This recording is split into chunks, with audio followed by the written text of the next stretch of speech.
All Back right. on Earth, nobody really likes me. Nobody really likes halflings in the cities. All right, so last week we opened with some of the Elder Rainfalls at the ODM Academy, having a good time before a delivery was intercepted. This delivery was laying in steroids that Hunk had gotten, which were promptly destroyed due to how dangerous they are. The kids, meanwhile, were in Woodbury, pretending to do firearms training. They were basically just hanging out and having a good time.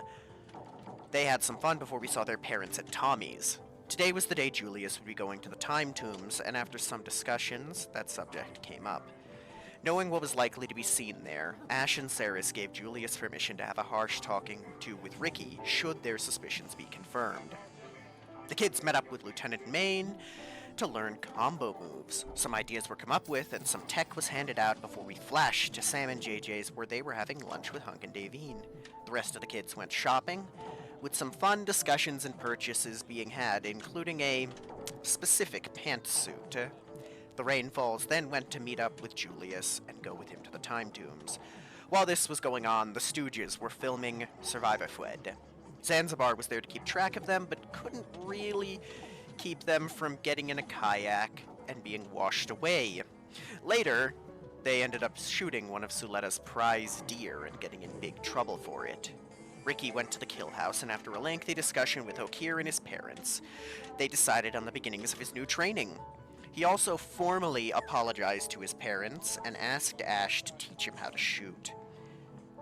The Rainfalls, not going to the Time Tombs, sat together trying to relax while waiting nervously as Julius and the kids went to the Time Tombs. In there, they were shown visions of Integra, loving him in Pequod throughout the years.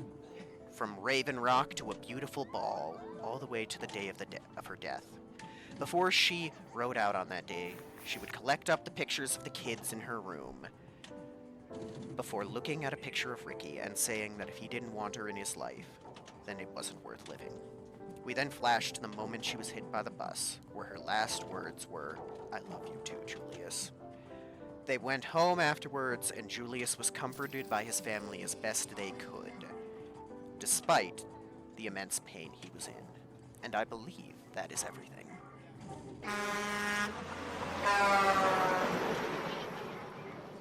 Friday to Monday, in the arcade, Icy's house with Tommy. He's petting Peach. Go. So, Tom, I had an idea. What? For me and Sam's wedding, that's why you called us here, right?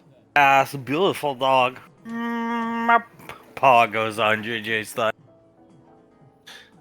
Yes, Peach is a beautiful dog. My wife has wonderful taste, doesn't she? Yes, she does. Sam smiling, petting Peach as well, on Tommy's lap. Okay, so wedding. Let's talk about this. Yes, of course. I think we would like something a bit more small, secluded, if you will. If you remember where my parents had the wedding at Lake Erie, I believe it was. Oh, yes. Conneaut, PA, to be exact. I would personally love to have a wedding there, but, Sam, what's your opinion on it? You're referring to the picture of their wedding with that beautiful lake behind them, right? Yes, of course. I would be fine with that. But the location isn't that important to me. It's the number of people, and I would prefer it small. Right, also... So, we'll have it small, and, if we can also get some of the animals around, maybe like the Frost Tyrants, some of those, asking Ansuletta, of course, we can have them come along so we can have like a Pokemon-themed wedding. Easy. What's that suit you wear? Sam puts her hand up. He won't be wearing a suit. He'll be wearing his Trainer Red outfit. Oh. She likes me in my Trainer Red outfit, and I will wear it for her. Trainer Alpha for you? Sam, no, I'll have a wedding dress. Right. And it will be the most beautiful wedding dress ever in the history of the Rainfalls. Well, maybe, some morning this week we take her up to Gateway. She pick out wedding dresses. You want this wedding sooner rather than later, I assume? As soon as possible. I'd love to get to marry her and be with her for the rest of my life. Small. With her thumb and her index finger. Well, I'll define small. Just Rainfalls and my family. Oh. Tilts his head. And you, of course. We want you to be the Well, yes, master. absolutely, Mr. Wiseau and Yuri. Of course, Sam cuts JJ off. Well, what about Ricky? No, thank you. She speaks up. What's about Ricky? Ricky has to be there. He is the new saint. The saint in every Rainfall wedding. This is not negotiable. Ricky has to come. I'm sorry. No. She just nods her head. Oh. But I'm paying for this. Oh well. She opens a can of soda. Ginger ale. JJ looking Tommy in his sunglasses looks over at Sam. What if he doesn't appear in any of the pictures? Stands off to the side and doesn't take part in any of the festivities, and as soon as the ceremony is over, perhaps he's picked up by someone and leaves. He has to be in the saint attire, and that's why I don't want him here. Would it not be somewhat funny to see Ricky standing around in the saint attire? No. She looks at JJ. Maybe at somebody else's wedding, not ours. Well, he cosplaying as Pokemon trainer. Maybe Ricky cosplay too. Think about it like that. Middle-aged guy who was by the father, right? What the fuck? Laz just staring down at her lap, shaking her head, hiding a laugh. JJ looking at Sam. He doesn't appear in one single picture, not even the tape. That, you know, the wedding tape. Fine, but he is not accompanying JJ up to the air quote altar. I don't want him anywhere near me during the happiest moment of my life. Dale. Tommy smiles and nods his head. There we go. I'm glad we can come to an understanding. Good, now on to more important business. Oz, what could be more important than their wedding? I don't understand. Laz looks at Tommy. What's that, Mr. Wiseau?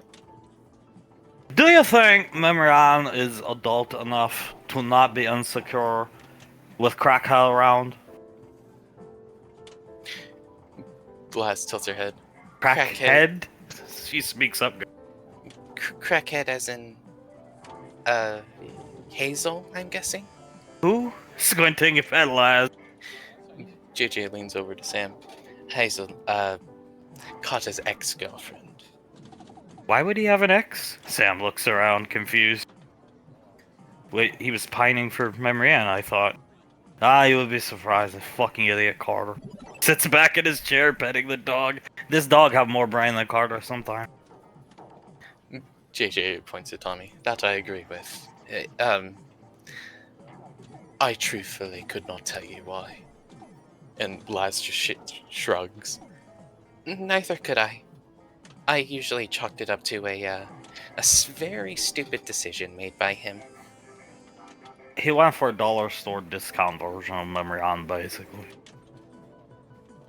Elizabeth, who's in the Jurassic Park machine, leans forward a bit so they can see her face.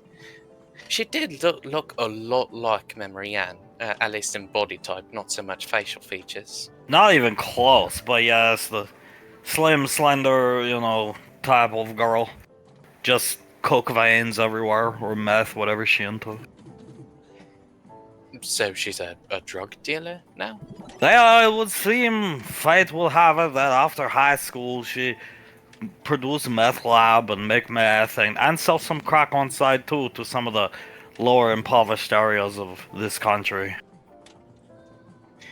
JJ covers his mouth and starts to laugh. Oh my. Just get her arrested. If you know this is going on, report it to the colonel. That goes to or the general, since apparently you're on good terms now, and all will be well. Nah, I don't think that will work. But anyway, do you think Memorian would do better if maybe Hazel go away? Laz raises her eyebrows. Like, disappear? Something like that to that effect, yes. Stray shot from ancient robot sniper rifle, you know. Sipping a Red Bull. I think she would do better. Are we about to be involved in conspiracy to commit murder?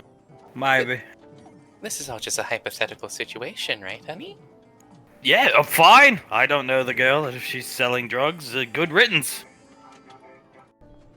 Well, Laz, I think it will help Memorian and Carter, don't you? Because Carter, dumbass. I do. I do think it would help them both. Yeah, especially helping out Memorian's competence issues in her relationship with him.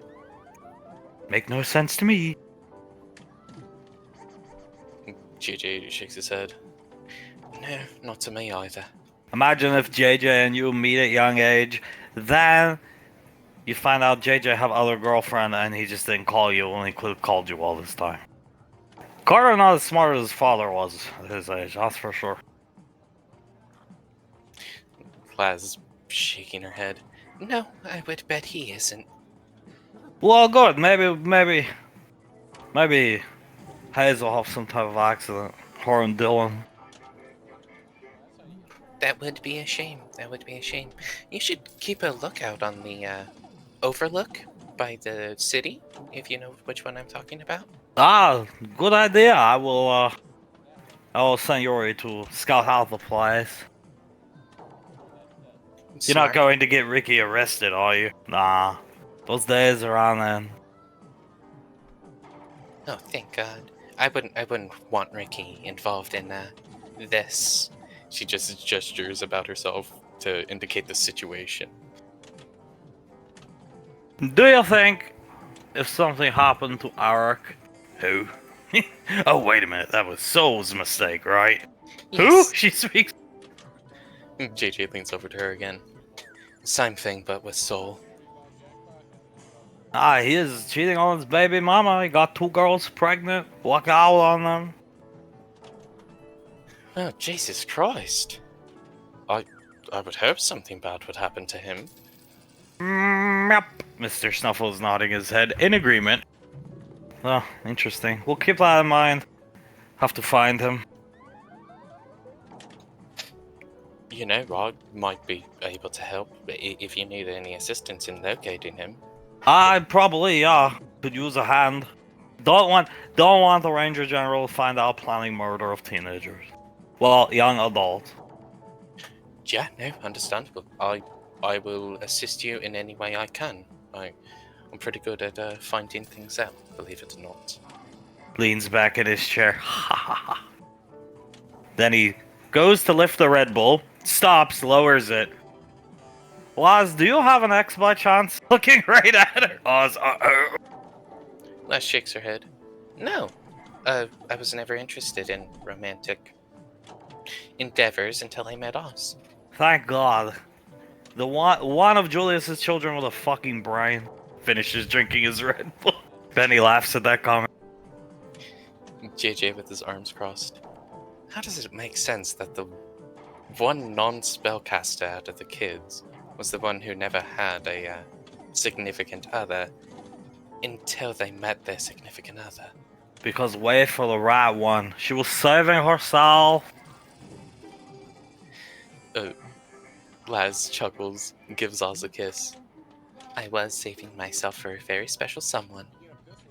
That's how it should have been with Carter and Soul. Crybaby motherfucker. Drinking his Red Bull. JJ starts to laugh. He did cry quite a bit. He was such a little baby. Carter, I mean. That one, these two are more mature than him. That one could call him a bitch. He was kind of, I mean, he still is kind of feminine and some bitch-like, yes. Tommy starts laughing. And Laz chuckles. I think Uncle Scar would agree with you. He is pretty boy like his father. Pretty boy, yes, but without the, well, as you put it, the intelligence that probably prevented some issues with my father. Yeah. Stupid moron Carter. Well, don't worry, we'll fix this mistake of his. Thank you, Tommy. Thank you for always looking out for the rainfalls. Oh, it is my duty. I promised Julius years ago. And is there any problems having the saint at your wedding, Laz? Oz? Oz. I'm not fond of Ricky in the sense of I want him around in my leisure time. I don't mind dealing with him on duty and looking after him. So, I guess. One picture he's in, and that I cut at that point. Les holds up one finger. Just one. And that's it. I mean, it's my job to look after him, make sure he's okay on duty. I don't want to deal with him on my time off. Fine, fair. Les nods. Thank you, Tommy. Same goes for me, really. She blinks at Tommy. Well, we'll get him there in the attire, then he can go around and take the suit off. During your parents' wedding, the saints stay in the attire the full time, and the reception. Les nods. I remember seeing him on the videotape that Brandon Lawfellow made of it. He will be there for your wedding, don't worry. Brandon Law, behind the scenes, videographer. Is he a... I mean, I've seen the videos, of course, but is he, like, does he want to make a career out of being a videographer or something? Nah, I wanted to be a martial artist. Your father beat the shit out of him. Not your father, JJ, but lots of...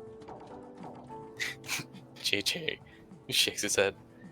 That would certainly put a damper on someone's dreams, having to go up against my brother in a martial arts fight, I guess you could call it.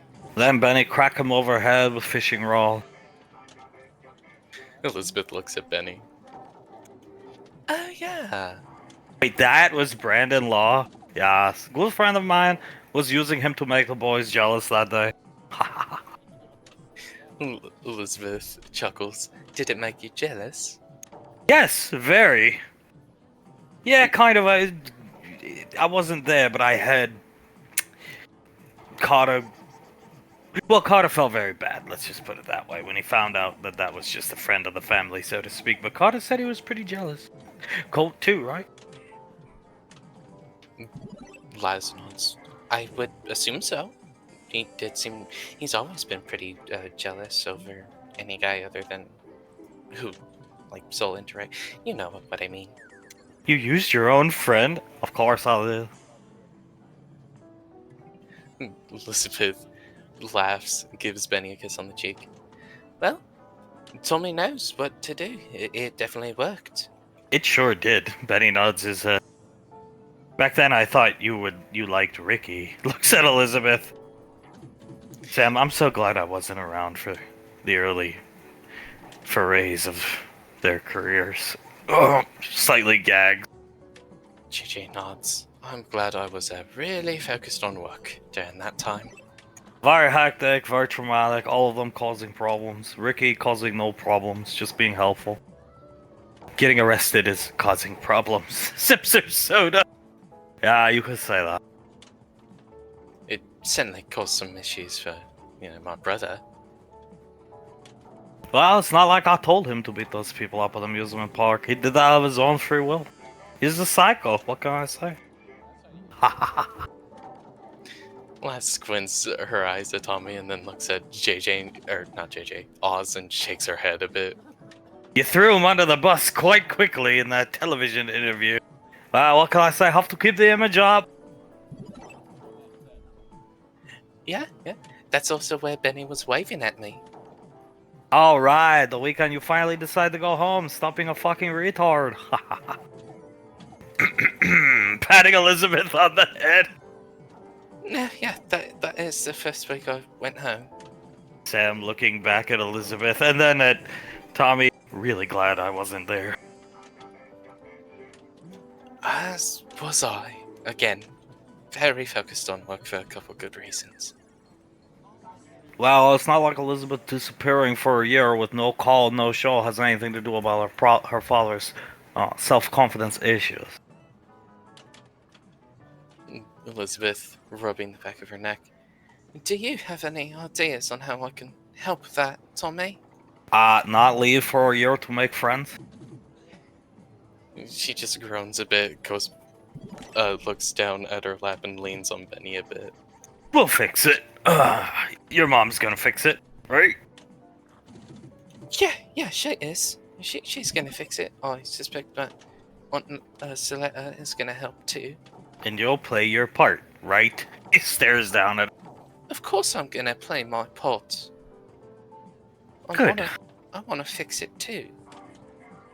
Kisses her on the head. She gives him a smile, then leans on him even more, hugging around his arm.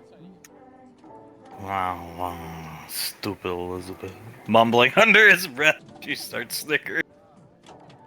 JJ starts to snicker. Laz shaking her head, looking at Oz. It's a bit stressful, dealing with all the kids. You were there even before I was, so you probably had more stress than I did. I didn't talk much back then. There was enough talking and stupidness going around. Let's just put it like that. That's fair, very fair. I wouldn't talk much either if I was alone in that kind of situation. Trapped in the men's barracks with a pining Colt Carter and a confused Ricky. And him, but he was the least of anybody's. In fact, he's perfect. He caused no drama, just always tried to help people. Yeah. He is. He's a very nice young man. And you know what? I am proud of him. He's grown quite a bit. Telling Ricky things like, when you're getting to know him, you come out of a bunker, the world doesn't bend to you, still thinks he should have girlfriend. Can you see now why I want distance in my free time, Mr. Weiser? Believe me, I understand Ricky fucking annoy me sometimes, but look at it this way. He's not being a bad father. Doing marijuana and drinking ice house in his developmental years, like the first thing. And he's not racist either. Yeah, whatever. He just shrugged. I'm sorry, I don't mean disrespect. Are you sure that man was a saint? No, not when he was in his youth. But he grew into saint, have to make a lot of bad choices. Become anti-hero kind of thing for a while, I think, in his own mind. And then, the saint. For God's sakes, he died going to a Nova for shit for brains. Carter. Yes, he did. Wait, we've seen the video. It's terrible what happened to him, sir. It was a sad day. I think about it often. As do I. I think about it probably not as often as you, but quite often, sir. He cared deeply for Carter. He should have been Carter's godfather, in my opinion. Well, I think Scar is doing quite a good job, and I personally wouldn't know. Did Pequod and Julius know the saint back then? Yeah, he was around, yes. But that was when he was CEO of Cadillac. He was busy with other things. Les covering her eye with her glasses off, rubbing both of her eyes, just laughing. Could have been worse. Could have been CEO of Coke like Brandon Law. Anyway, who's ready for the memory anniversary? Mal? Looking confused at Tom. Memory anniversary, sir? Yeah, it's Carter Memory Ann's wedding. Elizabeth leans forward. It's that thing that you made us trademark and copyright the name of. Yes, and you're doing excellent job at it. Thank you, sir. By this time next year, every station just be Fox. Memory anniversary. Tonight on Fox, Peach, holding his face, looking at it. He happily barked. Tonight, you're going to broadcast their wedding across the all of the TV channels? All TV channels and RISC computers. You will not be able to turn it off. Oh god. Well, you know All what? major websites as well. YouTube, this, that. Only thing available to be played. She starts laughing. Well, Memoran will love it. That's for damn sure. Yes, I think she would like the princess of the world treatment. Universe. Laz nodding to herself. She would quite enjoy that. And after the way Carter treated her, she deserves it. That she does. That she does, Tommy. I agree. Sam nodding her head. What are you guys doing today? Looking up at the four of them. Laz looks over at Benny. Oh, we're going to go visit Clive, isn't that right, honey? Yes, that's right. We're going to... Today is... what did they call it? 0 hour. We're gonna go try and recruit Clive to the lane. Who? Clive. Oh, have I never shown you Clive? Do you not know about Clive? I don't. Let me see this magnificent human being. Or whoever he is. What in the fuck is wrong with this guy? He looks worse than me. How is this possible? She starts laughing. He has a lot of medical issues and That's a fucking understatement. he doesn't really have any teeth in his mouth. See, so he is your unicorn. He's like Scar to you. Yes, exactly. That's exactly how I would put it. He is my scar. He lifts his glasses up, squinting. Well, I think offer him medical assistance when I get here. Your aunt do wonders. That is my plan, yeah. I'm gonna offer him any medical assistance he might need. I hope you can convince him, as I will get him. Don't worry. The video is muted, but it's still playing, and he sees Clive blow his nose, and then put the tissue back down. What in the fuck? Like I said, a lot of medical issues. Some kind of a nasal drip thing. You can say that again. Have those nasal passageways fused, still breathe through it. No allergies or whatever the fuck is wrong with him. Got a lot of money there in that house, though. I know that be true. Yeah, he has a very extensive collection of a lot of old games. He even has something called the Narnia Closet. The Narnia closet. Then he goes to say, "Can we go?" and then stops and, oh wait a minute, we get to see the secret Transformers cast roll thing. Sam, audition. Benjamin, audition. Elizabeth nods. Oh yes, I cannot wait to see that. If you two want to come, you're more than welcome, but there's a part of me that would prefer to stay here and see Scar as Optimus fighting Frederick.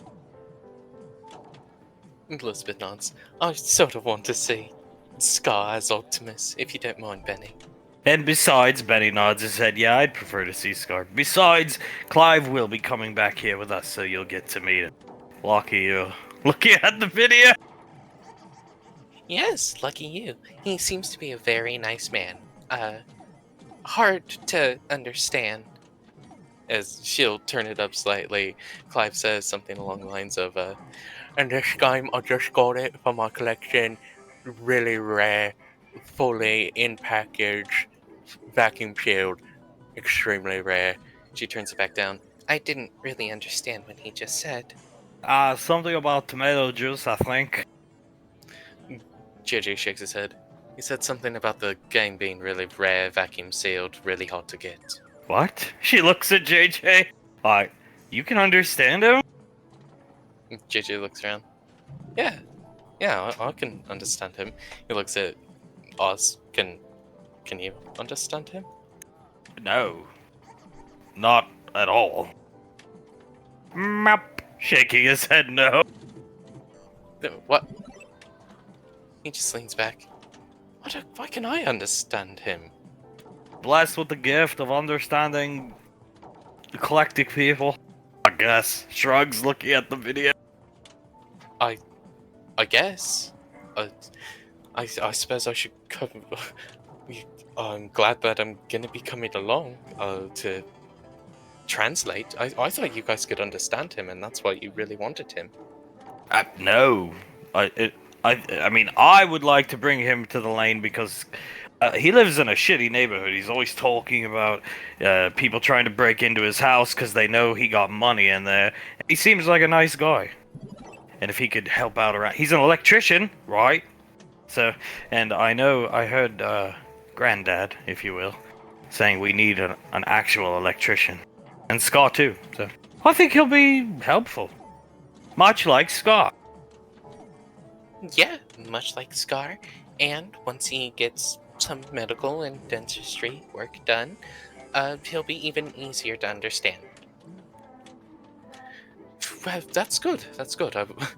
I've really started to think that I would have to walk around with him everywhere, translating for him for people. A very skinny man. Make sure you feed him good. Not a problem down here in Rainfall Lane. Mama Lan, Julius, Uncle Banksy, Grandma and Grandpa, many excellent cooks. Make sure he gets fed.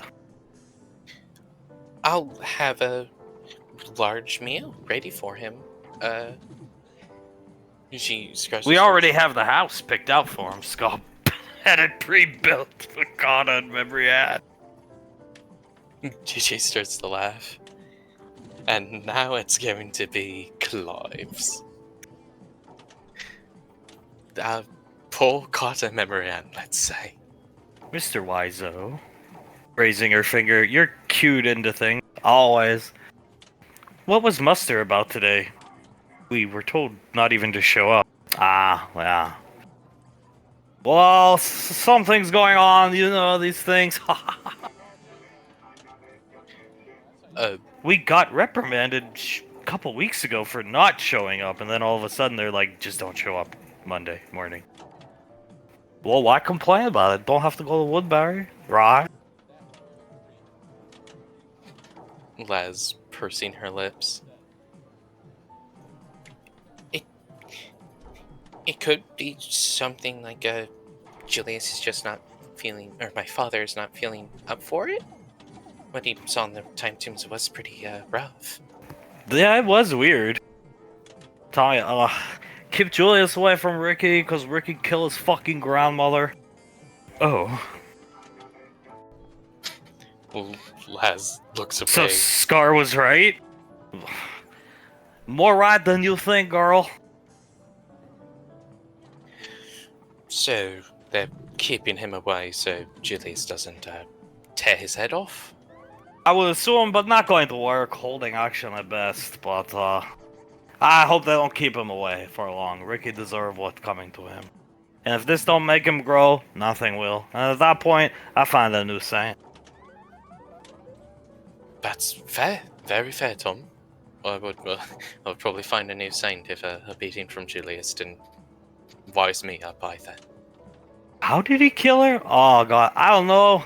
I wasn't in the time tombs. You tell the story. Let me drink my Red Bull. Too depressing. That's why I sit with dog on my lap. Laz looks at Sam. So, He got hit by a bus. He wasn't involved. You would think that? that is true. She got hit by a bus, but, Scar mentioned neglect. when Ricky, from all that I can gather, when Ricky left to train with that Leslie woman,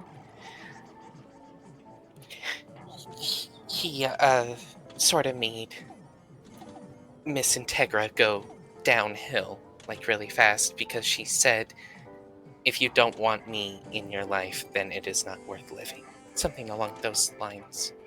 He was, you know, grandchild, star of her life, light of her life, and then kind of do his own thing. And turns out genocidal maniac. Petting the dog. Last size. Yeah, genocidal maniac. So yeah, I can definitely see why my father probably wants to put it lightly, knock some sense into him. Well, they can't keep them apart forever, Sam shrugged. No, but they will try. They took the other kids to Granddad's beach house general area. They go fishing. And I think Grandma and Grandpa right now take Julius to eat a nice breakfast. Try to relax him, hear what they heard in the time to, or what he saw in time tombs exactly. Elizabeth just shakes her head. We have to do muster eventually. Probably tomorrow after the beating is done today. JJ nods. You know what? It probably will happen today. Odds are, Julius is gonna want to go down to Woodbury for whatever reason and run into Ricky somehow, some way. And no one will be able to stop him. Good weekend too, because Ricky's parents, they're on vacation enjoying themselves. So, give him talking to, then Ricky have rest of the day to think about it and all week. JJ just clicks his tongue. Well, like you said, if that doesn't make him grow up a bit, I don't know what will. Maybe having cat like that. Sam, I like that cat a lot, actually. Meow. Faking a smile at Sam. JJ looks at Mr. Snuffles. Oh, she likes you quite a bit. Isn't that just nice, Mr. Snuffles? As he's petting him a bit hard. Most other cats that have been around, Peach, do not like Peach because he's a little too energetic, but that cat is well tempered. Yes, familiar of Ansulella. Familiar of Ansuletta, and besides, I think he just really likes me. Coming around me all so often like that. No, jumping on Elizabeth's lap. Elizabeth chuckles a bit, pets it, leans down, gives it a little kiss. Oh, a little no bit. And it goes back to playing her game with Benny. Tommy watching. Oh. I think wedding photo, I'm back of Frost Plesiosaur. We have Nicole. Have them teleported into Lake Erie for a short time. Wedding over, teleport them back to Lane. That's a great idea, actually, Sam. Blink. A smashing idea, in fact. That would be the best rainfall wedding picture to date. My mom and dad will give it a run for its money, of course. What happened to the deer? Did they get it resurrected? Yeah, they got it, yeah. And I take it they've had to separate Onsuleta and the Stooges for a bit, or at least they've been separating themselves. I don't think they have any contact until today when they do their filming of their little show. Or audition, whatever you like to call it. Well, here's to hoping she finds it funny enough to not destroy them. Well, Survival Show, released Sunday night, yesterday night, already have 20 billion views. Doing something right. Please put this motherfucker away. Look at that. Oh, yeah, sorry, of course. She closes her wrist computer. I will come down to meet him and give him my blessing. Later, maybe not today, some other day. Of course, I would really appreciate that, Tommy. Well, you have time to kill. Tommy have to go do some things. Figure out where Hazel like to hang out, you know what I'm saying. He stands up. Thank you for the Red Bull. He just picks up another Red Bull and walks off. Oz watching him. He's like, he's going to kill that Hazel.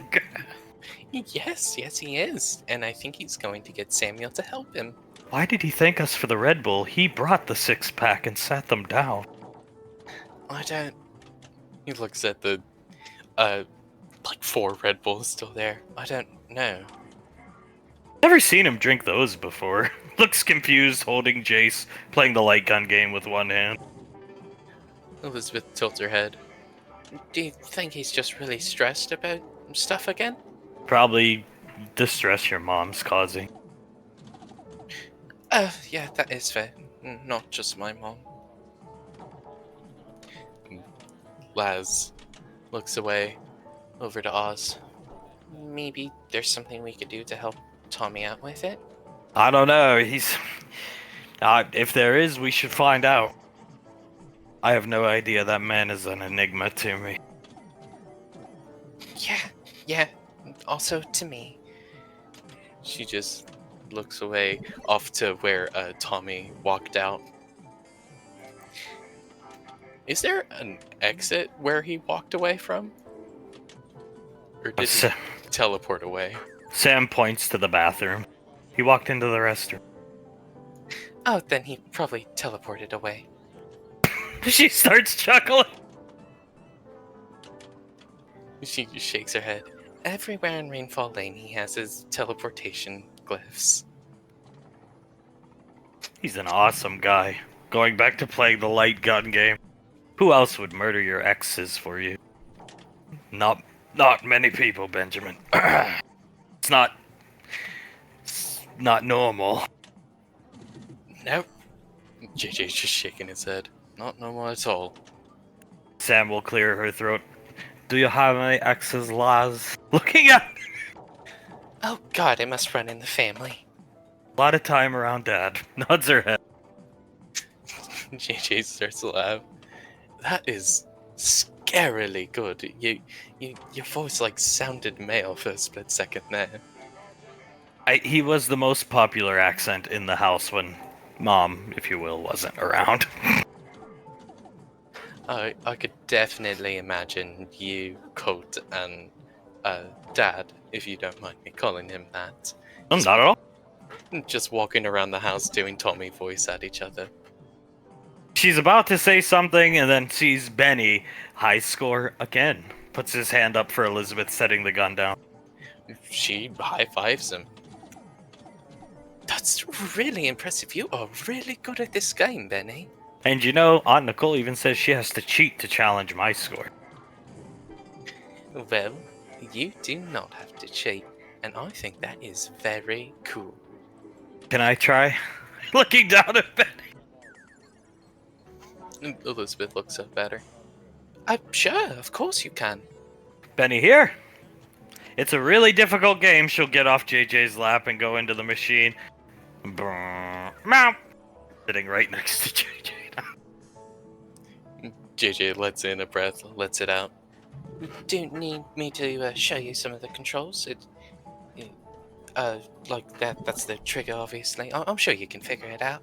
It just revolves around this gun.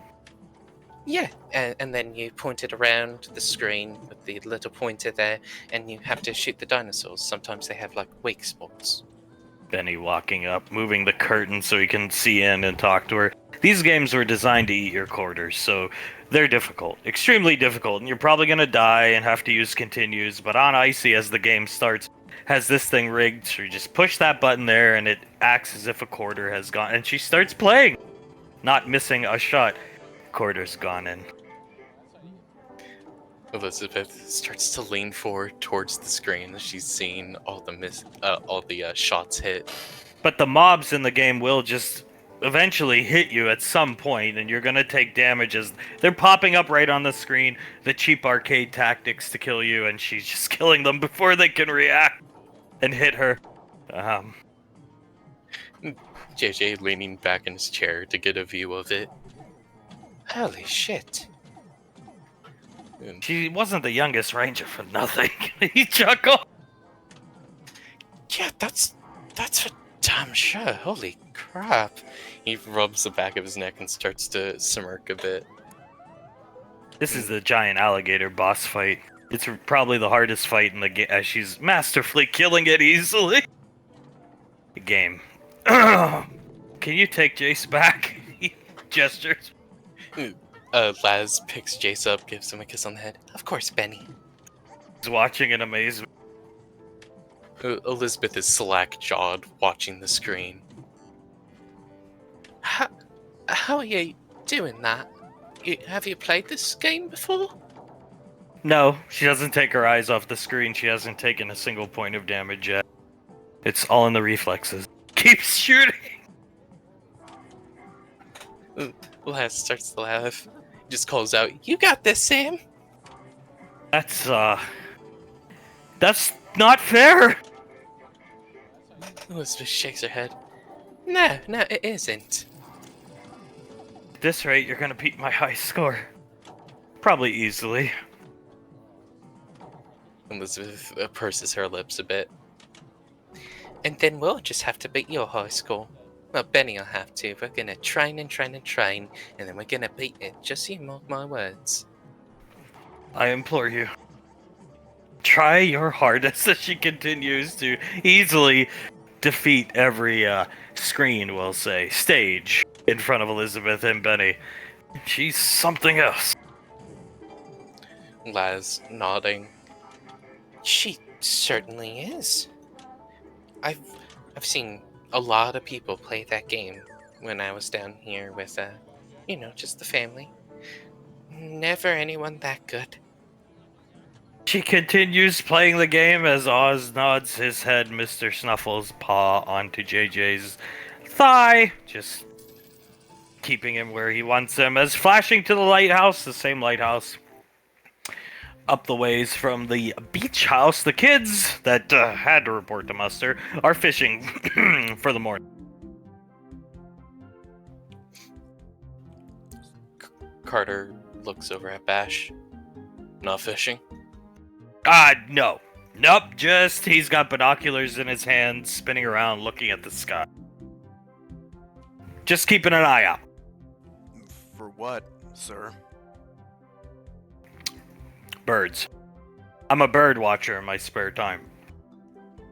Didn't know that. Soul looks at Colt with a very suspicious look on her face. He casts the line out, shrugs. I mean, it beats doing drills. That's true.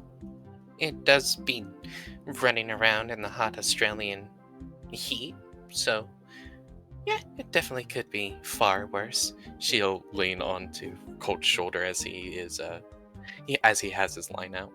And if you're lucky, you'll catch a sex fish. This is where they like to hang out and congregate in schools. I think that's the term, actually. Yeah, that's right. Bash. He casts his line out. Mind telling us why we didn't really have a muster today? Today's Ricky's birthday. Nods his head. It's not Ricky's birthday. No, it's not. Ricky loves fishing, you see, Colt, so we decided to bring him fishing. I mean, fishing's fine, but it ain't really something I prefer to do for the most part. Wouldn't it have made more sense leaning her head on Carter's shoulder to take him to a greenhouse and let him buy things? Oh.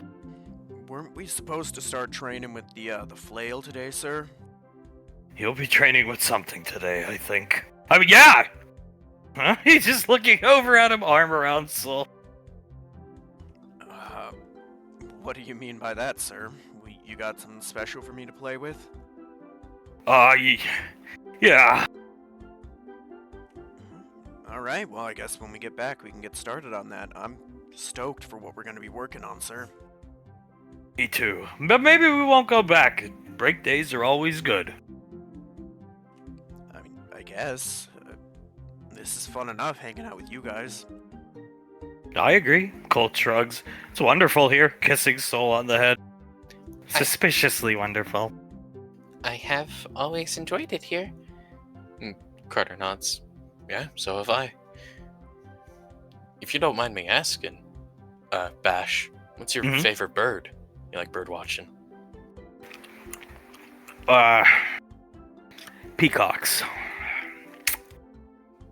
I don't think peacocks can fly, but that's a good bird. They can when they're pregnant, believe it or not. No, they can't. She just looks at the fishing rod, then back out down to the water.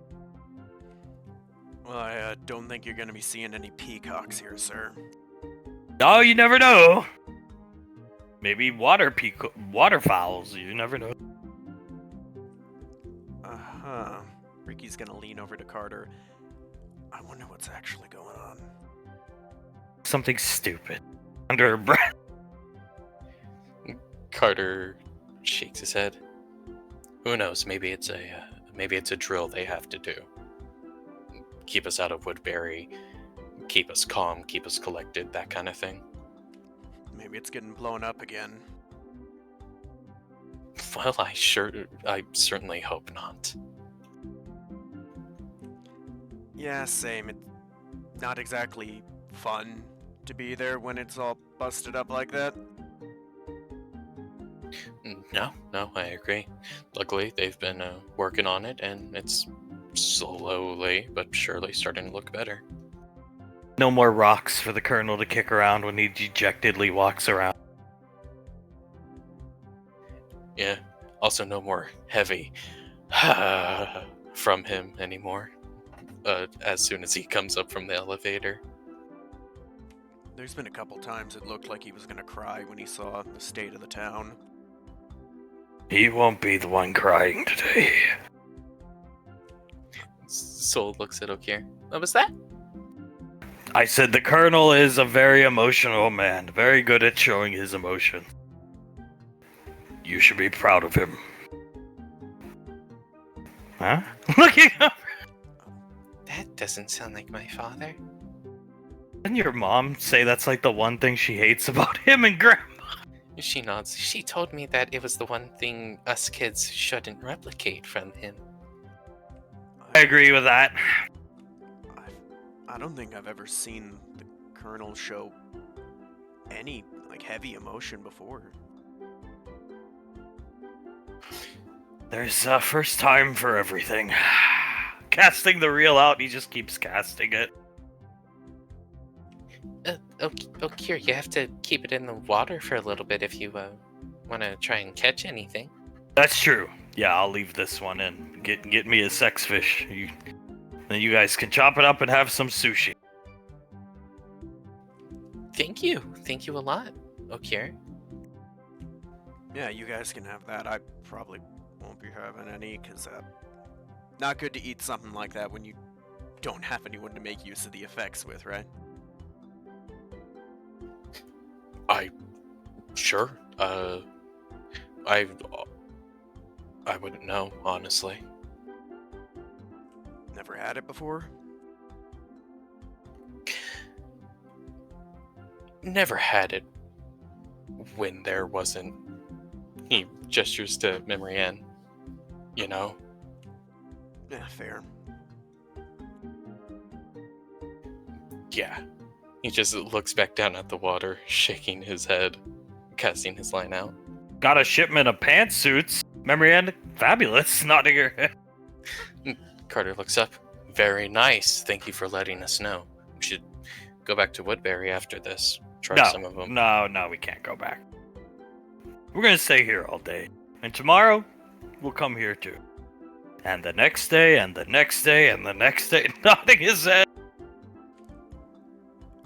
Seriously, sir, is everything okay? Well, it's just not much to do there. Here, you're training. Working your forearms. Fishing. Too depressing there. The city's destroyed. You can't even see the building Delilah used to scream at you from. We gotta wait till it's fully rebuilt. I mean, in all fairness, sir, that building being gone is anything but depressing for me. If we're all supposed to be training, shouldn't me and Memory Ann also have fishing rods? Well, yeah, but there are only a few. We brought our rods from Woodbury. Just be happy. I don't know why you guys are so worried. Just relax. You could be running down the road or something, or doing push-ups or stuff like that. Here, you're just enjoying yourselves. Not often you get to do that on a Monday morning. No, I'm happy for the break, sir. Just, you two seem pretty on edge. You've earned the break after, everything you've done last week, which was nothing except train, but yeah. You're right, sir. We should be thankful for this little break and everything like that. It's just a little odd. It doesn't happen often, and if it does happen, we're usually with the family. Well, the Colonel said you had a rough weekend, so we had to bring you here. We got high. We had a wonderful weekend. She shrugged. Carter chuckles. It was a really good weekend. I had a blast. I just helped run the shop, sir. I didn't have a rough one either. Pulling a blunt out, spinning it in her finger. Oh, none of that, please. I won't. Carter chuckles a bit. Yeah, maybe we shouldn't pull them out in front of our commanding officers. You smoke it is all. Fuck, I don't care. He casts his light out again. So you're not the one that's gonna need it. You keep saying stuff like that, sir. What do you mean? Doesn't respond. Alright. Soul looking at Okir. Hey, Okir, Eh? can you look at me? Yes. She's looking at him in his eyes. Is everything okay? Shakes his head and covertly points to Ricky. Her eyebrows go up. Oh, okay, I understand. Looks over at Colt. Does a little grimace at him, shakes her head, points covertly back at Ricky, and then hugs around his arm. Type on his wrist computer, your dad gonna beat up Ricky? Question mark to Soul. She types back, I would suspect so, yeah. Hisses through his teeth and just casts the line back out. Just like Okir. She just shakes her head, pats Ricky on the back a couple of times. I hope you still have that joint. Did you smoke it? Memorian looking down at Ricky, or did you wait, like Aunt Icy said, for this week? I waited. I had stuff to do over the weekend, and it wasn't time for it. You'll love it, Ricardo. Trust me. I'm sure I will. Seriously, you guys alright? You're acting a bit weird. Well, I'm in work mode right now. Like, when it's Monday, I usually have to, flip a switch, and I'm in work mode. So I'm trying to ease back into restful mode if we're, taking a little break today. Carter and I love our blunts. Yes, we do. We should ask Auntie for more. We'll see her today, and we will. She'll give them to us. Yeah, she will. As long as Mom and Dad aren't around her all day. Or Grandma and Grandpa. Yeah, very good point. Well, here's to hoping. You will enjoy your blunt, Ricardo. I mean, it's a Novan, right? So it's gotta be good. I've never been around it much, but from what I read, a lot of the Novan plants have special properties, right? If you time it with a good workout, it'll get rid of all that soreness, exhaustion. Carter nods. It'll make your stress levels go from, say you're right here. He puts his hand out in front of him. It'll make him go to, down there. Doesn't make you worried about a thing going on around you. It's the good stuff. Only the best from the rainfalls. Colt, and if you can score the girl of your dreams, it makes for a wonderful night. Smiling down at Soul. Soul just whistles a bit. The best nights ever. Wonder if anybody ever tried to have sex fish and the weed at once. Oh. That almost sounds dangerous, sir. Doesn't sound dangerous, it sounds appealing. Here's to hoping we catch a sex fish, goddamn. We'll try that. Soul nods at Colt. Yeah.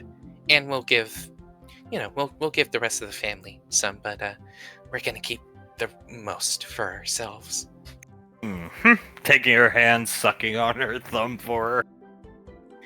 She's biting her lip, and she grabs onto the fishing rod, tilts her head, and just moves it back and forth. He winks at her, index finger next, takes her index finger, just scanning the sky. We should be fine, sir. I mean, looks like you're worried about something. What's gonna go after us here, right? Oh, you never know. I mean, the time god dude is dead, so we don't have to worry about him. Good riddance.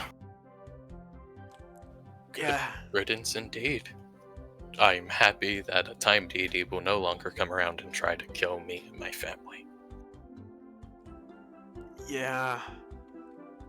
really good thing he's gone. Kind of surprised surprised he went over so quick. Your aunt was something else that day. He rubs his face. Yeah, she always is.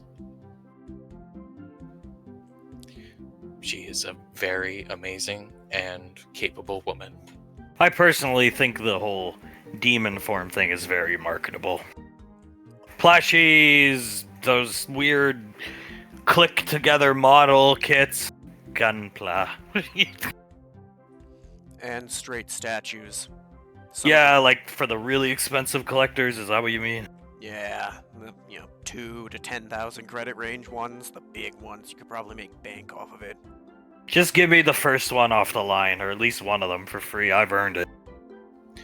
Soul gives Okira a thumbs up. We will put you on the list, Okira. Probably. Thank you, sweetie. Probably would make a good pre-con deck for your card game too. Trading cards, coloring books, just scanning the sky nonstop. He notices a ship fly over, slightly ducks. Oh, it's not the Nova. Hell, you can even probably make video games out of it. Carter leans over to Memory Ann. You know what would be pretty funny if one of us tried to scare Bash. Like, just jump up next to him and scream really loud. Do it. She looks at Carter. And Carter will hand over the fishing rod to her, sneakily walk up next to Bash as he's looking up at the sky, and he just... Rah! He jumps, spins around, karate chop, trained, by Julius in some hand-to-hand, right to Carter's neck and stops. Not funny, young man! Carter starts to laugh. It was a bit funny, sir. I'm on the lookout for your father, thank you. Now sit down! Or... Oh. Sit, Carter. Patting the ground next to her. Carter shuts up, sits down next to her. She, I assume, hands the fishing rod back to him and starts fishing. She'll lean in, put her head on his chest, shoulder, ear or mouth right up to his ear. Your father's going to beat the shit out of Ricardo. Yeah, picked up on that. Why are you looking for the Colonel, sir? Because we're playing hooky. And we shouldn't be, and he's gonna find us. Like a big game of hide and seek. Alright, that sounds about right. I mean, he'll probably find us sooner rather than later. Oh, he will, trust me. I just hope not to be around when he does. It can't be that bad. Carter chuckles. Well, I mean, you play hooky at a normal job and get caught for it, you either get written up or fired. Imagine what he'll do to one of us if he finds out. So how was your trip to the Time Tombs, that magical, mystical squeezes the rod? Eye-opening, Colt shaking his head at okay. Very. A lot of interesting developments that started to make a lot of sense. Oh yeah? Well, I mean, that's good. I mean, getting to look back in time's gotta be pretty sick. It was. She nods her head, resting it on Carter's shoulder. So, what'd you guys see? Not trying to pry, but did you see, like, our parents as kids or something? Young adults. Yeah, when they were in the Headhunters. That's about it. Back when your mother was still a vampire, long ago. No shit, huh? I gotta ask, did my old man look younger back then? She starts laughing.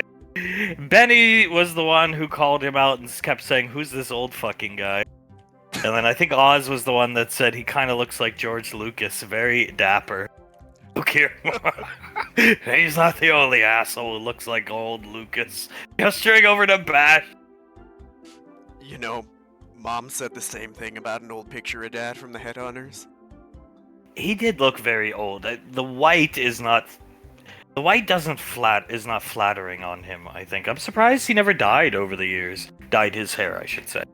Yeah, he said something about it just being him and not wanting to dye it. And I think he said Mom liked it. Makes sense. Well, if your mom liked it, then I can understand why he didn't want to dye it. And if it's his, I wouldn't want Emran to dye her hair for any reason. Are you sure? Because Hazel's hair, I've been looking at her ebook profile. What? No, God, honey, your hair's the best hair I've ever seen. It is perfection incarnate, in my opinion. Isn't it like one of a kind, or like two of a kind because of her mom? Yes, she nods her head. But if Carter wanted me to look younger, I'd be more willing. You look the same exact age as me, honey, and your hair makes you look absolutely unique. It doesn't make you look old at all. Also, I don't even get the pantsuit craze, Ricardo. I think they make me look old. I don't agree with that. You don't look old. I mean, your hair isn't exactly white. It looks more magic than anything. Magic is correct. 2 hands on Carter's shoulder. Ah! He jumps again. Oh. Hi, Tom. How can I help you? What are we doing here today? Having fun playing with your little fishing rod? Yeah, we're fishing, sir. Not that anything is biting. Ah, very bad. Remember, do you think you could go get me a Coke from the beach house? Do you have access to Grandpa's house? Absolutely, Mr. Wiser. Just stand up, kiss Carter on the hand, and walk off. He'll watch her walk off, hands behind his back. You are a fucking idiot for choosing Hazel over her. Carter looks. I hear everything she say. I've been hiding in the lighthouse this whole time. Carter stands up to look at Tommy. Yeah, I know. I know. Absolute dumbass for choosing Hazel. Sit down in Memory Ann's spot, sigh, and look out to the beach. How was everybody doing today? Ricky, how was your weekend? It was fine. Went smooth running the shop. Did a little bit of being taught by Dad. Nothing crazy, just calm. That is good. Sam, JJ wedding, all planned. Oh yeah? What are they planning? If it's alright if I ask. They would like the wedding at Lake Erie, same place JJ parents get married. Sounds nice. I mean, never been, but I've heard it's a nice place. You will be soon, I'll be going. as the saying. Sam didn't seem like she'd want me there basically at all. How'd you manage to talk her into that? JJ do all the work, not me. No, she did not want you there. He starts laughing. But as long as you take off the suit after ceremony, I think she'll be okay. Oh, I'm wearing the saint gear, sir. For all the weddings. Gotta look over at Carter. I am sorry you'll have to see me in that in your pictures. I really don't want him in my wedding photo. Looks at Ricky. Carter opens his mouth, turns to look at Tommy. Does he have to be in my wedding photo? Non-negotiable for both of you. He will be at the one in the altar. Then you take another one somewhere else. Cool. Can you just not have the gear on, and then I'd rather have him? No. Alright, fine. Alright, fair enough, Tom. If you're providing a wedding for us, no reason to argue with you. Just one picture. At every wedding, him in the gear, then you go take another one. It's just to have at the restaurant, lined up with the pictures of the first saint at the weddings. Oh, my show's on. Haha. Sorry guys, the only reason I'm doing it is it's for Tommy. You do it because you like it. You were born to be the next saint. Look, this show, Carl. Carter looks over at it. What show is that, Tommy? Old show called Conspiracy Theories with Cyborg Jesse Ventura.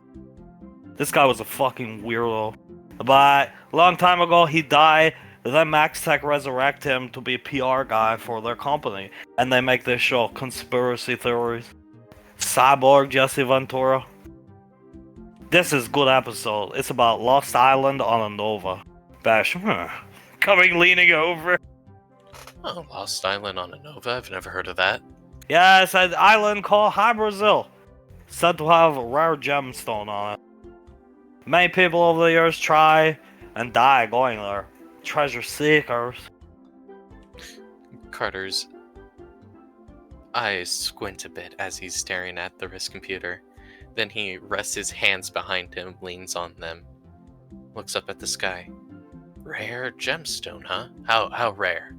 Like priceless rare, like... To be honest, don't even know the composition of it, because nobody ever come back. Well, that's right. Mom, our parents have done a lot of work on Nova, making it more safe over the years. But that portion of the sea on Nova, if you will, is like cordoned off. But people still slip through to this day, Mom says. To try and, get this... Who even knows if it's really there? Resting his head on Soul. Huh. So the island's spooky enough that not even your parents have been on it, right? No, nobody go to it unless you death wish. I know many people who go over the years and they die. Remember Ann walking back with the coke. He'll stand up to not takers. But yes, this is a good show. Favorite episode, talk about land squid. Land squid. Handing him the drink. What is a land squid?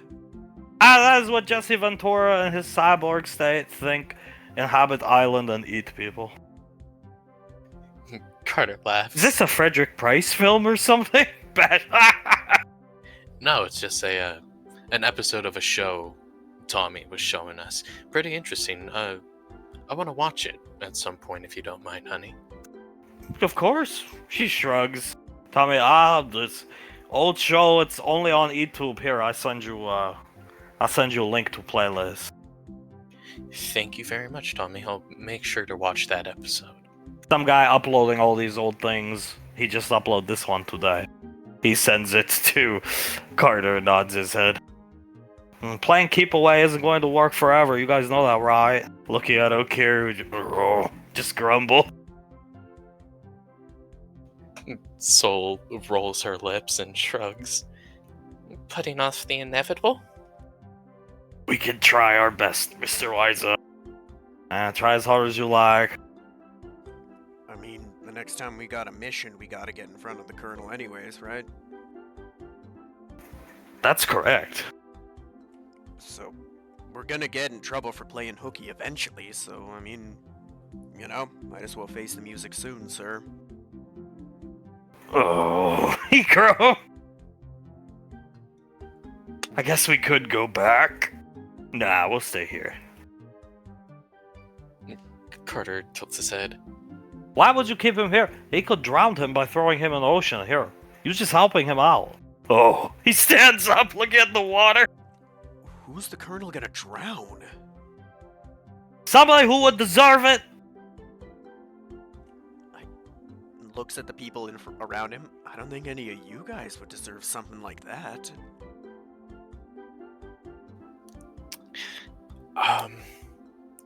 Riggy makes a good point. Maybe we should just head back to Woodbury.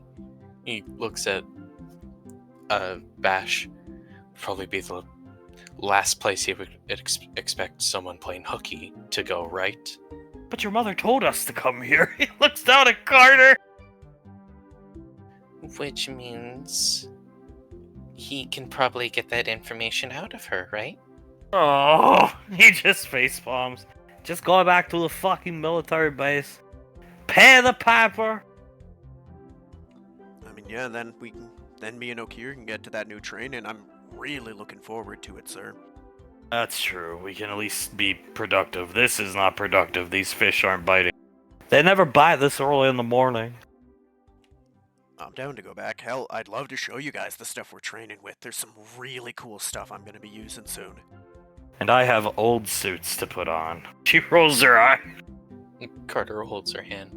Pantsuits, honey, and they make you somehow even more beautiful than you already are. Did the stockings come to Bash? Look, I don't go through all the packages, but I'm pretty sure, yeah, I saw one that said, like, stockings white, gray, gray, gray, white, yeah. Happy. She looks at Carter. Carter takes her hand, kisses her knuckles. Extremely. Careful wearing the white ones in the greenhouse portion of the barracks. Mom wore them at the shop a couple times and they got wrecked by the plants. I don't think I'll have much of a choice. He wants me in them all the time. When we got high, he demanded I put one on. Carter nods. You look very good in them, honey. Look on the bright side, he obviously doesn't think they make you look old, because he wouldn't like him if he thought they did. That's true. I just feel old in them. You shouldn't, honey. You really shouldn't. I mean, you're basically the same age as the rest of us. You look younger than Carter. Let's just be real here. Yes, exactly. Thank you, Tommy. You look younger than me. Your mother is like 400-something fucking years old and looks like she's barely 38. And Marianne just shrugged. And I'm pretty sure that isn't from, like, any spell or something. I'm pretty sure even if she didn't have a life elongation spell on her and was 80 or something, she would probably still look just like that. This is good genetics, the best genetics, which are very exclusive, Carter. Yes, very exclusive. I know that, Tommy. Alright, well, you watch your little fucking show. I'm going back in the lighthouse. See you later. He disappeared. See, Memory and Tommy's right. Tommy's always right. When is he wrong, right? When he asked you to beat up civilians, when he decided you were capable of flying an antiquated jet, the list goes on. Okay, so he's... When he gave you a sports car and the keys, and knowing you'd probably do something stupid with them. Alright, he's missed like 3 times, but he's right way more often. He's batting almost 1,000. I agree. Crosses his arms and nods his head. Third that. I 100% agree with him. Fourth, kissing her on the head. Soul raises her hand. Fifth. You think he's see what he's... He goes in, holds the door of the lighthouse open. He's gone. Probably teleported. He's got him here too. Everywhere, not just the lane. Has some up at my mom and dad's cabin. Ha! He starts chuckling. And I'm pretty sure he can port himself to one of his circles at will too. That guy's something. Head hunching in his shoulders because he hears the sound of a ship looking over his shoulder. Oh, it's just an airliner. That guy's something else. He is, but I mean, he's got to be really good at what he does to be as rich as he is, and for, well, the Primarch and the Colonel to decide they want him to look after their kids. Ugh. Pitching the fucking fishing rod in the ocean. We're going back to base. Yes, sir. Soul nods. Pick up the fishing rods and let's go. Should we, get that one, pointing to it going below the surface? No. Whatever you say, sir. Alright, let's go. Get to the dropship. Yes, sir. Soul shakes her head. As Colt goes to pick her up, she just whispers in his ear, "Here comes the fireworks." Here comes the Mushin fireworks, carrying her this way. She starts to laugh. Maybe I'll try and see what those will look like one day. She'll make little fireworks appear around her fingers. As he leans in to give her a slight kiss on the cheek, the rest following to go to the dropship. Scar and Blaze are down here. Right here. Blaze, what are we doing here? Scar, I just have a sneaking suspicion about something. All weekend, they've been hiding down here in this quadrant of the underground bunker. I need to see what's going on. Back to I told you about the Fairy Tale 8 stuff. Tommy gave him a bunch of money. Mother Good Ash, gigantic statue. I'm concerned. Let's go. As they walk up, what do they see Frederick doing? As there's a giant float of Mother Good Ash under construction by robots. Krellin up on a crane, helping with the construction, and Samuel on this gigantic float. Oh my god! They see Fudwick with those sticks that people use to direct airliners on runways. He's like pushing them forward, side to side, diagonally, just in absolute random directions. Yep, you're good, you're good. Make sure the eye patch is in the correct place, please. Okay. As the crane raises him up more, fixing the cover, it's a gigantic sheet on the eye. Good, Fudwick? Very good, very good. Maybe some more paint on the whips. The whips. What the fuck? Oh no! Fudwick, You buffoon! Cracking his knuckle! Robot knuckle! Fudwick immediately sweating, turns around, slips on the sweat, falls on his ass. The two airliner things, I'm not sure what they're called, go shooting off into either direction. Oh, hi, Mr. Blaze. Hi, Mr. Tooth. One of the airline things hitting Samuel on the face, grabbing his face as if he feels pain. Krellin, uh-oh. Coming down on the crane. Beep, beep, beep. What the hell are you doing here? That's a giant statue of a transvestite Ash! Yes. Looking up at... Correction, it's a float of Mother Goodash, thank you. Why? Because we want to have a parade. Parade for us. Celebration. Coming over, helping Fudwick up. Fudwick stands up with Krellin's help. Celebration to celebrate all the things we've done for the Rainfall family. Like shoot their deer? See deer explode? Starts laughing. Fudwick nods. That's not a bad idea. Samuel, write that one down. Samuel nods his head. Play it, Samuel. Samuel will play the deer blowing up Scar. Oh! Fudwick sort of chuckles when he sees it, then looks around. Suweta isn't here, right? No, she's, Amels with the kids and Davine and Hunk. They went out to breakfast, trying to keep Julius away from Ricky. Integra killer? Looking at Scar? Yeah, that's one way to put it. Fudwick shakes his head. I think they should just let him go talk to Ricky. Well, you know, they're worried Julius is gonna go ham on him. But anyway, don't try to subject change on me. When do you think you're having this parade? Who told you could, and who said having that gigantic transvestite blimp of Ash was okay? This is what we spent the money Tommy gave us on. I thought it was for a statue! We changed mind. Saw Thanksgiving Day parade. Rewatching tape of it where Pequod in. Oh. We want to change Kermit into Mother Goodash. Where do you think you're gonna have this parade? Woodbury, obviously. No! Cutting him off! We could have it at Woodbury, trust me. Where else have parade? Anywhere else. Woodbury nods his head. Yeah, Woodbury. Julius is going to love the parade. And Aunt Suletta. Make float of deer? Yes, Quellen, make float of deer. Protecting the wildlife on the Rainfall Wane. That's what we could say. Bring awareness to animal rights activism. Yes. You killed the deer! He's looking at Frederick. It was you! Potato, Scowl. Help Elizabeth not be stupid, come home. You had nothing to do with that! I mean, Mama Land, yeah, you sicked them on him, but that's it! The fairy tale ate! Frederick tilts his head. I was the widow of the fairy tale ate, Franco. I know that, but help Davine Hunk fix relation. They watching our shows all time laughing. Oh. He nods his head.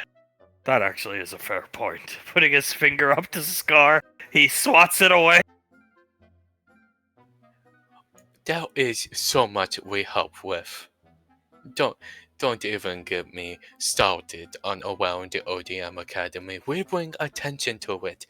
I personally believe everyone only wants to join the academy because of us three and our TV shows. Big problems with Carter? We keep production studio afloat when Carter caused problems, gesturing to Scar. Oh, nods his head, looking at the ground. Keep relevant, in public mind, only cause us, cause Carter brain dead. Samuel nodding his And don't even bring up how much money we provide to the Wayne Falls. Although, I don't really want further of that. We have so many other good deeds. Just want money for more floats. Well, your War Gods of the Deep is a great success. You can use your royalty money. That is true. We can use the Frederick Price money on the floats. Need make more, Frederick Price. More floats. 18 rounds, Woodbury. 18? Yes, one float for each round. And what are you gonna do? Get the float behind a building, get off the one you're on, get on another one, and just slowly come around the still under construction Woodbury? This parade not for a long time. Frederick nods. It is going to happen way into the future. We have to make all the floats. Frederick claps twice. Helping the headhunters become what they are today? Float of Integra, make Julius happy. Yes, and not even young Integra, old Integra. We're all sad and depressed because Ricky bad grandson. With the eye patch and greasy hair. Writing down. Starts right. Have picture of her like that. Please, Scar. Can it please be young Integra? I beg of you. Julius has pictures of young, healthy Integra, not old Integra. We don't want to depress him. He's already depressed enough. They went to the time tombs and saw Integra basically throw her life away because of Ricky. Thank you. I tell you, Integra killer, all time. Nobody listen, cause think we clown. And we're not clowns, Franco. Well, not all the time. Sometimes we're all pretty stupid, but not all the time we're clowns. Float Integra, old or young, your choice, Frederick. Thinks for a second. Old. Done. Scar grow. Well, just get the Integra one out early. I assume Mother Good Ash there, as Blaze is just staring up at it, is gonna be the final float. Yes. Nodding his Mother Godash deserves the finale. I actually think we should have Integra be the penultimate one. You think so? Looking at Frederick. I think so. We have Julius see Integra, get very happy, and then Mother Godash, he not be as mad when he sees it. Write down, Samuel. Typing on his wrist. Oh. Alright, fine. Your secret's safe with me. I assume you want this stuff kept Black Ops. It will be a very big surprise for the Wayne Falls. Puts his hand up. I have other things to worry about, such as routing out packages of steroids. I found 20 this morning. Oh, jeez. 20 boxes of steroids. You think maybe you guys could help out with that? You know, already help when on Xanax, always having good time watching us. Frederick looks at Scar. We provide the entertainment for them, just like how we're going to provide entertainment for them today. Isn't that right, Optimus Skull? Yeah, I'm looking forward to it, actually. It's just gonna be really hard to face them knowing this is down here in the works. You know they do not like Mother Godash, right? Why do you think we hid with Mother Godash in the cabin for so long? This better. We help bring Rainfalls together. This float, sign of togetherness. Just as Mother Godash is also a sign of togetherness, just bigger and more noticeable. What happened to the mannequin? Still up in shack. Nodding his head. Have dinner with tonight. Oh. making pasta Alfredo. Does she cook it for you? No, we're cooking that for her. We're good sons. We take care of Mother, thank you, unlike Elizabeth. Oh. You see, really works pasta Alfredo. It is her favorite, so we're deciding to tweet her today, along with pictures of the new float. Well, there's gonna be a new, most likely a new person here around his head immediately snaps, not Integra Killer. No, I wouldn't want him living on this lane. If they moved him in, I'm moving out. Good. But it's some goofball guy that Laz is gonna go talk to and try to get to move in here. That Clive guy she was showing you, Fudwick. Clive. Squinting. Blow nose all time, man. Boy knows all time, man. We need to keep an eye on him. Really test his mettle. Don't trust new people around Davine. Crosses his heart. He might hurt her feelings, and then we would need to punish him. Well, I'll give you guys a ring when he gets to the lane, and you can come meet him. I'm setting him up. If she can get him, I'm gonna set him up in the townhouse I had built for Marianne and Carter, because we gotta house him somewhere. Okay, sounds good. We I- will. Don't hurt yourself down here, please, because if you do, and then help needs to come down here, they're gonna find out about this. No, we're not hurting ourselves. Samuel only fell off the crane once. I can see the large indents in the steel-plated floor. Hands in his pocket. Could use handyman help down here, Scar. And Blaze help. Nodding. Fudwick puts his hands out. You guys could be in the parade. Looks at Blaze. Blaze, I'm awake 24/7. I suppose we could offer a hand. Scar, sure, but I don't want to be in the parade. Blaze, nor do I. I haven't done enough for the Rainfalls, in my humble opinion. That true. Nodding is... Fair enough. Fair enough. But you guys are going to help us. Thank you very much. He puts his hand up for a high five. Scar will high five Blaze. High fives. Krellin and Samuel put their hands up for high five to Frederick. Fudwick high fives them both at the same time. Oh god. Well, we'll be seeing you guys later tonight. We're gonna be working on this after we have dinner with Mother Godash. Yeah! Just staring up at the giant balloon of Mother Godash. Yeah, I'll see you at the audition. By the way, even though the picture has it in the right place, in reality it's not. I think you got the eye patch on the wrong eye there, guys. Krellin looks back up. Oh shit. Oh god, he's white. God damn it. I go fix now. Goes to the crate. Hold on, let me get my things. He walks over, grabs his little airline things, and starts doing the same thing he was doing. Samuel going back onto his float as Blaze and Scar will leave. Now having the knowledge of the secret of secrets, essentially, around the lane. As here at Amels, it's not even open yet, but they're enjoying a wonderful breakfast. Lebanese-style breakfast. Pequod eating quietly. Icy eating quietly. Hunk not touching Davy. Davy turns around. Have you taken your pill yet today, honey? Oh yeah, took 20 of them. Everything's A-okay.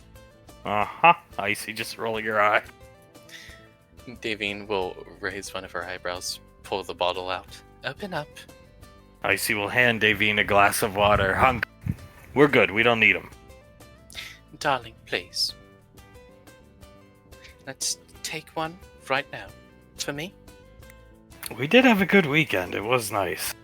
It was a spectacular weekend, wasn't it? Would be nice to have more kids. Yes, it would be. She puts a hand... she sets the water down, puts her free hand onto his chest. We should definitely do more of that. Trying to make those kids, shouldn't we?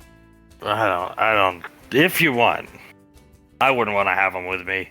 Soletta just groans at Davy. Davine squints her eyes. Open your mouth for the pill, honey. He just opens it. Ah! She puts the pill in, picks up the water, gives him a sip of it. Crunches down on it and swallows it.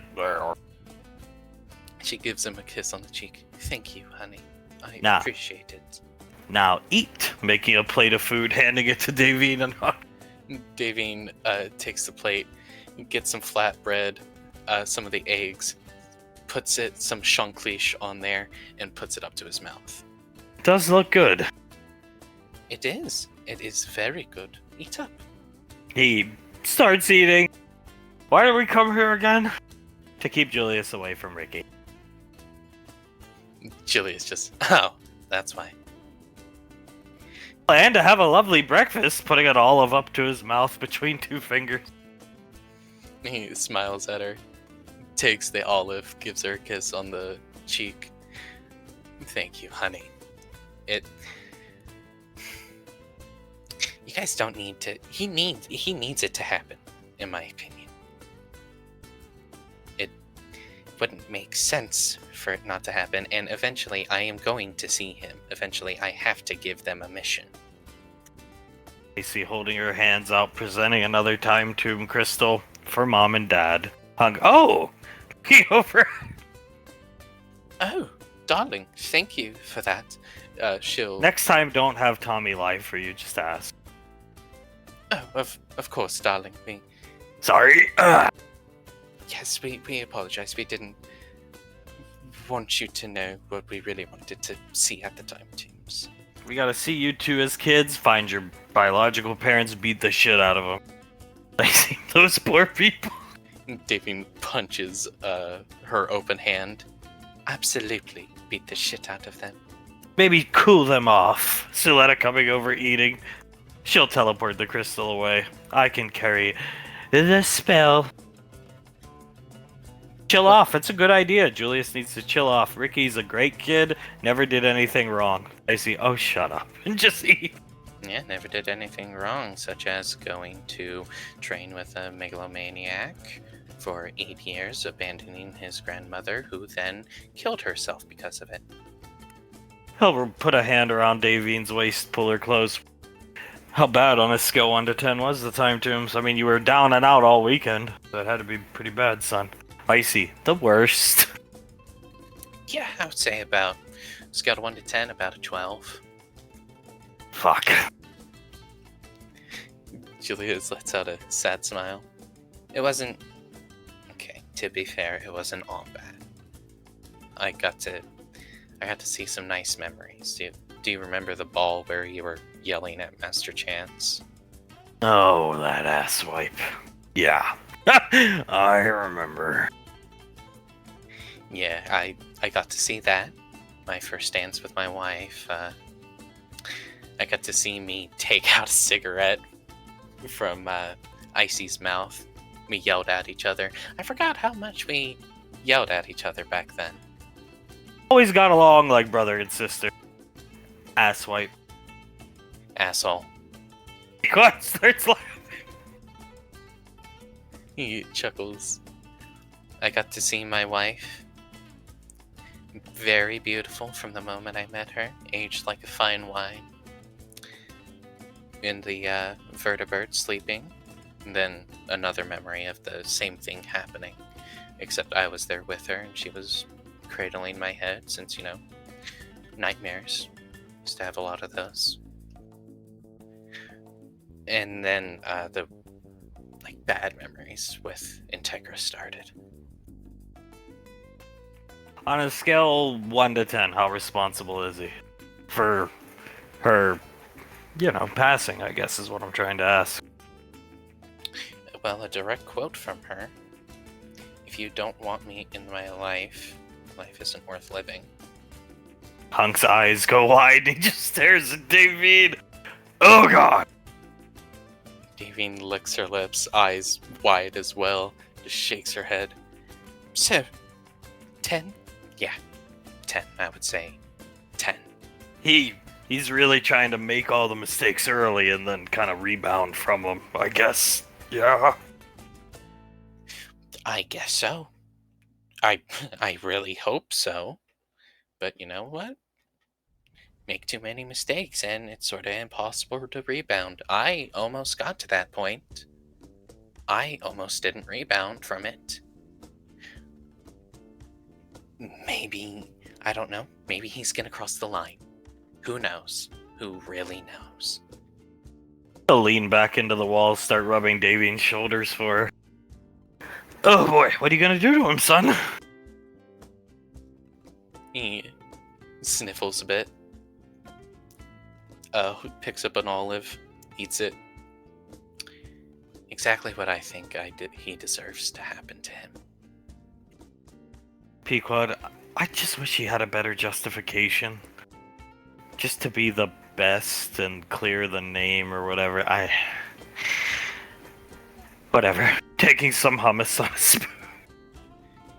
Julius pinches the bridge of his nose, shakes his head. To be the best and clear the Valorious name. Buddy boy, the name of the Valoriuses was cleared when he helped save the universe. And he became the best ranger captain to date, basically. Rubbing Davian's shoulders harder. Feel good? Wonderful, thank you. Very relaxing. Very sensual. Very sexy. Xanax kicking in. Thank God for that. He stabs some eggs, eats them, sets the fork down. Davian turns around in Hunk's arms, gives him a kiss on the cheek. What should I ask? Should we ask what else did he say? Do you think he wants to talk about it? Yes. She nods, turns to Julius. What else did you see, son? Well, saw her get hit by the bus. You've guys seen that video? She said for me to take care of Pequod and that she loves me before the bus hit her.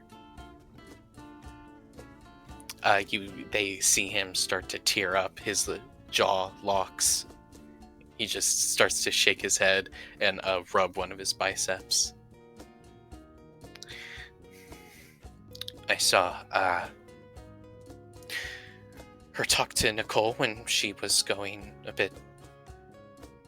when she wasn't remembering a lot. I saw her talking to Nicole for her to get back home. And... well, Integra is basically the reason why Icy saved our lives from that time deity guy. Hunk nods his head, hands on Davian's stomach. Oh. Yeah. Don't cry, son. Bottle it up. Use it today when you see Ricky. Pequod, don't add fuel to the fire, father. Icy, no comment. Eating. Julius puts his tongue in his cheek. This one time. One last time. He looks at Pequod. This is a promise. This one last time, I'm going to bottle these emotions up. And I'm going to use them, like Dad said. But after this, I'm going to do my damnedest not to bottle these emotions up, okay? Pequod, I trust you will. Just please relax and let me enjoy breakfast. Okay. Take it out on him later. I sent Bash and Oak here to take them fishing and to try and keep you guys apart. It's not gonna work anyway. I don't think it is, honey. He smiles at her, gives her another kiss on the cheek. Do you mind if I feed you? No, I'd prefer it that way. He'll do the same thing Davian did. Get some eggs, chunklish, flatbread, put it up to her mouth. She eats it as Hunk just shakes his head. I think young boys, generally speaking, benefit from a good ass whooping every now and then when they've done something wrong. Like, really wrong. Integra gave me my ass whoopings, not my stepfather, so... She used to hit me with the hilt of her saber. Well, I got pistol whipped by Lorelei. I think it can only benefit somebody like him at this point, so... I think so. And I will do what's necessary. Other than that, the rest is up to him. I see. Is that why you shuddered when she was in her crazy phase and would pull out her saber, sometimes just holding it, still sheathed? Yeah, PTSD. Oh, honey. She starts to rub his chest up and down. If Lorelai came at you with a whatever type of pistol she struck you with, or she was just walking around with one, you'd probably know what I'm talking about, Julia. Yeah, fair enough. If she came at me with a pistol and felt like she was, threatening someone with it, I would probably jump. I would also be quite worried that she was just trying to knock me out to take pictures of my bare chest. The only thing she's coming at him with is her shirtless, I think. I think so. If she got the chance, she would probably run at me shirtless. Soletta, those were strange moments. You would just be somewhere in the apartment. Some of us were hiding in the gym the whole time. Glares at Davey and then back at the plate. And you would just hear shrieking throughout the apartment. I see. Yeah. I'd be in my room reading my spell books and hear it. I would usually be around Ash, and I would be scared for my life when I would hear that. Remember that time we had, well, one of many times, but this one in particular, we had Mercurius, he had to physically, basically throw her onto the bed, and then he welded the door to her room shut, and we could just hear her screaming, Ash! The rest of the day! And you could hear the saber hitting the door, and pretty sure you heard a gunshot a couple times. I remember I slept in the SIS barracks that day. I think that actually went on for about a week. She just got a lot of energy for some reason and really was dead set on killing Ash. She was very dead set on killing Ash. She almost challenged Ash to a duel or something on Gateway. Yeah, on Ring 8 of Gateway. She challenged Ash to a duel. It was one of those times where we were sent up to go get her, and the only way we managed to convince her to come back to the apartment was, we can have the duel, just, back at the apartment type deal.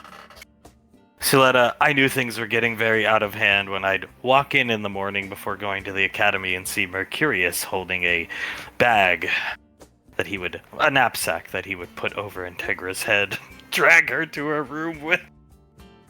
I see, the knapsack was, I believe, my idea. But yeah. I knew it was getting real bad when she appeared on Gateway nude a few times. Oh god! I forgot she was topless around Gateway. That poor woman. Oh yeah, I can't remember who, but someone called us up and was like, "Can you get her, please? We don't want to see that." Davine just shakes her head. Oh, that poor woman. She'd been through a lot. Yeah. She did. She had been through a lot at that point. Logically speaking, her decision to, walk out in front of a bus makes sense when you think about it. After given everything she'd been through. Still eating. Pequot, shut up! I mean, Ricky really did her in, I think. They hear Julius let out a,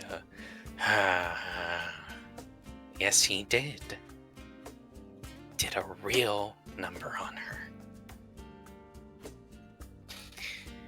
I hope Hale never grows up to, not show up on Mother's Day for me. Imagine that. I think, just eat the food, Nicole. It's delicious. Here, dear, let's go get some. Yes, let's. She'll start to poke some of the food, feeding it to Hunk and taking a few bites herself. What about birthdays? Did he at least go to see her on the birthday? I wasn't at the time, too. Surely he did. He's not that unintelligent. He shakes his head. I'm pretty sure he didn't even go to the funeral. She starts giggling like a little girl. Funny joke. Julius looks at her with one eyebrow raised. Not a Ash was at the funeral. He came back from the frontier, if memory serves right. Like, there was no funeral, if you will, but a remembrance. Yeah, we gave him the time off for it. He wanted the time off. He got it. And his son was surely somewhere there. Nah. Putting a piece of bread in her mouth. Julius scoffs, puts a piece of bread in his mouth. He was not. He was training with Lazuli. Gotta be the best, right, Auntie? Oh. Puts an olive in her mouth and just chews it slowly, looking at the wall. I'm going to show him that he is not the best, nor will he ever be the best. Yeah, that's what I'm gonna do. That's a good way to put it. As he'll take another bite of food, put a bite of food up to Pequod's mouth. She'll take a bite, shake her head. Just, nothing permanent. I'm not gonna permanently hurt him or anything that would require Nicole to heal it, for him not to be out of action for multiple months. I ain't healing him anyway. He needs to man up. His dad had problems, but his dad was always a man. He never had any problems manning up. Hug. That's true. Well, at least he didn't like this. Oh no, he did despise his dad. I am not good at this. He looks at Icy. Icy, me neither. Davy shakes her head. I don't think I am either. Julia shrugs. It's fine. Just he's gonna get his talking to. No matter what, no matter anything people can say, it's not going to change my mind on it. It's going to happen one way or another. So, say what you want to say. It's fine. Talk about it. Share your opinions. It might help me make up my mind on what exactly to do. Teach him the lesson of lessons. Beat the snot out of him. Noted. And I will do just that, Auntie. Remind him how insignificant he truly is. I think my sister was good at teaching people that, not the insignificant part, but building them up as if they would be some grand, and then you're a Kai fighter, and you fly into combat, and unless you're highly adept, you just get your head blown off. Kai fighters are useless. There was never a use for them, there never will be a use for them. Only the exceptional of the bunch are actually, factually, worth having in combat. And that is that. He was a moron to think he could be the best. I agree. But you trained with her for 8 years. By 3 weeks in, it was ugly, granted, but I was able to shoot a ki blast out of my mouth. Basically the only reason Ash, Saris, and me were alive today. He trained with her for 8 years, and he cannot shoot a ki blast. He has no potential with ki. Well, she was good at working you up to think you'd be something. And then from what little I know about the Moog, he essentially did exactly what I just said most Kai fighters end up doing. Only he didn't die because he was lucky. But there's a thin line between luck and when that luck runs out. Eating another olive. Julius nods. There's a fine line between an ace and a 2 in a deck of cards. It's all luck in the end. Hunk, what's his I had no priorities, really, when I was his age. I mean, I was in the military, and my priority was, make money. Make a lot of it. Oh, and then get the the dopamine release of getting a promotion. Which it's true. When I got promoted, I felt like the king of the world. And it's great. But those are my only priorities I had. What are his priorities? I see, girlfriend, and now slowly starting get a girlfriend, and now slowly starting to warm up to his father, and in turn his mother, because his mother is attached to his father. And they don't. Whatever. Just starts eating. Julius shakes his head. Long story short, not a damn clue. Pequod, well, he's around all of our kids, and they all basically shacked up, and he probably just assumed that's how the world works. You just get a girlfriend, or you want a girlfriend, and it happens, but not when you live in a bunker for 8 years and you have the social skills of a fucking fly. Which, Leslie had the social skills of a fly, so she taught him that. Yes, she did. Yeah, she really did. On purpose, most likely to hinder him, but yeah. Probably on purpose, probably purposely kept him separated from his mother and grandmother. Hunk, there's always a choice. You people had no choice. You kids. This one had a choice, right? She stayed away from her because she was smart. You had no choice. Well, actually, you did. You could have went back to Raven Rock. And you should have. Points at Julia. Because we should have. Yes, we should have. There's always a choice. Actually, it's one of the best moments I ever had with Integra. There's always a choice. So, anyway, but yeah. He had a choice. He could have went home. She didn't handcuff him. See, he did kind of deify Laz in his mind, so I think he willingly stayed. Which just adds to the beating he should get, in my opinion. But who am I to listen to? I'm just a time deity. Be quiet. You. Oh. You know what? Time deity tells you to do something, you do it. My hands are tied in that situation. As long as you learn from it, then yeah. Like I said, for a young boy, an ass whooping every now and then is necessary. Julius chuckles. Yes. And an ass whooping Ricardo shall receive. As I said, just remind him how insignificant he truly is. That's what we spellcasters like to do, so when we're angry.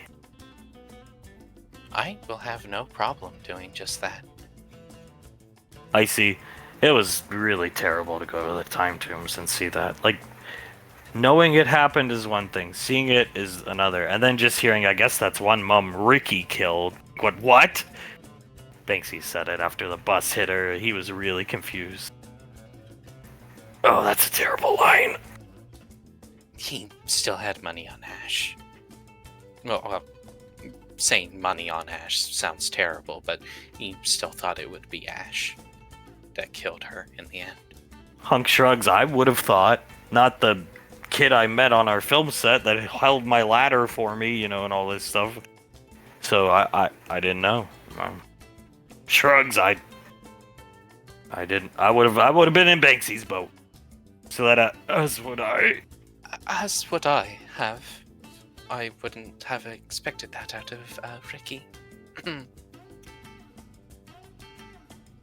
Well, yeah, I suppose it takes a bit to get to know him and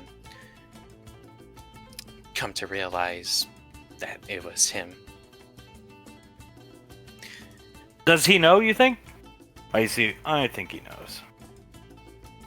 That he killed Integra? Yeah. Like, do you think he has any sneaking suspicion, or because maybe do you think his parents told him they think that or they don't, or I mean, if he didn't have a good relationship with his father, that means he wasn't around his mother. So I think he knows.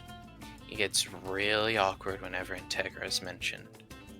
Doesn't seem to really like to talk about her. Whenever someone says, wow, she must have been really special to our family, he says something along the lines of, yeah, she must have been, or something like that. Keeps the conversation short. I don't think he likes to think about it. So yeah, I think he knows. And his first couple weeks at the base, he just kept asking all the time why Julius had a picture of her in office. And I think Bash got more whiter, telling him stop asking Ricky. Yeah, so Julius nods. Maybe it's some kind of denial, something like that. I wouldn't know, but he knows something. Buffoon. Eating her egg. Buffoon. Wonderful term for that. Now, I know I can always come to you, Auntie, to get just the perfect word for something. Davy chuckles. She is very good with those types of insults. I believe that would be the correct word for them. She nods her head as Hunk, sipping some coffee. Can I let you go for a sec, dear? I gotta run to the restroom. Oh, of course, darling. Don't be long, okay? 2 seconds. He runs off to the restroom. His tolerance is insane. He built up a tolerance to Xanax so quickly. He's a strong-willed man. Extremely strong-willed. Davy biting her lip. You'd have to be to destroy your body for 20 years. Pequod fist on the table and looks at Davy. Julius puts a hand on Pequod's fist. Only one beating today, please. She'll unclench her fist. Fine. Davy, staring at where Hunk just left, turns to Suletta. Is the mind meld? Oh, I believe that's the name for it. The mind meld. Is that almost ready? I see. Soon. Nods her head. I have to study the book. Problem is, the book is in a language I don't know. Give me 2 weeks. Of course. Thank you for doing this for me, Istrom. Anything for you. She grabs Icy by both the cheeks and gives her a nice big kiss on one of them. As long as you promise to slap the shit out of him after the mind meld's done. Okay. I can promise that to you. He needs it. Nods her head. Kind of shock him back to reality, so to speak. Icy, yes. Of course, yes. I can slap him, if you so wish. Suletta, fine. Slap him. Icy, you know the first thought that goes through his mind every morning is that this is probably his last day on the lane. And it's been like that for like 18 years. Slap him. Suletta, poor man. Davine puts a palm on the side of her head, rubs it. He actually thought he wasn't going to be there when Elizabeth was born, because you would have divorced him by then. Because you didn't want to have a kid with him.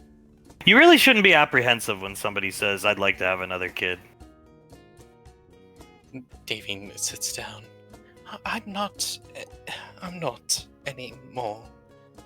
I was back then. Oh God, I'm a terrible person. Why would you be apprehensive? Because why would he want to have a child with me? Aw, 'cause he's madly in love with you, lady. Yes, obviously he is. And when I was apprehensive when he asked, during the whole thing that was happening with Elizabeth, the first thought in my mind was, would it make her feel like we were replaced? She should have been replaced, woman. She deserved it at the time. She did, but she's still my daughter. And she should have been replaced. She would have deserved it, but he just wanted another kid. And Shame on him. Feed me, Julius. And Julius feeds her. And I realized that. She left to make friends and brought a boy home. And she deserves an ass kicking too. Trust me, it has crossed my mind multiple times. Maybe as a preventative measure, just to make sure she doesn't torture Benny for 20 years. Very good idea, Nicole. I will, She's too hard to, like, even yell at, though. She's so little and cute. She does have quite large eyes that are difficult to look at when you're yelling at her. She'll be fine. Just forget what I said. Eating more food. Davian groans a bit. I surely hope she will be fine. Do you want to have more kids with Dad? Yes, I do. I want to have many more kids with Dad. Then please start after the mind meld. I will. We've been starting since he's been taking the Xanax. They won't last much longer. Groaning, thinking about the Xanax. No, they won't. That's why I have my wonderful, loving daughter and my loving sister helping me with it. And she'll hold one of Icy's hands. She squeezes Davian's hand as Hunk comes back, reaching between their shoulders, grabbing food. I'm really hungry today. Oh, well, here then, honey. She'll stand up for him to take a seat. He'll sit down and pat his lap. She hops on his lap. And then she will start feeding him quite a bit of food. That's good. Pequod watching. Julius just rubbing the sides of his head. Oh my god, this is... Oh, why am I even talking? I'm partially to blame as well. Not as much as her. Julius shrugs. I'm still somewhat to blame, so I shouldn't talk. Fair point. Eat your egg. He eats them. And try not to think about Ricky. I'll try not to, for your sake, honey. Good. As flashing to the barracks, Memory Ann is... They're not here. Memory Ann is in the girls' barracks, door closed. Carter's just waiting out here. Ricky's got a milkshake. I don't know what Carter's doing. There's some of the pantsuit, the package of pantsuits just resting there. He picked the one he wanted. Carter's looking through them. Just standing there, waiting for Memory Ann, looking through the pantsuits. You really like pantsuits, huh, man? When they're on her, I do. Fair enough. They look good on her. They, compliment her. Yeah, they do. They do compliment her. Quite well. He's, staring at the door, waiting for her to come out. Soul rubs the back of her neck. So, what flavor milkshake you got there, Rick? Vanilla, I just threw one together in the kitchen. I mean, it's easy. Cool. Yeah, I like vanilla. It's tasty. She's looking around. She looks nervous. You alright? I mean, I know your dad might get mad about us playing hooky, but I don't think it's something to be that worried about. Oh, I know. Yeah, he won't be that angry about us playing hooky. Just, he's my dad. I don't really like him being mad at us. No, that's alright. You're making me worried. You look like you're afraid of a ghost coming up on you or something. She chuckles a bit. No, not ghosts. The door to the woman's barracks opens, revealing with a...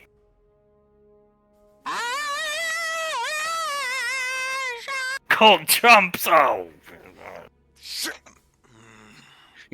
Carter jumps up. Some of the pantsuits fly up. He catches the little packages they're in.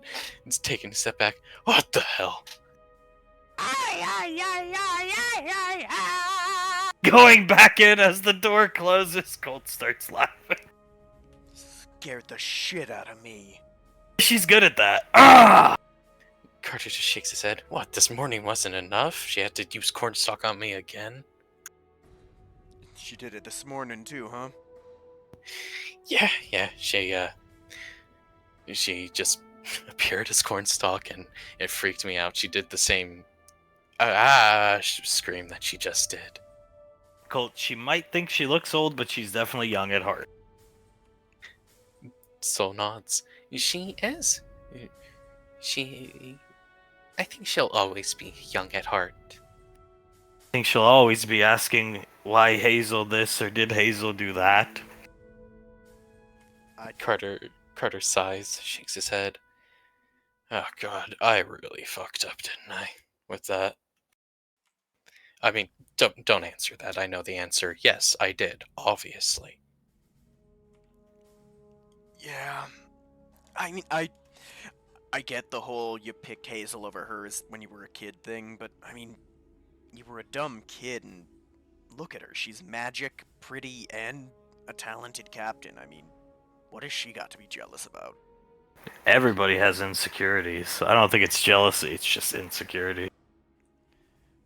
I guess I don't know. I can't think of a single way that Hazel chick even holds a candle to her. Carter shakes his head. In no way does Hazel hold a candle to her at all. She's a drug dealer now, I think. We were looking at her social media page on the way back. Maybe you should, Carter laughs. Of course she is. maybe you should show Memory on that. Maybe that'll help with the insecurity. I honestly don't know. Maybe it will, maybe it won't. I'll find a way to fix it. I know I can. Yeah, I know you can. I mean, you've been doing a good job of it as of late, eh? I don't know about that. I definitely could be doing a better job. I mean, if we're gonna be nitpicky, yeah, all of us could always do somewhat better, but you two look good together, you're happy together, that's about all you can ask for, right? Soul squints her eyes a bit.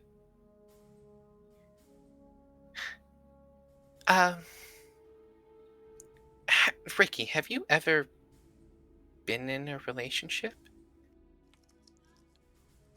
No. I've not. Not that kind of relationship, no. They're not easy to get. Not against. That much I do know. I'm kinda 0 for 2 at this point. Yeah. She rubs her forehead. You've just been working on yourself, right? As of right now, yeah. Doing the training, getting better. Working on, fixing myself. Not looking for that right this second. Good. You should continue to do that. And not... She looks away, looks back at him. And not give advice to Carter about a relationship you don't know much about. Fair enough. Sorry if I overstepped. Looks at Carter, I didn't mean it like that. You're good, man. It's okay.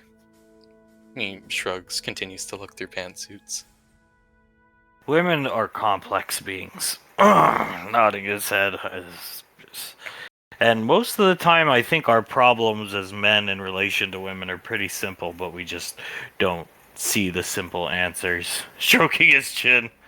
Like just asking your mom, like, hey, can I date Soul? And that would have all been... would have fixed a lot of things, I think.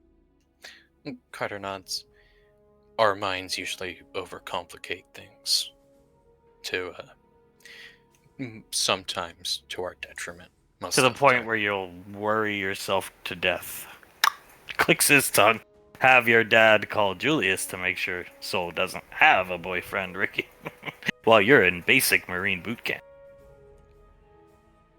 Yeah, that sounds about right. Haven't had a relationship like that, but I know I tend to overthink things or overcomplicate them when they don't need it. I never overthink my issues. But then when it came to this one, I started. Wraps his arms around her. It's only normal. Soul wraps her arms around him, gives him a kiss on the cheek. I won't really speak to it since I'm not a man. I'm not really sure how your guys' brains work, just as sometimes you guys aren't sure how a woman's brains work, but it it does seem like you guys overcomplicate things when something has a sort of simple answer. Like, I still think that Eric guy probably did a thing or two right. Listening around the corner. Who notices, Tommy? Easily Ricky and Carter. These two, not so much. Soul looks at Colt. He did nothing right, honey. Well, if he did, just let me know. I am adaptable. That's part of Marine training. Adapt and overcome. No, he did absolutely zero things right. You, on the other hand, do everything right. Carter staring at Tommy. Ricky looks over at Carter, looks back at Tommy. Hey, yeah, I'd say you do stuff right, dude, because you know you're always happy around each other, right? I am the luckiest man in the world, but just tell me if he did do something. If it crosses your mind, tell me. You fucking motherfucking idiot, soul motherfucker, disappearing around the corner. Soul shaking her head. That'll never happen because he didn't do anything right. But you, on the other hand, everything. I have literally zero complaints about you. Good. He leads in to give her a kiss as she finally comes out in the black pantsuit, the gray pantsuit today. Oldified and ready to go. Carter looks at her, takes a step, sets the pantsuits that he was looking through down, picks her up, wraps her legs around him. You mean sexified? If this is what you prefer. It is. It very much is. Hazel must have worn these to school. They are akin to... Dun. Listen, now these two see him and Ricky easily. This is kind of like the school uniform she probably wore. Oh, God, no. No. If she ever wore a pantsuit like this, would have been ruined for me. She shrugs. But you, on the other hand, will always and have always looked absolutely spectacular in them. He gives her a quick kiss on her neck and then stares into her eyes. She'll kiss him back quickly, Tommy disappearing around the corner. He just double took at Tommy and then he disappeared. Ricky's gonna lean towards Colt. Why do I get the feeling I might be getting arrested in something to do with Hazel pretty soon? Say no, please. Soul looks at Ricky. No matter how much money he asks you, you will not be involved in a murder. I'm pretty sure this time my mother will leave you to rot in jail. Yeah, I love Tommy. I love you guys.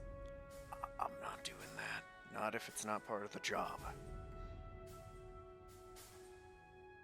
Coming up behind Ricky, rubbing his shoulders. Look good in that pantsuit, remember, Ann? You look like, I don't know, like a cutthroat businesswoman, killer band manager.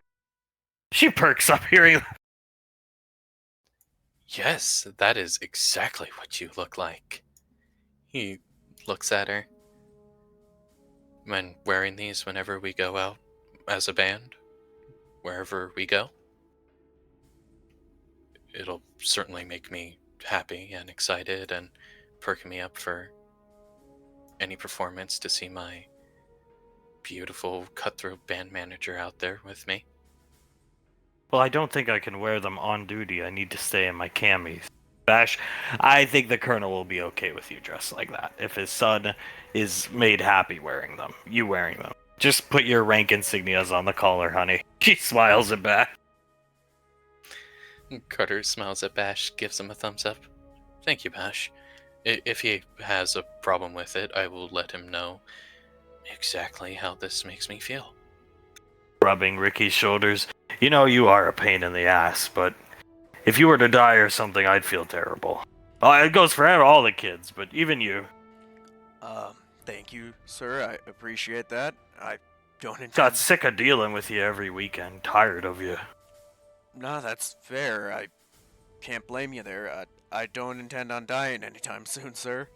Good. Well, sometimes we don't have a choice in the matter. Shrugging! I'm not too worried about that, sir. I'm too dumb to die, as he takes a nice drink of the milkshake. Cracking open a beer. Starting early, sir? On a Monday morning? Damn straight. Sol holds one of Bash's hands, looks him in his sunglasses. It's gonna be okay. Okay? I hope. Looking at Ricky drinking the milkshake. She'll pull Bash in and whisper into his ear. I'm betting on the fact that if we're, meaning the kids, around Ricky when it goes down, he won't hurt him as bad. That's what I'm betting on. That's smart. Colt,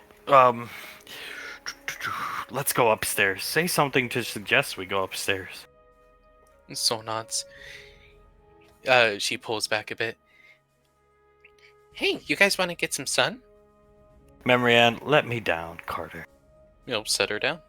She'll snap her fingers, produce a walking cane, and look, Carter. She walks with the cane like an old person.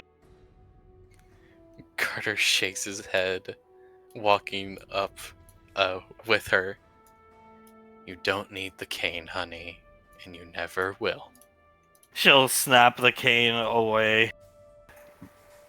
Oh, Kierwell. Yeah, sun sounds good. We can start training, Ricky. Go get your flails. Finish your milkshake first. He'll down the rest of it, and yeah. Oh, you guys are gonna think they're sick. Give me 1 second. He's gonna run off towards where the equipment is stored. Sol gives him 2 thumbs up. Yeah, I'm sure we will. Let's go. Come on the elevator. Colt gesturing for Ricky. He'll grab his flails and run back. Ugh.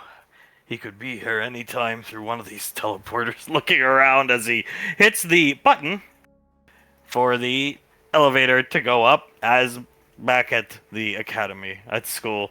Benny playing basketball, Tommy come back playing basketball with Benny. I thought he said he had things to do. I thought so too. How is he worse than Aunt Suletta? Here, hand me the ball. I'm going to show you how this is done the right way. The first time was just a joke. Watch this. Takes it. Holds it up. Throws it as if he does the spin. Like he's throwing the ball. I can't remember the name. And it, in the Olympic sport. And it just goes this way, bouncing off the wall and comes back. One of these days I will get it. Laz nods. Yeah, you got it, Tom. You can do it. I believe in you.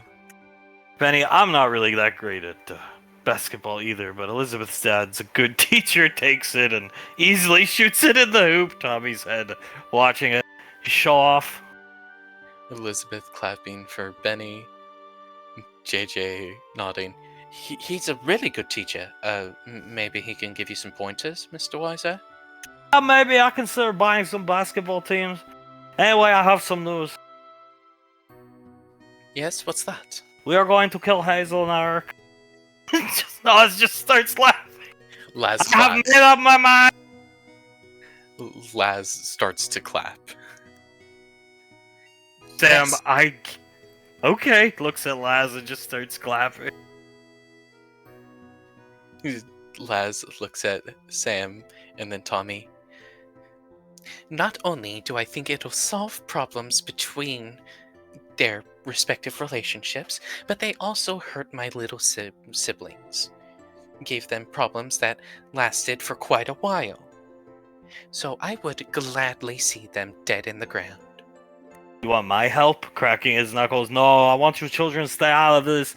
This is Hammer and sickle type operation, KGB stuff. This is beyond your understanding. Us. And we're the ones in the military. But okay, picking up the ball. Elizabeth raises her hand. So who are you gonna get to help unless you and I assume Yuri are gonna help or just gonna do it? Oh, absolutely. Dumbass will be there to help me, but I think I know there is a group of people here at the lane with very eclectic skill sets. I'm going to go into the restroom and see them now. I'll be back to check on you. He walks to the restroom. Oh my god, he's gonna get the Stooges. Well, Krellin can just like blow up. My mom said Krellin can just by thinking blow up people's brains, and Samuel's sniper rifle even my mom envies, so. Yeah, that's fair. Samuel and Krellin. What about Fredwick? Maybe he's like the fucking brains of the operation. Going sitting down in between Laz's legs as Benny will continue to shoot. Laz wraps her legs around Oz's chest, gives his head a kiss. Maybe he is an android, and I am pretty sure he was made by Max Tech. Coming into the restroom. But it's not Frederick, it's Frederick in his captain attire. Finding out the War Gods of the Deep has made so much money, Frederick's back in the attire, just in the bathroom, showing off the attire. Samuel beeping, telling Frederick that he looks amazing as the captain. Krellin hand on Frederick's shoulder. The best look for you. True captain of restroom. Funko, very much, Quellen. He grabs Krellin's hands, gives it a kiss. I think I look very good too. Krellin, hand over his mouth.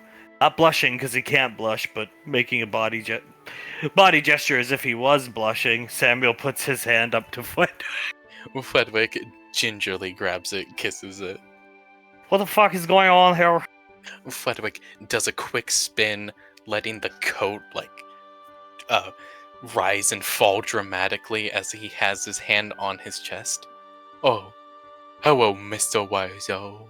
Ah, good to see you! Hand over his waist, bows the captain. How can the captain help you today, Mr. Wiseau? He scratches his head, looks at the ground, shakes his hand, his head. Uncomfortable body language. Something wrong, Frederick. Frederick squints, walks up to him. You could tell us anything, Mr. Wiseau. We can handle it. I'm having big fucking problem.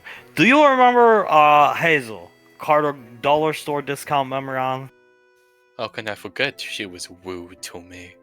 She coming between Carter and Memorion. Everything Memorion do, she thinks she's just doing cause Hazel did, like wear pantsuits. And it's exacerbating age gap between her and Carter. And he too fucking stupid to fix this. Frederick strokes his chin. Then what do you suggest we do? Do you think the captain and his finest men, gestures to Krellin and Samuel, could assist me and Yuri in killing her? Hazel, that is. Oh yes, of course, we can kill Hazel with you. I think maybe we have to follow her real cloak and dagger type stuff, Frederick. I know you're very good at this. Oh, you are speaking to the stealth experts here. Because I am not good at this type of stuff. I'm never in military. That is fair, We helped the Rainforest with quite a bit, so we know a thing or two about black bag operations, if you will. You can even add this. Well, actually, would you help me kill Eric too? You know, this guy. The same issue is starting with between Cole and Soul, because Soul just as dumb as Carter, just better to look at. Oh yes, of course, we can kill Eric too. Kill him good. And drug dealer Hazel. Reading mine now. Sell meth to 12-year-old. Oh, then we're doing God's work.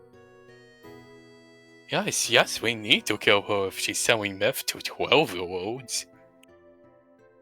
Sure, good. Then we will kill them together. The power of friendship. And so long as you help me kill them, track them around, track them down, gather information, just keep this secret from rest of Rainfalls, I will give you more money for floats. I know you're building fleet of floats. He looks shocked. How you know? My eye looks at Krillin. Oh, if you'll give us more money for floats, Mr. Wiseau, we will do anything for you. How about this? I'll give you unlimited line of credit for your floats on your parade. Samuel on 2 knees, hands up, begging to Tommy. Krillin looks at him and does the same. Frederick does the same. Yes, please, Tommy. Please, we will forever be in your debt. Alright, then deal. Please stand on your feet. Don't feel very uncomfortable when people bow to me. They both start standing up. Here you go. He hands Frederick a physical card. Frederick looks at it. I'll make sure to keep this in a safe place. He lifts up his ascot and puts it under the ascot. Spend my money on whatever you like for parade. Just make sure we have float of Hazel and Eric, and I want them to explode and confetti everywhere. Good idea, and we help kill, so we lay claim to helping rainfalls. Exactly. Samuel, write it down. A wonderful idea, Mr. Wiseau. Starts furiously writing it down. Okay, again, that is unlimited line of credit. Use it as you will. I have to go back out there and keep an eye on those stupid children, okay? Okay, Mr. Wiseau, we will be seeing you very soon. Alright, he double finger guns them, comes back out.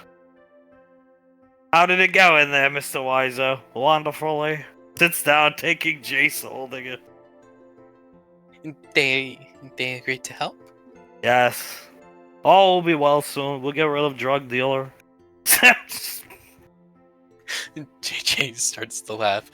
Laz puts a hand onto Tommy's and pats it. Thank you for helping them with this, and thank you for ridding the world of those two. She thinks for a second. Sons of bitches? That is a good name for them. We're doing God's work here. I was spying on those children when I was gone from here. Memorion always self-conscious thanks to Carter, and Colt starting to get very self-conscious about Eric. So nods. Yeah, I've been able to tell, at least with Memorian and the starts of Colt. But if you're going to handle it, I have complete and utter faith in you, Mr. Wiseau. Thank you very much. He stops, looks over at JJ. Do you have any exes? Yes, do you? He said he never dated anybody before me. God, no, I don't have any exes. You read my mind, Tommy, I know you can. Oh, that's right, your father think you gay. Puts his hand up, she starts laughing. Yes, and you know what? I have my suspicions about my mother. Probably thought I was asexual or something. She think you asexual or gay too. She thinks so too, just didn't want to voice it. Well, there you go. I proved him wrong, didn't I? In the best way possible. Pick one of the most beautiful women ever. Sam blush. Yes, the most beautiful woman ever, Tommy. And with the most smashing personality to ever exist. He gives her a kiss. Smashing. Hand on his chest. It'll be a wonderful wedding. Ricky already said he's ready to be the saint at the wedding. That's good. And he has agreed to in the never appearing in the pictures? Yes, Ricky no like cause problems. Okay, very good. Thank you, Mr. Wiseau. Problem's going to find Ricky very soon though. Oh yeah? Why is that? Julius beat the fuck out of him. Oh, is he down at Woodbury? He will be soon. They're showing up here in a few minutes. Coming back from their fabulous breakfast. Oh, okay, well. At least we got like a couple more hours until we hear about that. Or minutes, I should say, sorry. How is your new house, JJ? It's beautiful. Better than I could have ever hoped for. It's amazing. Uncle Scar is incredible. He is a very skilled man. Talking to him a bit, he's mentioned, like we've been saying, issues with doing the electrician's work and stuff like that, but that's what we got Clive for, isn't that right, Laz? And Laz nods, scratching Oz's head with both of her hands, so he gets a nice scratch with her fingernails. He leans back into her. Yes, we're just waiting for the colonel. We gotta see him, ask him if we can leave, since technically speaking, I guess we're on duty. I don't know. Elizabeth shrugs. It feels like a long weekend, honestly. I'm not complaining. Hand on on JJ's chest, up his shirt. Neither am I. He takes her hand, pushes it further up his shirt so it rests on one of his pecs, and then he gives her a kiss. How are you enjoying babysitting the squad and Ash's son? I'm not. I thought so. As Betty just shoots the ball. JJ nods. We try not to talk about it much when we're down at the lane and in our house. Of course, we talk about anything that might be bothering her, issues, stuff like that, but if it doesn't need to be brought up or she doesn't feel the need to talk about it, then most of the time the conversations are just about us, isn't that right? Do you think Julius will kick Ricky in the balls like you did? Oh, I hope not. He shrugs and I hope not. Laz opens her mouth, closes it, and then opens it again. I think if he were to put in the same amount of effort that Sam put in, Ricky would have no hope to have either kids or any sexual interest in anyone for the rest of his life. He would be cut in half, I think, by the kick. Yeah, most likely. Elizabeth nods. Yeah, he would be vivisected, I think that's the word. Benny shooting the ball. Tommy watching him fucking show off big muscular guy. Well, we can always give you pointers. JJ's pretty good at basketball. JJ's good at everything. Sam nodding her head. Not everything. Not great at math, but... Or accents. Why does that hurt so much to hear from you? Tommy beats the fuck out of me. Watching Benny holding Jace. What is this Count Globula horse shit I hear about? People want me to produce cereal with Kellogg. It's, you know, Count Chocula? Yes, I own that company. It's very, very like one of top selling sugar cereals, but I don't suggest eating it, not good for diet. Well, imagine that chocolate cereal with, gabagool underneath it. Like, you put the gabagool in the chocolate cereal, and then you pour the milk on, and then you eat that. What? Look here! You know what? I think it's a good idea. I think it's the best idea, actually. It will have to be stored in the frozen section if you have lunch meat in cereal box. Or do you buy cereal separately from meat? No, it's stored together. Yeah, together inside the box. The plan is to have Count Globula, as he is named, played by me as the mascot, you know. You gotta eat the fucking gabagool, or else it ain't gonna taste as great. It is the most spectacular thing you will ever eat. Gaba fucking go. Hand over her mouth, flooding her eyes, blushing intensely as Benny's just shocked, looking at JJ. This is children's commercial for children's cereal, right? You can't be throwing out the F-bomb. Well, you know what? The voice doesn't work without cursing. The cursing is integral. They'll just have to deal with it. Whatever, I will air it on Fox. Everything will be Fox soon anyway. Thank you. Elizabeth nodding. Very soon, sir. The paperwork's almost done. Doing good job. Don't worry about it.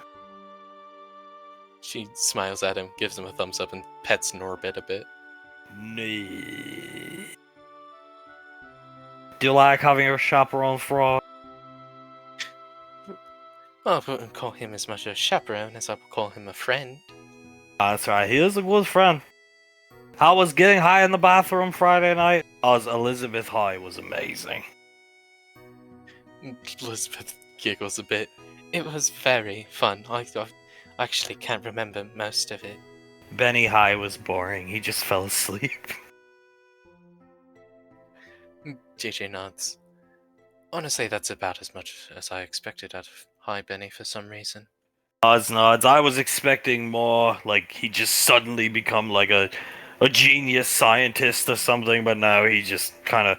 We looked over at him. How you doing, Benny? He gave us a thumbs up. He's over here now shooting, and then we looked back over and he was just snoring. Les starts to laugh. We certainly gave Jack in the Box a lot of money that night. I hear your mother buy it. Yes, she did. She quite enjoys the munchie boxes as well. Ryan fall in the box, having their name changed.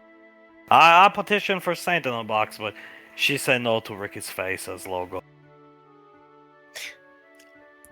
I personally would have made the same business decision. Well, no alcohol in box. But isn't the Saint's face just so much more marketable at this point? That is true. Saint Box, #1 business in the, well, second actually highest grossing Snarf workshop. He shrugs, showing back up. Speak of the devils, and they shall appear. Julius ready to have a wonderful day with Ricky. Julius walking, holding Pequod in his arms. That is certainly a way you can put it, Tom.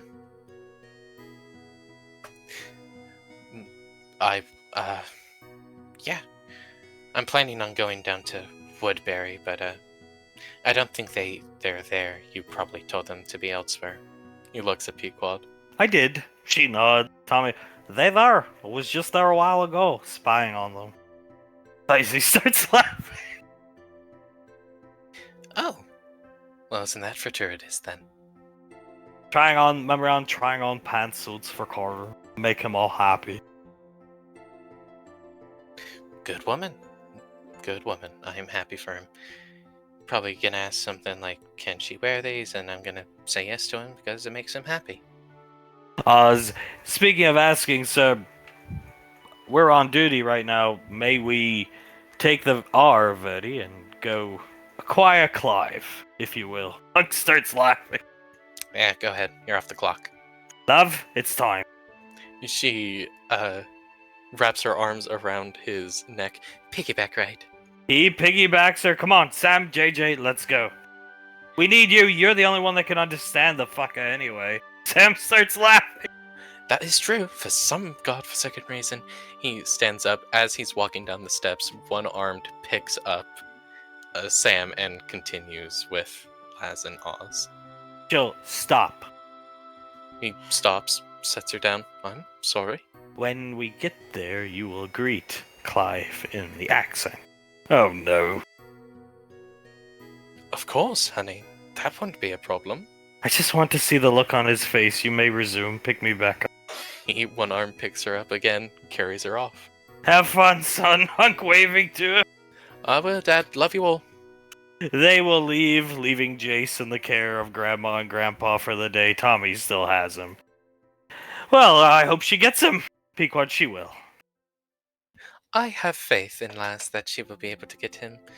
Plus, I watched some of Clive's videos.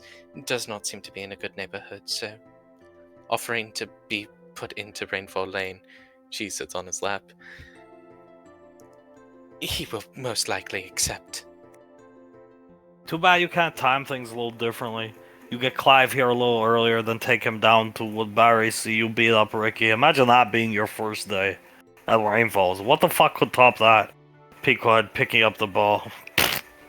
That would be a strange introduction to our family. I would certainly say so. Hi, welcome to the Rainfalls. I'm Julius Rainfall. Watch me beat up this kid that is under me in the military. Is this man fan of Rainfalls? Benny, oh yeah, watch his videos. He has tons of the merchandise. Pequod, our merchandise. Say our, Benny. You have the scarf. Our merchandise. Yes, he does. He has like limited edition statues and little figurines of us all.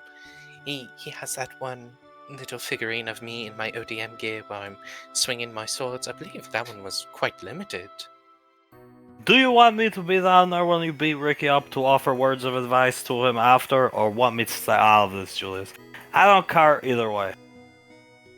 I'm gonna I've say, tried. I have, Julius. I have actually tried to talk to him many times. I know I fuck things up. I know I get him arrested. I take the responsibility. But it's not like I wasn't I even set up secret meeting with father and mother. And sometimes I feel like he not listen to me. Julius, nodding, walks over, sits down next to Tommy and rubs his back. I know you tried, man. I know you did. If anyone would, it is you. You see the good in everyone, you want to help everyone. This time, it just didn't work out. I'm gonna say I want to handle this one on my own, Tom, okay? Good. I don't want to be there anyway. Okay. He pats his back. And chin up, brother. Stands up. You did good. I tried. Only got the young man arrested twice. Drunk driving was his fault. I'm going back up to Gateway. Watch my show. Cyborg Jesse Ventura. Land squid, Julius. What? I'll see you all later. Disappear. Well, he turns around, looks at Hunk. Land squid, Hunk? What is that? Some type of new food he's serving at the restaurant? I see. Who knows with that guy? Picking Hale. He said Cyborg Jesse Ventura, so I really don't know. He walks up to Pequod. Half the words that come out of his mouth are just amazing, even if they are kind of word vomity at times. Shooting the ball, making it in the hoop, Benny clapping for it. Julius does a golf clap, and Davine holding Integra, laying her head on Hunk's chest. Cyborg Jesse Ventura, honey? Do you know who that is? Jesse Ventura was like this guy, like, we were going back 700 years or some odd ago, but he was like a Navy SEAL, then a wrestler, then a movie star, then a wrestler again, I think. Then he had TV shows. He was like the governor of somewhere, and that's as far as my extent of the knowledge of him goes. Wow, a very decorated gentleman, then. And now he's a cyborg, apparently. So that he's referring to Cyborg Jesse Ventura Conspiracy Theory. It was a show when I was... Well, it was old by the time I was born, but yeah. Oh, so he's watching a... That explains why he would say land squid. He's watching a conspiracy theory show. All the episodes are on YouTube. There's no copyright claim to them. Nobody owns them. Write it down, Julius. I'll buy them and put them on the streaming network. He writes it down on his wrist computer. Maybe we could relaunch the series Cyborg JJ, Brooklyn JJ. Oh god. Elizabeth looking at her lap. You wanted to get viewers, right? I don't think that will work out quite too well. Pequod backing up, Benny watching her, making a 3-point shot. Oh, it'll get viewers. That accent is comedy gold, in my opinion.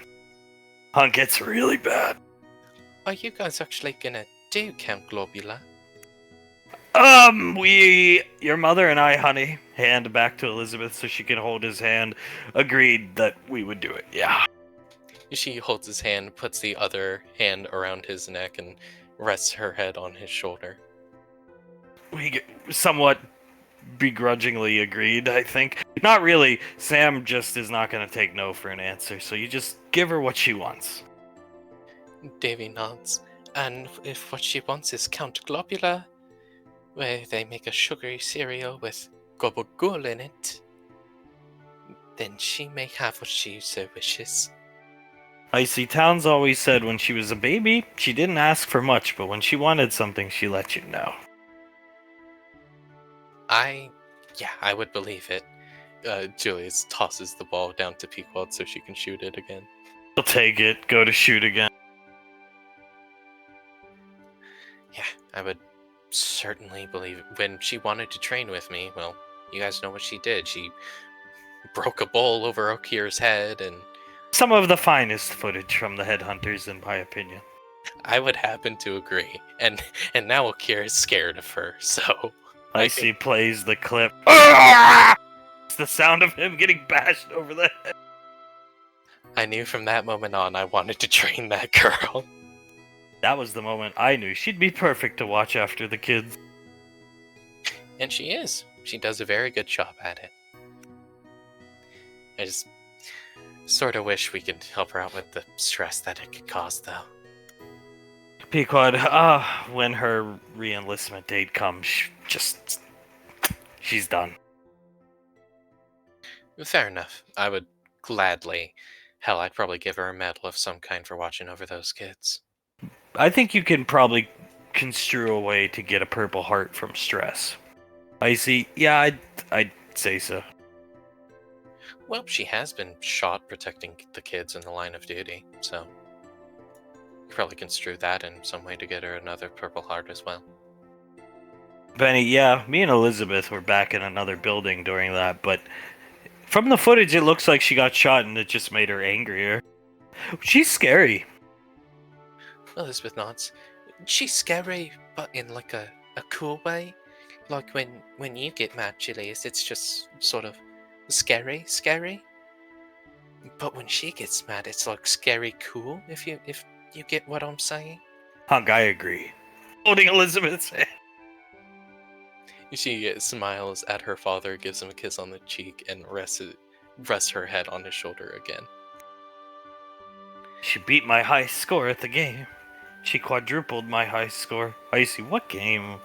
Benny, the Jurassic Park game. Icy just starts laughing at it. What, did she figure out some kind of cheat code or something? No, she just has the best reflexes I've seen. It's unnatural, actually. She didn't take a point of damage. Icy, that's insane. That shouldn't be possible, Jesus Christ. Pequod, she's fast like her mother, if you will. Julie starts to laugh.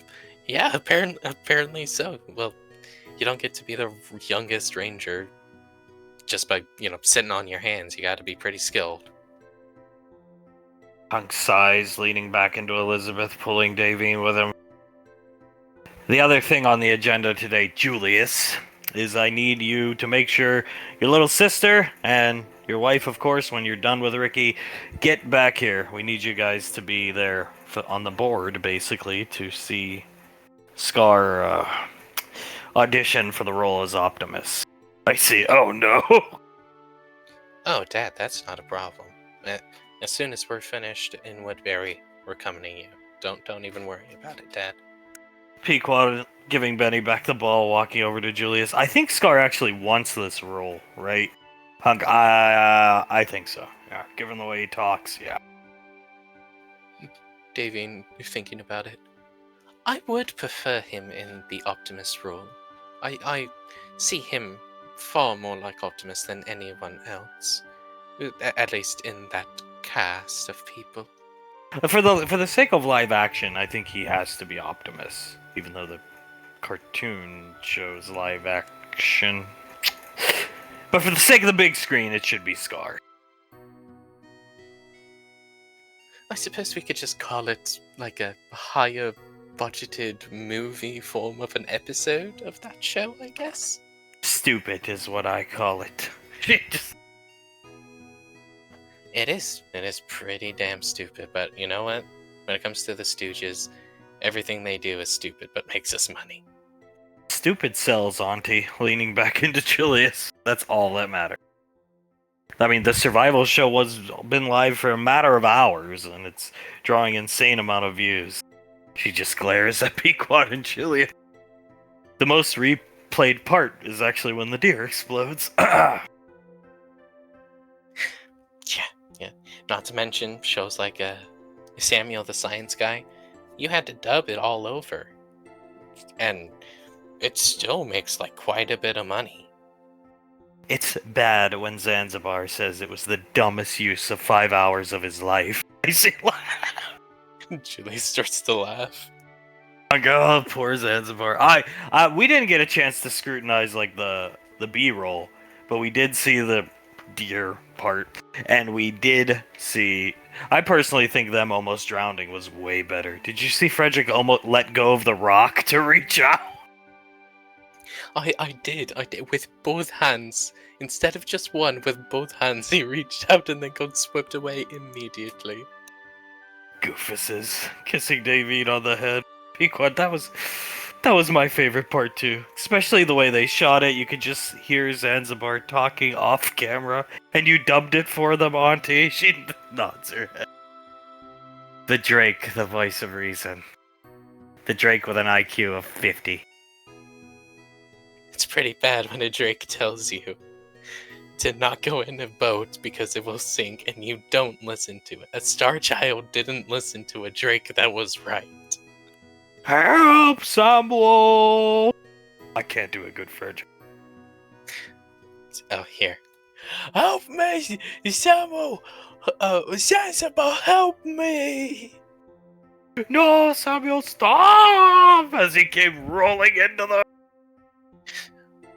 Elizabeth, I think my favourite part of it was Krellin's reaction to Emma's drowning. Just, Drake help!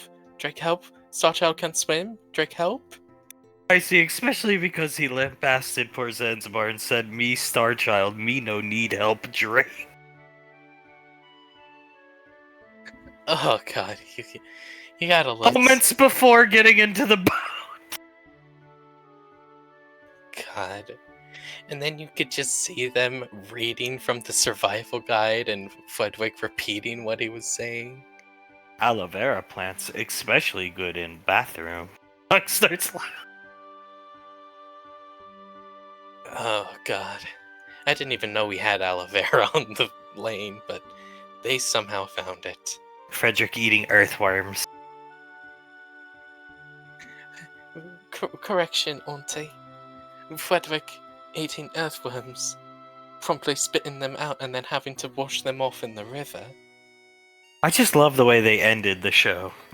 When they were brought back here, I scolded them. Then they filmed themselves in the restroom, claiming that it was a long survival trek of 24 days straight out in the wilderness, and they've returned home. When they got like 5 hours of footage. Pequod, how long is the runtime of that episode? So at 45 minutes, and that was really stretching it. And it wouldn't even have been that long if Zanzibar didn't have the bright idea, if you will, to fly up and just get a lot of B-roll of the lane. Davine starts to laugh. They are quite lucky you are such a good editor, Letty. Yes, they are. She nods her head. And what can I say? It is making us a lot of money. Well, like my extremely intelligent wife says, stupid sells. Are they planning a second show? Guy, I mean, we told them they can't do another one, but if they get that wild hair up their ass, maybe Scar can go with them. I think that would only add to the comedy. Oh yes, I agree. It would only add to it seeing Scar in his usual Scar way trying to discourage them from, I don't know, climbing a waterfall to get fresh water. Pequod, we could just stay here on the lane, Julius, and not even go down to Woodbury today. Julius looks at Pequod. He needs his lesson taught, honey. I probably wouldn't be as apprehensive. I should have just come to the time tombs and saw it firsthand. Julie shrugs. I will take your apprehension into consideration, though. I believe you guys, it's just I think seeing is probably would have made me way more angrier. I see, it even angered me. Pequod, really? Look at Julia. Julius nods. It angered Icy, honey. And she's like the calmest person in the entire universe, most easygoing. The best part was Benny seeing Ash for the first time. That old guy, he looks over at everybody. Elizabeth starts to laugh. Yeah, the old guy, the top ranger captain, Ben. That was awesome. Just pointing at him as he's dancing with Saris. Who is this old guy? Who is he? I don't recognize him. Well, it just looked weird. I've never seen him before, and everybody, like, I knew the little girl with the darker red hair was Aunt Nicole. I could just tell by looking at her. I see. Thank you. Not sympathetic. But that old guy, I had no fucking idea who that was. And Ricky's mom does not look like that nowadays, so it was really confusing. Yeah, no, that is true. Saris, I should say. Saris looks a lot different nowadays. You know, vampirism gone. Ash actually looks pretty much the same. Yeah, it's like he hasn't aged. I mean, the half-elf thing makes sense, right? Pequod puts her hand out leaning on Julius, but I think he's just always gonna kind of look like that. Oz called him George Lucas. Pequod. We used to call him George Lucas all the time. Yeah, I remember. I remember. Yep. I don't know, I never really thought he looked like George Lucas, though, but I do remember my first thought was like, holy shit, this guy's older than me. How is he in the Headhunters? At that age, he really, really, really must have joined the military late. His patriotism, off the charts! Wait a minute, what do you mean he's like in his early 30s? What do you mean he's only like 8 years older than that kid over there? Referring to me? Jesus Christ. Benny, well, I just said what was on my mind. Looking at the ball! That's fair. You know what? I'm glad this generation also thinks Ash looks really old. It's one of the first things me and Pequod really bonded over. I honestly thought, though he was mature at the time, though he was, I guess, planning to make a bunch of mistakes, stupid mistakes, he did have his act together in terms of being a soldier. And when I first met him, I actually thought he was, if you will, Laz's, you know. Oh, his, lover? Yes. To which then my first thought was, oh, you poor man. You don't know what you're doing. Hunk. Yeah, you can say that again. Davina hugs Hunk tighter, and so does Elizabeth. Julia's covering his mouth. Oh my god. I was planning to have I wouldn't try to talk him out of a relationship with her. You need to know what you're getting into, kind sir. Allow me to buy you a cup of oh, he's your trainee. Oh. Why is he so old? And that was it. I would have paid to see that conversation between you and Ash and how confused Ash would have been. I see. It was, the Spartans before, when they were training, they thought he was what? Make-A-Wish grandpa or something? Yeah, that's right. That's what Banksy always says. And then he picked up the gun and shot it like on full auto, and they all were really confused. They all thought he was a really old grandpa. Just EarthGov decided to be like, here, buddy, you can train some Spartans. How's that sound? And no, they definitely got surprised. Well, he's just kind of like the oldest looking guy I've ever seen. Oh, God. Elizabeth. Doesn't Gondar look older? Growing up around that, orphanage, you must have seen him a lot. Benny, nah. Not even nowadays. Shooting the ball! Elizabeth chuckles a bit. Benny, honey, if we're ever around the ranger captain, maybe we shouldn't say that to his face, okay? Oh, I would never. He picks the ball back up. I would offer top ranger captain respect. I saw what happened when you don't. Remember when Sam kicked Ricky in the balls? That is also some pretty damn good Headhunters footage up there with Okir getting cracked over the head with the ball. And the coincidental factor is Sam is involved in both. Sam can be very entertaining at times, what can we say? Hunk size. Last chance, Julius. You sure you just don't want to stay with Mom and Dad? Forget about Ricky till tomorrow? He inhales, exhales heavily. Alright. Give me 1 second, honey. I'm gonna say goodbye to Mom and Dad. Walks over. Good! She nods her head, starts clapping. He chuckles at her doing that. Walks over, gives them both a hug at the same time. Elizabeth too, because she's in there. I appreciate you guys being worried about me. Pulls back.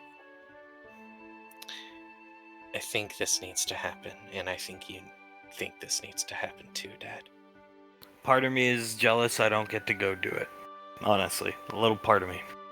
So, throw a hit in there for me. Yeah, definitely. I'll get a couple licks in there for you, Dad. Good. Pats him on the shoulder. Alright. Love you all. And I will see you guys later for Transformers. Yeah, you got about 2 hours. Make it quick. Yes, sir. Not a problem, sir. They will leave, heading off to Woodbury. Pequod will definitely try to stall them a little while.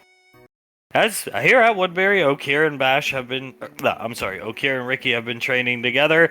The top of the bunker area has been rebuilt, so the rest of the kids are sitting back up on the bunker.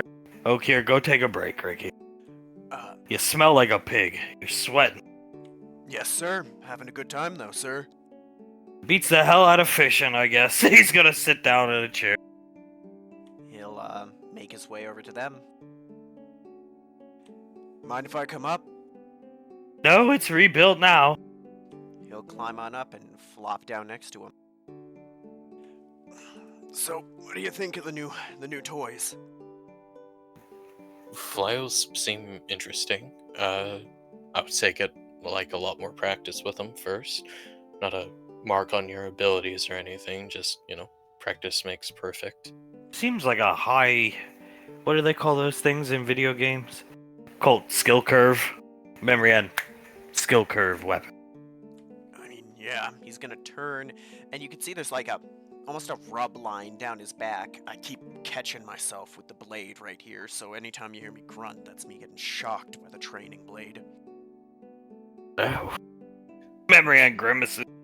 Soul also grimaces. Yeah, let's train a lot more so you don't do that with the actual thing. But you don't want to have Benny try to reattach my arm in a fight? I would prefer not having that happen, yes. Yeah, so would I. But other than that, I really like him, man. I can hit a lot of times in a second with those things, I think. I think it'll be a skill set that'll take you quite a while to develop to the point where you can bring it into combat, but yeah. Probably, but who knows? I just like using them right now. I think they'll be a nice addition. It'll make me a more complete fighter to help you guys out. Well, we would gladly appreciate that. He chuckles, wraps his arms around Memory Hand's waist. Very much would appreciate that. And yeah, please God, train more. Not just help us out, help yourself. The day may come where you're alone and you gotta rely on those things. Yes, sir. That's the plan. There's other stuff I'm thinking about, but I want to get the hang of these before I pick up anything else. Soul tilts her head one way. Fear not the man who's practiced 1,000 kicks once, but one kick 1,000 times. Exactly. If I can get perfect with these, anything else can just be icing on the cake. Carter nods. Yeah. Get that down. It'll probably make the rest of whatever you want to learn easier to learn. After these, it's gonna be a cakewalk for almost anything else. I mean, I gotta be in complete control of them at all times because the chain can move in unpredictable ways. It's not easy. Then that's what you gotta focus on. Focus on minimizing the control, or yeah, focus on minimizing the control of the chain, that kind of thing, because he looks at Ricky's back. That happens, and like Colt said, you're alone. There isn't gonna be a Benny to help fix you up. Yeah, gotta be right, because if that does happen in a fight, I'm dead. Yes, you are, or at least briefly injured to the point that you're basically dead. Agreed. You see him rubbing where it was on his back. Be more careful with training, too, I think. Well, it's your first day using them. Yeah, it is. Even without the shock, those things are hefty. They hurt like hell when you get hit with them. Yeah, well, a good training weapon impersonates the real thing. You don't want a foam sword if you're training sword fighting, you know? Yeah, that's fair. You want to play with them, Carter? No, I'm not doesn't seem like I'm quick enough for those kind of things. I'll stick to my sword. That sword's really cool, dude. Yeah, it is. My grandmother got it when she defeated Kumul, King of Men. That's the sword. Oh, Dad had told stories about that when I was little. That's the sword, huh? It is, yeah. It, apparently from what my aunt tells me about it, there's like some, stuff you can do with it, she could do with it, that, allowed my grandmother to could just blender people, she said. Blender people across the battlefield. Maybe I can pick up on some of that kind of thing, but who knows? For now, it's just a really good sword. Hey, maybe if you can make it to where, I don't know, Soul can turn people to Swiss cheese with their blasters. Do the same stuff. Supposedly, the events of the comic book that depict the Kamul fight, if you will, are all based off the true event. Really? I would have thought some of it might be a bit, what's the word? Embellished, that's the word. Soul shakes her head. No, apparently Grandma really did, like, help out in the siege and then defeated Druk one-on-one and then defeated Kumul one-on-one. After being under siege for so long that people started running out of ammo. Damn. That puts anything we done to shame so far, doesn't it? Easily. I think anything that squad did puts anything we've done to shame, easily. Easily. Maria nods her head. Yeah, I like a good fight as much as the next guy, but here's fingers crossed we don't have to do something like that. Agreed. No, thank you. So Getting held up by the ski mask creep and the Moog was enough. I know there's potentially more to come, but I've had my fill. Soul laughs. As have I. I know there is probably more to come, but just hopefully easy missions from here on out. Here's to that. But hey, maybe if Freaky Dude and his ski mask comes up again, maybe we can just fuck him up this time. Just have Carter hit him over the head with the sword and hit him with your flails. Soul call down the power of a god. Oh, yeah, maybe. She thinks about it. I could probably do that, but I also don't know if it would be a great idea to engage in combat with him. He strikes me as someone who's more capable than he seems. He looked really clowny, but hard to look clowny when you got all the androids, robots, whatever, the combat synths behind you. Probably have a lot more than what we saw, too. She nods. And hard to look clowny when you have, like, the most evil soul that I've ever felt. I can't read souls like that, but what I can read is the way someone walked, and he was confident, that's all I'll say. Really confident, so...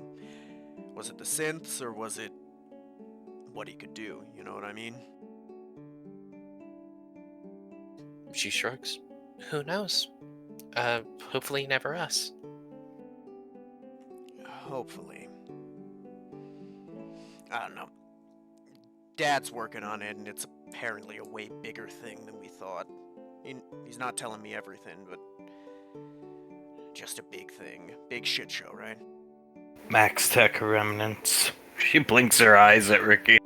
Max Tech remnants, and from what little I could pick up, those dudes are probably the ones who were paying genocidal Laz in the Moog. Smacks her lips just like that and leans back into Carter. Well, then it is a pretty big situation, which means they probably wouldn't send a group of headhunters in to deal with it. Or at least that's my opinion on it. No, that's Ranger Captain business and Aunt Icy and Uncle Julius business. Ranger General too. Old laugh. I can't say much for them doing it, but I know Dad's been out on the frontier a lot more than he has since I've been in the Headhunters. As of late, he's almost exclusively working on that. Meeting with some bounty hunter dude, I didn't catch the name, but they're working on trying to figure it out, so it's gotta be big if they got him there almost all the time. Probably is. Putting the Ranger Captain to the work. It's what he's there for, but bet this one's a bit more important than the rest. Colt, I'll gladly take just training here in Woodbury. And maybe the occasional, I don't know, missing person report, pulling over a drunk driver, looking at Ricky, just something nonchalant and boring. Helping a cat out of a tree for a little girl. Helping an old lady cross the street. Blocking traffic for, I don't know. Disaster relief, stuff like that. Hostage rescue, like what we were training with in the, with Delta? Something like that, maybe? Yeah. No Moog again, thank you. I could do my entire life without ever seeing, thinking, or even wanting the Moog ever again. You know, there was, nothing redeeming about that place either. It wasn't even comfy to sit in the barracks. The beach was beautiful to look at, but to sit on for more than 20 minutes, you'd have to be insane. It was the most beautiful stretch of beach I've seen off Earth. I think Grandpa's beach, Aunt Nicole's beach is the best, but... All I know is I could have cooked a steak on that damn sand when we were sitting out on the beach. You sit out there for more than 20 minutes and someone who's as pale as I am gets sunburnt to kingdom come. I kept sunscreen on her 24/7. And I definitely needed it. Thank you for that, honey. You are welcome. I mean, I kept forgetting he's gonna point to the back of his neck, kept forgetting to put the sunscreen there, and by the end of the first week, well, remember? I was almost as red there as your hair. Yeah. Yeah, it was pretty bad. And Carter chuckles a bit. I hate to admit it, but there was just the littlest part of me that sort of just wanted to do a light smack on the back of your neck whenever I saw it. I mean, to be completely honest, I probably would have done the same thing to you, so you shoulda. Yeah, might have been funny, but actually I'm pretty glad I didn't do it. I wouldn't have minded. It's all in good fun, right? Yeah, I suppose so. Part of me's happy you didn't, because I think it would have busted me open, though. Soul chuckles. Yeah, honestly, Ricky, I think you would have been on the floor rolling around by how much it hurt. Probably. I mean, I could barely take it when Benny was putting whatever that ointment he was giving me on it. He didn't even have to show up for muster today. Must be nice. Yeah, I wonder what they're doing. Your mom teaching him or something today? I don't believe he has classes to... No, he doesn't have classes today. Hmm. Nor did Samantha. She didn't show up. Or Oz. Or Laz. Special treatment, probably. Spend more time at the lane with everyone. Probably left you guys here so I'm not all alone. So chuckles. Well, it's not the worst thing in the world. Woodbury does provide a pretty good view if you look over all the desecrated and demolished buildings. Some gaping holes still in the town that go down to blackness. Better than the Moog. Oh, for sure. Yeah, for sure. For sure, especially since we get to look over there and not see the saint anymore. Yeah, thank God. So they just... The head's just in storage now or something, right? I believe Aunt Nicole said she teleported it, to the... Well, we have frost tyrants at the lane. Quite a few adults, and a litter of pups. It's somewhere in their territory. They're fiercely territorial creatures. Locked away a place Tommy can never get it. Yes. She nods her head, and most likely nobody... Well, if the tyrants are friendly to us, of course, but... Yes, I don't think it'll ever be seen by another set of eyes. That's for the best. I joked about it, but that thing was an eyesore. Yeah, but I think my father agreed with you, and that's why he was so happy when it was destroyed. Well, at least we can walk around Woodbury safely without worrying about sinkholes. I'm surprised we didn't have any issues with that, with how much the ground shook when everything was going on. It was very Armageddon-esque. Yeah, even the sea spoiled, which was terrifying. I thought I was gonna die, so, you know.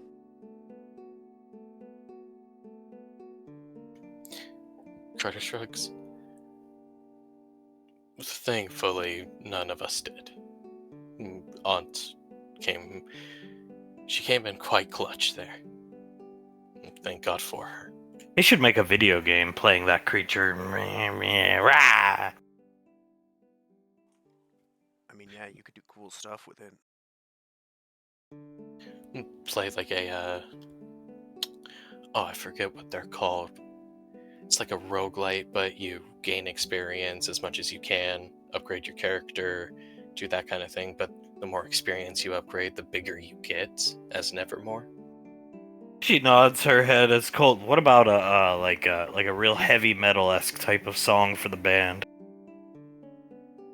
Call it Nevermore. There you go. Colt points at Carter.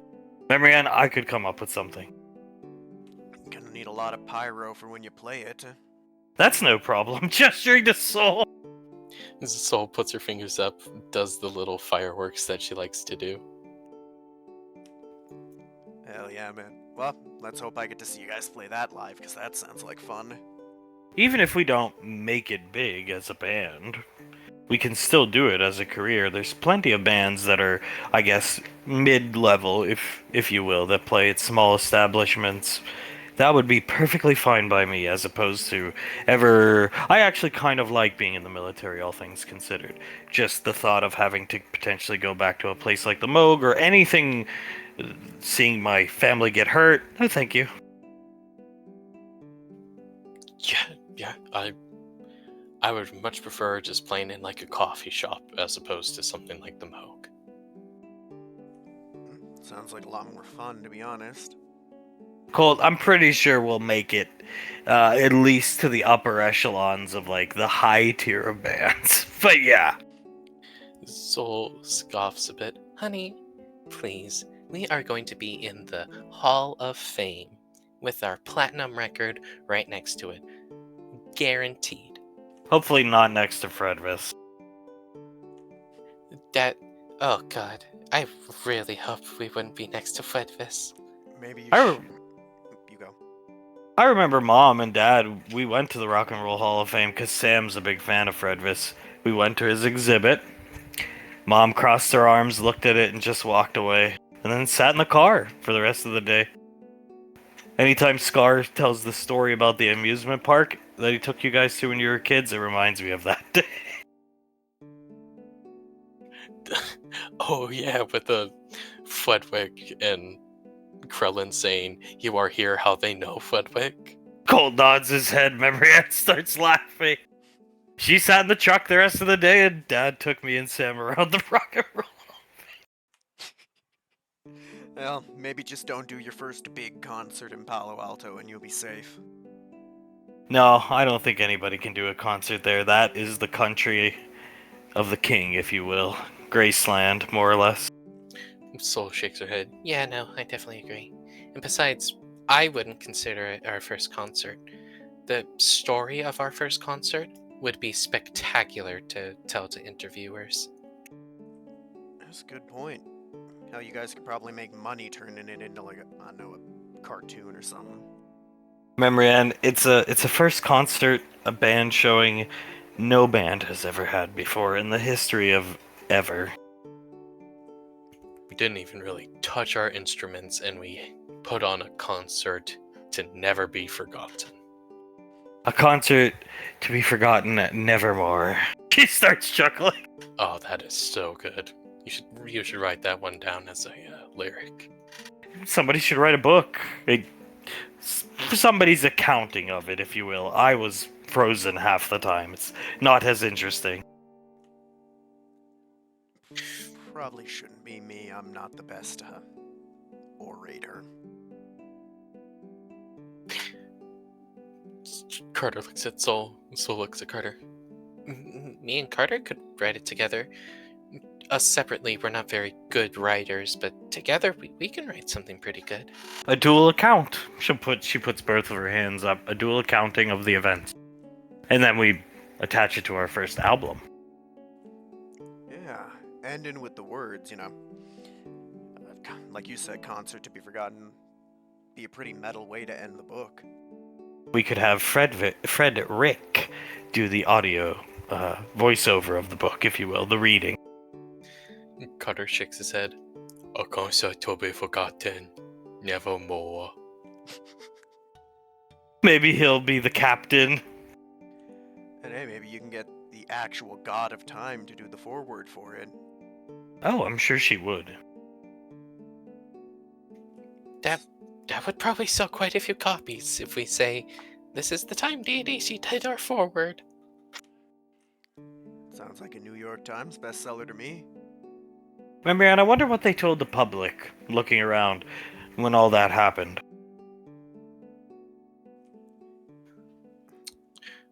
Test gone wrong, maybe? Colt, natural disaster, I think. Some type of solar flare that made the moon turn red and the sun black, and just this continent suffers severe amounts of cataclysmic damage. Well, Well, thank My God. mom sent Tommy out to address the public. Thank God for Mr. Wiseau, and whew, thank God it was just centered on Australia and New Zealand, that whole area. I think that's why she started actually warming up to him, because she was panicking. Pequod, was panicking as what to do. At least this is what Dad was telling me. How do we inform the public? Tommy came into the office, tried to leave because he saw my mom, and Pequod said, "Send him. We'll put him in front of the cameras." Here. He starts typing on his wrist computer. See? There he is. He's at a podium. You want me to play it, or? Go ahead, play it. Alright, this is me, Tony Wiseau, just addressing the events of today for Ranger General Sasha and Primarch Patricia Rainfall. Cataclysmic solar flare coming from Garden City, Michigan. He pauses it and starts laughing. If you do your research, he unpauses it very quickly. An event like this took place many years ago, 700 some odd years ago. Cataclysmic battle taking place in Garden City. Caused the sun to go red, caused the moon to go blue, and caused massive damage around Garden City. This is a magical occurrence that happens every 800 years or so.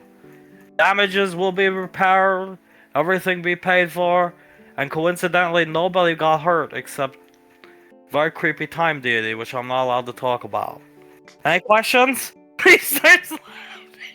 You know, I think Tommy got lucky that this happened in Australia, because I think a lot of people would just believe it offhand with how deadly all the stuff here is.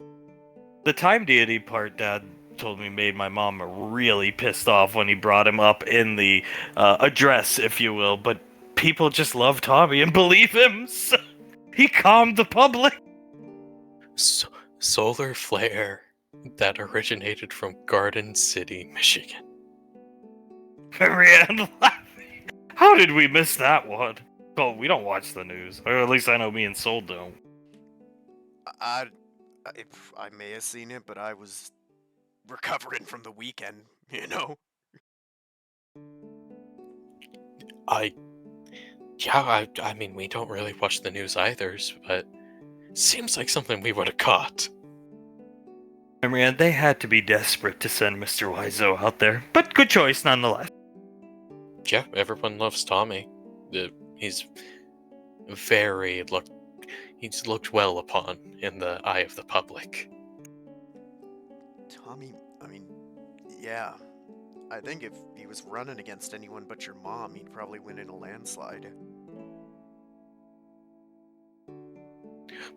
Yeah, maybe. Public does like Tommy quite a bit. I mean, I love them. I love him. He's been great to us. I can't blame him. I'd believe him too if he claimed that shit. I only bought 5 pantsuits, but there's like 40 down there. I assume he's the one that sent them.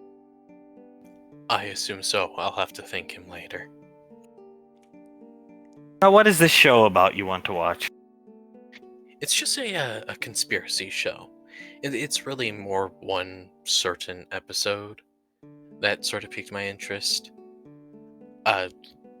It's about a undiscovered and uncharted island on a nova. It's just something I want to research, that kind of thing. For my own interest, you know? Sounds interesting. Rubbing Soul's head with his hand.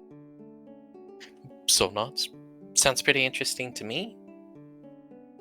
I mean, yeah, a mysterious island that people die when they go to? Sounds pretty cool. I suppose we can watch it, Carter. Thank you very much, Goddess. Ugh. Standing up. Rick, let's go. That's enough rest for me. Thanks for chilling with me, and he's gonna slide down to the ground. Make his way back over. Alright, you ready, sir? Cracks his neck. Alright. Here you go. Picking up the flails. Handing them to Rick. Alright, what do you want me to do with them now, sir? Just same thing, charge you, or what do you want? Well, I think we need to work on your upper butt. You're hurting yourself with these flails, which is understandable. But we need more muscle on you. Weapon like this takes a lot of muscle. Upper body strength. I agree. I'm getting gassed after using them for about 5 minutes. That's way too quick for the combat I might have to see. Conditioning training, weight training. He's looking at his wrist computer.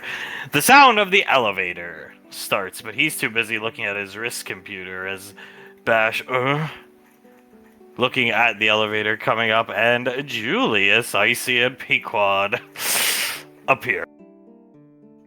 Oh shit. Julius steps off the elevator. Sir, nice to see you today! Putting his arms up in front of him, trying to block Ricky. Go home, we have everything under control. Look, Memoryhead's in a pantsuit. Julius looks at Bash, starts unbuttoning his coat. I won't be going home. Bash. Oh, Icy will snap her fingers and teleport him back to the bike. Shit. He takes off the coat completely, undershirt underneath it. Would you mind holding this, honey? No problem. Putting her hand out to take it. He hands it to her. She sniffs it. He smiles at her, gives her a kiss on the nose, then immediately turns to Ricky and Okir. He takes out little fighter's bandages, starts wrapping up his hands. Takes a step forward. Okay, Looks up from his wrist computer. Here, take a break. What? Looks back up. I said, Okir, take a break! Oh, the colonel's here. He backs up. Ricky's gonna salute. Good to see you, sir. Great to see you. Wonderful to see you, Valorius. Put the hand down. Yes, sir. He looks at him. What are we training with today, Valorius? Finishes wrapping one arm. Vigorian flails, sir. Trying to diversify my abilities to help the squad. Wonderful, beautiful. Drop them. Yes, sir. He'll put them down. He looks around. Take a step back. Yes, sir. Activate your keyblades, Valorius. Sir? Activate the keyblades. I will not repeat myself again. Is that understood? Yes, sir. He'll ignite them. He finishes wrapping his other hand.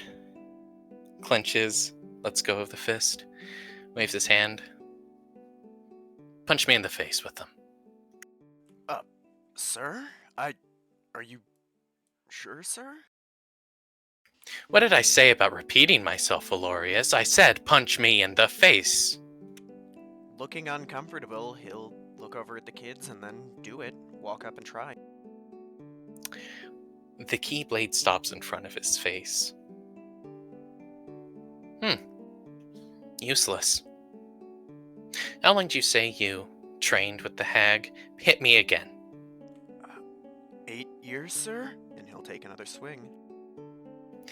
This time, Julius grabs onto the keyblade, pushes it away. 8 years, and that's all you can muster? Yes, sir. Try it again. Yes, sir. He'll swing. This time, he catches the blade, shatters it, grabs Ricky by the wrist, twists his arm, steps on the back of his leg, pushes him to the ground, all in the span of 1 second. Yeah, I know, sir. She did nothing for you. Absolutely worthless. Waste of your time, Valorius. Worthless. Ricky feels a thumb jam up into his armpit area, and he feels all of his ki drain out of him. Yes, sir, I agree. Absolutely worthless. And you know what it cost you? I'll give you one chance to answer me. What did it cost you? You see him stop for a moment before time with my family, sir. Close enough. Maybe I don't break your arm yet. And he grabs Ricky's arm, puts it down towards the ground, brings it towards his body, and pushes up, tweaking his arm. Get out of it, Ricky. You're the biggest, you're the best, you're the baddest, right? That's why you trained for 8 years? Come on now. Come on, get out of it. He's gonna try his best to contort himself and get out of it. Julius will not let him get out of it. 5 seconds, Ricky. Come on, 5, 4, 3, 2, 1. They hear a sickening pop as Julius brings his arm down to the side and dislocates his shoulder. Fuck!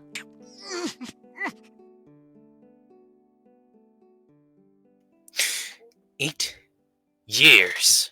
And this is all you can muster? You worthless piece of shit. He twists Ricky's head to look at him. You will never be the best. You will never be the biggest. You will never be the baddest. You wanted to be better than your father, bring honor to the Valorius name? The man saved the universe. You will never top that, as long as me, him, and everyone around you is around. As long as your parents are always there to bail you out. Is that understood? Yes, sir. Good. Let's get another point across. He twists Ricky's head, pushes it into the rubble and rock and pebble-filled ground in front of him, pushes his head down, snaps, and Ricky goes blind. He can feel his body heat up as his blood boils a bit, and all he can see is pure crimson red for 6 seconds. When he opens his eyes, he sees a picture. A picture of Julius, Pequod, Integra, Ash, and Ceres, in that order, at Raven Rock. A beautiful picture of them together. What do you see there, Ricky? What do you see? I see you, the Primarch, and my parents with Grandma.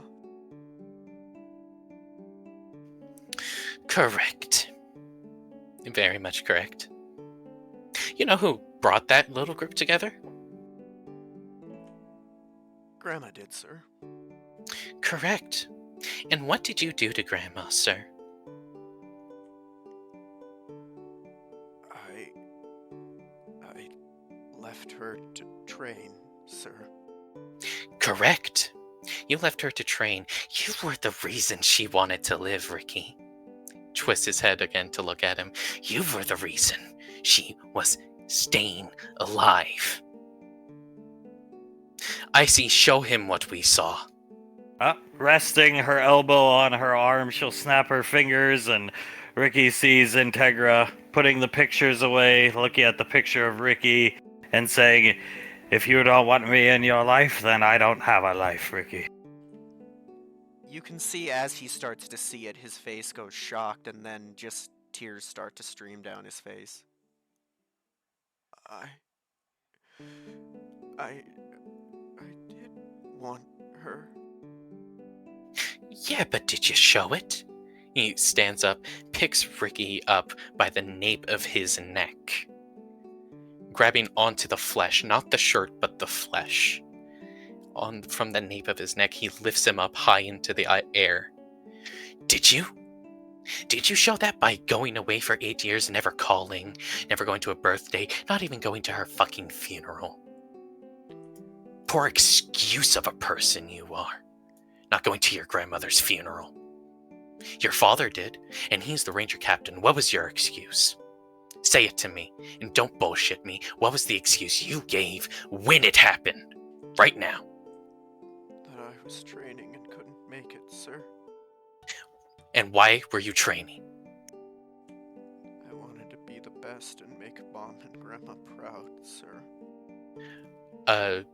Julius, in a flash that makes Ricky's stomach turn by how fast it happens, pushes him up against this wall, slams him against it. I want you to say, right here, right now, that you killed your grandmother. I killed my grandmother, sir. Say it again. I killed my grandmother, sir. Apologize. I'm sorry, sir. I'm sorry. He takes a step out of the way. She was also quite close to her. Looked the Primarch in the eyes and apologized to her. I'm sorry, ma'am. She closes her eyes and nods her head.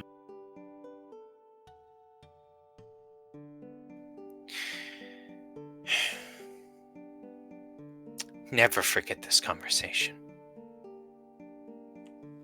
There are sins that can be forgiven but cannot be atoned for. In fact, I think I can't forgive this sin either. So, what are we gonna do? We're not gonna dance around the topic of Integra anymore? No, sir. You're gonna fully admit that you killed her? Yes, sir. Good. Julius lets go of the nape of his neck, lets him fall to the ground. Deal with the arm your damn self, and whatever other scritches or scratches I gave you. He's just gonna sit there looking at the ground before... Yes, sir. Biggest and best. Yeah, right. As he'll walk back up to those two. Feel better. Hand on his chest, looking at Ricky, then back at Julia. He nods. I do. I really do feel better. Biggest and best. Under her breath, shaking her head. He shakes his head.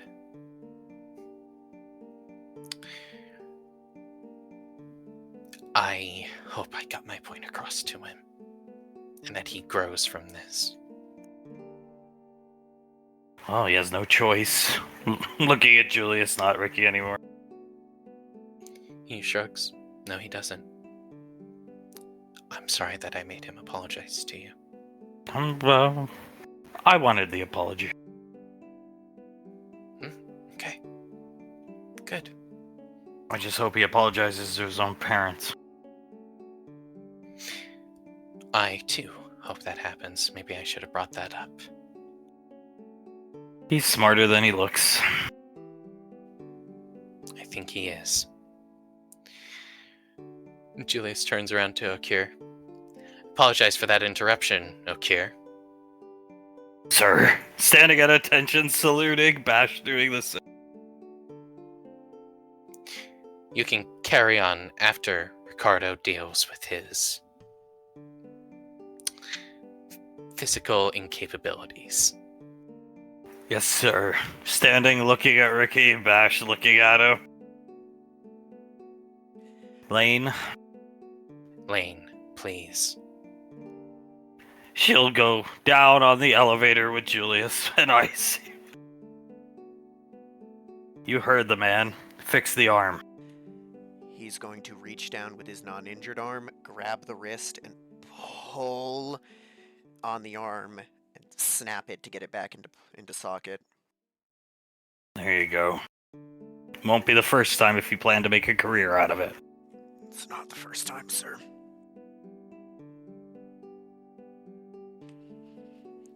Hopefully not the last. He's gonna try to get up, and his legs are still not all there, so he slips back down. Her eyes are just wide in shock. Holt's starting to drool out of his mouth. It's been open so long. In shock. Soul, shocked look on her face, reaches up, closes Colt's mouth for him. Thank you. She gives him a thumbs up. Carter, almost like covering Marianne a bit. Scared look on his face, staring down. That, wow, yeah, just wow. Groans just like that, looking at Ricky. At this point, Ricky's gotten to his feet and is breathing heavily, but trying to keep a strong face. He's gonna walk up to Okir. Ready to continue when you are, sir. No, I think we're done for the day. Just get your shoulder back in place. It is, sir. If that's what you'd prefer to do, okay? Yeah. He nods his head. The colonel's wife told us there were some things going on. That's why we were trying to keep you away from the colonel today. Didn't know you, did your own grandmother in. Thank you for looking out for me, sir. I appreciate it.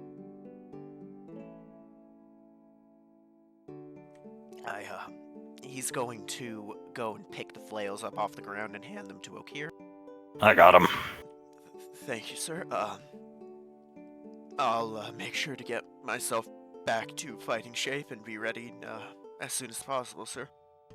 Yeah, you might not want to... Bash, you'll get in fighting shape. I think if you're still focusing on training, Did you know you did your grandma in?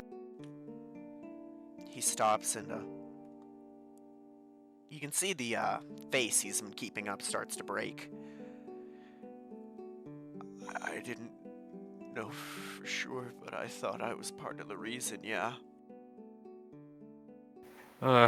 Well then, why don't you just go sit down, relax, and then maybe go home for the night. Show back up tomorrow morning. I think we're done here. He looks around. We're done here for the day. Understood, sir. I'll go sit with them then. He's gonna salute them and then walk over and climb up. He just picks up the flails and goes down. They just go down the elevator together. That is what we saw in the time tombs. Factually, your grandmother was in a room with pictures of us and said something to the effect of, what did she say, Carter? I can't remember. It was traumatic. I thought your grandmother was my biological grandmother for the first, 12 years of my life, Ricardo. She said, if I don't want her in my life, then life's not living. We saw that, plus many other things. She nods her head. Your grandma, how much should I tell him? Soul shrugs. Tell him all. The day Aunt Icy showed up here and blew the place up and saved everybody's life, your grandmother kind of guided her ghost, if you will, guided her back to Earth space, Earth sphere, the Milky Way, gateway. Oh, I didn't know that. That sounds like Grandma, always doing what's best for everyone around her. I'm sorry you had to see that, then. I'm sorry about that. It was traumatic. I wouldn't say vivid at this point because I've grown, and aged, but memories of this woman. She raised us at the apartment. She took care of us with Uncle Scar. She was our caretaker because our parents, unlike us, were very busy all the time. They were on standby 24/7 for operations against this cult, if you will. She always had pictures of you guys.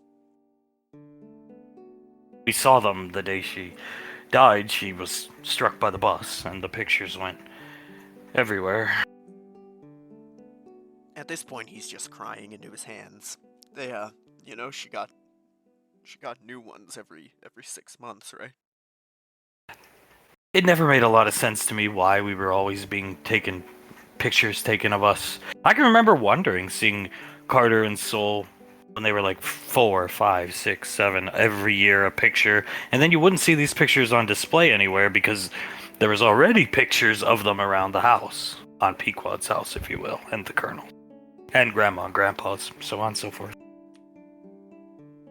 I tried to ask her who they were, and she never wanted to tell me, and it's the only time she really yelled at me was when I kept badgering her.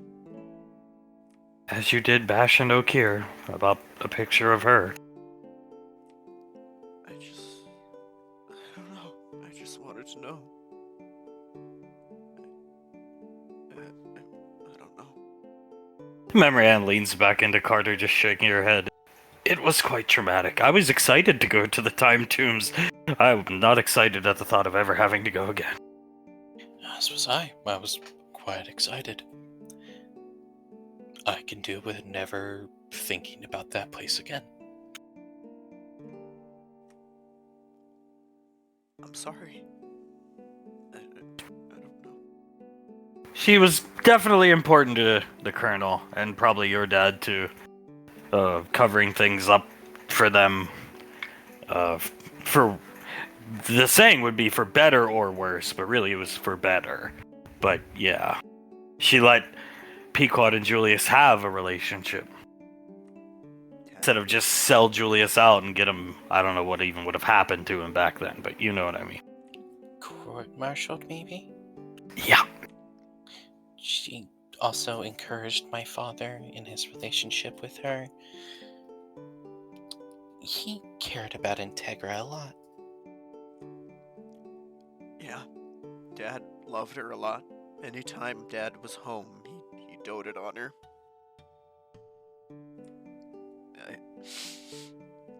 I loved Grandma.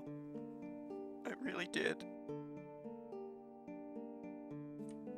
Well, I love my mother too, but I went through a phase where I disappeared, and as did Elizabeth. But, um, yes, I went to train with her, and I got nothing out of it. And I killed her. I killed her. I'm a real fuck up, ain't I? I think the only lesson, I don't know what you can learn, but I know Elizabeth and I learned what can happen when you truly neglect your responsibilities. I would have liked to have met this woman. She shrugs and crosses her arms up, at least once. Given the fact I thought she was all of our grandmothers, but mostly mine just because of the hair. And the way my mother would address the picture of her when I had questions seemed there was some type of familial relation, but, You would have loved her. And I think she would have loved you guys. I think she did. Marianne nods her head, just given the pictures and what we saw, but, yeah. I wish she could have met you. I wish I'd never gone to train with her. We wish we could do a lot of things differently about our past. But we can't change it. All we can do is take what we learned, learn something from it, and never do something like it again. Grow from it. Carter looking at Ricky. I'm gonna try, Carter. Don't try, succeed. That's two. Colt puts his finger up. 2 talks. One from the Colonel, one from the Primarch. You don't need to worry about us or what we think of you. That's exactly what the Primarch was telling you. You got your own issues. Trying to be a rainfall, or, you don't want to be fine, but worrying about what we do after, you gotta worry about yourself. Because that's all I took away from the Time Tombs, is that you got issues. I thought I had issues when I was in Marine boot camp. Yes, sir. I know I've got issues. I just don't know how to fix them. Guess just keep moving forward. I don't know.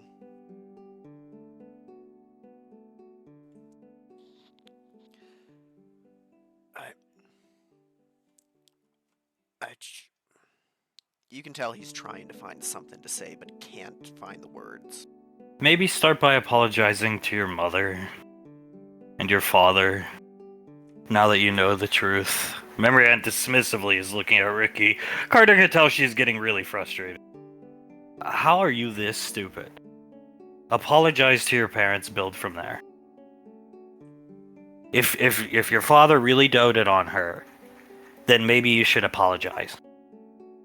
And if your mother, she sounds just like Suletta when she gets condescending. And if your mother really valued that woman, then you should probably apologize. That's step 1, Ricardo. Maybe if you didn't willingly choose to live in a bunker for 8 years, and then you come out and you just think everything should bend to you. That is not how the world works. And it never will work. Apologize to your parents. We've been telling you this. Apologize. Spend time with them. Show interest. Now you have something to really apologize for. So just do it. I will. I don't want somebody this stupid next to me in combat. I don't want your death on my hand. So instead of being an idiot, and I suggest you wash out of here and we just replace you full-time with Samantha, start making progress. Or you're gone. Yes. You wouldn't be the first buffoon that strolled in here thinking they were the best, and I made them wash out. Even when the Colonel and I were not on good terms, I don't need your blood on my hands or conscience. And frankly, in the one engagement we've been in, you almost died. Because you were an idiot. Yes, ma'am. I'm going to apologize to them when they get home. Carter notices her eyes are glowing. He can start to see her breath even in the heat. She's very cold to the touch. Carter holds her tighter. How about we take you home today? Yeah? Yeah, you shouldn't stay here after that. Go home, clear your head, relax, and all that. But I think the logical steps are easy. And she's just frustrated. But yeah. Take the logical steps. Just apologize to your parents. Have a talk about it. And then build your relationship and forgiveness and everything like that from there. Colt nods. It's like my mom says. My mom tries so hard as the Ranger General. Because one day Lorelai's going to be entrusted her with the position, A. B, one day Lorelai's going to be gone. She wants to do a job that's, what Lorelai would have wanted. Good enough. I don't know your grandma. I never had the luxury of knowing her, the pleasure. But what I will say is she probably would want to see you and your dad and mother happy. At least. Because clearly she wants to see the Rainfalls happy because her fucking ghost, somehow, we still don't even have an answer on it, and I don't think we ever will. But, because we're not going to bring it up. Please do not bring it up to the Colonel. Stop asking about the pictures. You got your answers now. But she'd want to see... There's an afterlife. It's affirmed. She'd want to see you happy. She could look down and smile. Am I doing a good job, or am I just making this worse? He whispers to Sol. Sol nods. I think you're helping. That's the only thing you can do, because we can't bring back the dead, and odds are her ghost ain't gonna show up around here anytime soon. Will do.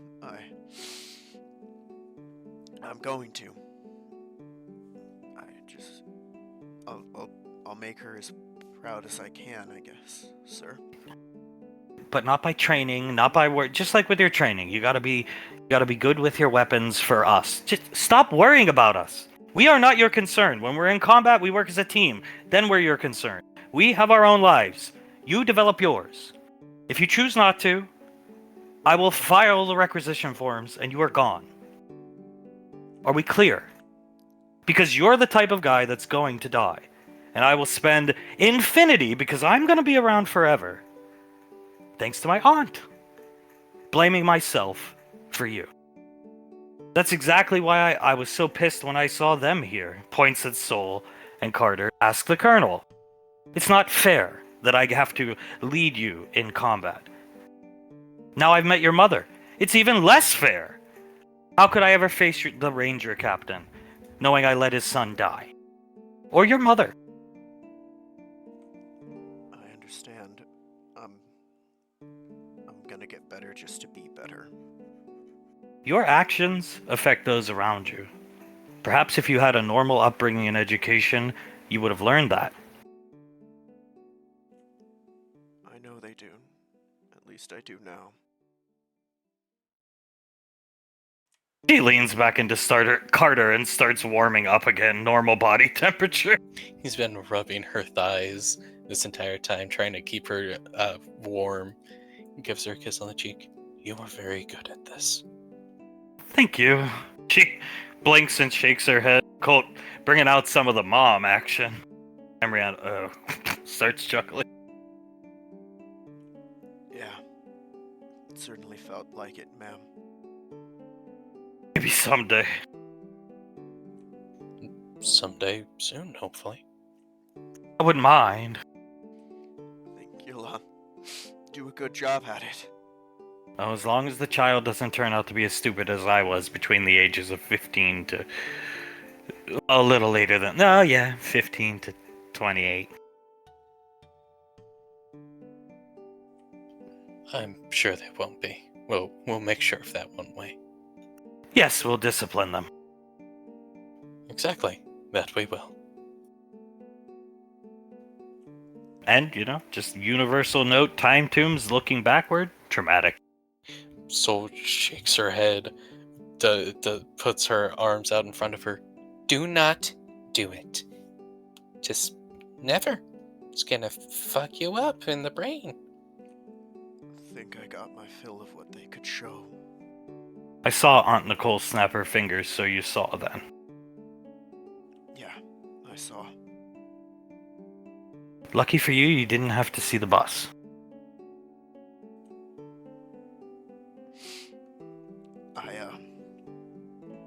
I'm happy for that. First of all, the Colonel. The way it affected him, never seen him like that. He was hurt, beyond the definition of the word hurt. Colt, nods his head. Soul nods. I think he only kept things together because we all hugged him and started to comfort him. I'm sorry I did that to the Colonel, ma'am. She shakes her head. I wouldn't tell him that now, or maybe ever, because the Integra thing needs to be left. I think he ended the conversation on Integra, but that's a start. It's a start. It's a start, yeah, it is. Just gotta keep going. I'll make sure to apologize to Mom and Dad. They're not home for the week. They finally are getting their vacation. Did you know? Colt stroking his chin. Now the cat's out of the bag. You had suspicion? Yeah, I did. Especially with hearing stuff. I thought it. I just didn't want it to be true, I guess. Smacks his lips. Yeah. Well, I wouldn't want it to be true either. So. Neither would I. She shrugs, smacks her lips just like Colt did. But it is true. And pretending it isn't ain't gonna help me. No, it's not. Yeah. And I think if you did pretend it was true, I don't think you would be left with just a dislocated arm and shoulder, Ricky. I think it would have killed me, sir. Yes, I think he would have. As I've said, I've never seen him like that when we were in the time tombs together. He's gonna clutch his shoulder before putting his arm back down. I could feel it. The Colonel has a way with words, Marianne nodding, but I don't think his words could do justice to what we saw. Just, your grandmother was integral in them being together. He said it, but seeing is something else. Seeing's believing. That Dr. Contry woman covering things up about the Colonel's not so astounding record as a soldier, and your father for him too. So She was a really good woman. She deserved better. I think she did.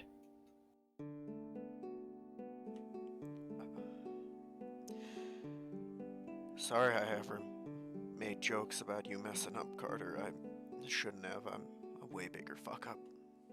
Won't happen again. Carter shrugs. I recognize I messed up. And my family has moved past it. We still joke around. Every once in a while it gets brought up. I don't mind, because I know it's true. And I take it in stride. the same with my mother and I. We've moved past our issues and are doing wonderfully. Yeah, we just spend time together, that's it. As a family. She shrugs. That's all I'm sure your grandmother ever wanted, was your time. Which is the ultimate form of currency. Most people only get so much of it. Well, not only that, but everything costs time. Us sitting right here and talking costs time. Do you want to go play video games for an hour? Cost an hour. So on and so forth. Time is the ultimate form of currency, especially since you can never earn more of it. And I spent it with the wrong person. I would say so. Even with the right person for the wrong reasons. And I think that's the more important thing here. You know, I really thought I was trying to make her proud, but I think I was just doing it for myself. I think we make our family proud just by being around them and they can see us happy. But that's our family. And I think most normal people are the same. I think you're right. I mean, being around them recently is the happiest I've seen Mom and Dad in a long time. Then continue to do it. As we've said, and hopefully you've been listening, take interest in their interests, help them out, be a good son, and apologize, for God's sake, apologize to them. I'm going to. I promise I'm going to. First chance I get, I'm gonna tell them how sorry I am about everything. Good. I guess just to try to fix myself in any way I can.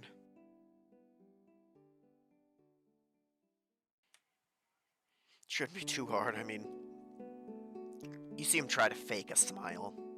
I mean, I guess this is rock bottom, so there's only one way to go. Up. Up. Yeah. Can't, looks around Woodbury. Can't break something more than when it was already broke, right? I think a lot of people around just the general sphere in which we float have offered you very good advice, and if you take it from somebody who received good advice and wasn't listening for a 5-year period, just listen. She rolls her eyes. Colt starts laughing. Yes, ma'am. Figure out what you want to. You want to work at the flower shop for the rest of your life? Go for it. I don't care. Carter doesn't care. Soul does not care. Colt does not care. Elizabeth surely does not care. She starts to get cold again. Benny does not care. We don't care. She starts leaning into Ricky, getting angry. It's Carter. your life to live. What, Carter? Carter rubs her thighs again, gives her a look, smiles at her. Live your own life how you live it. Don't worry about what we think of you or what anyone thinks of you. You have to figure out what you want to do with it. Uncle Tal telling you look like a ranger. I was there, or you had the cut, if you will. That's a compliment coming from a career ranger. I don't know what your father tells you. It's not my business unless you wish to share. But I'm sure he probably says, generally speaking, the same thing, because he does not seem like a villain, as you portrayed him to us when we first met. So, figure out what you want to do. Worry about yourself. And when we're in combat, I have your back, he has your back, we have your back. When we're here, we have each other's back. We're a team. Yes, ma'am. I don't know what if the Primarch coming in screaming at you didn't set anything in, and the Colonel doing this, then you are hopeless. You're worse than me at that point.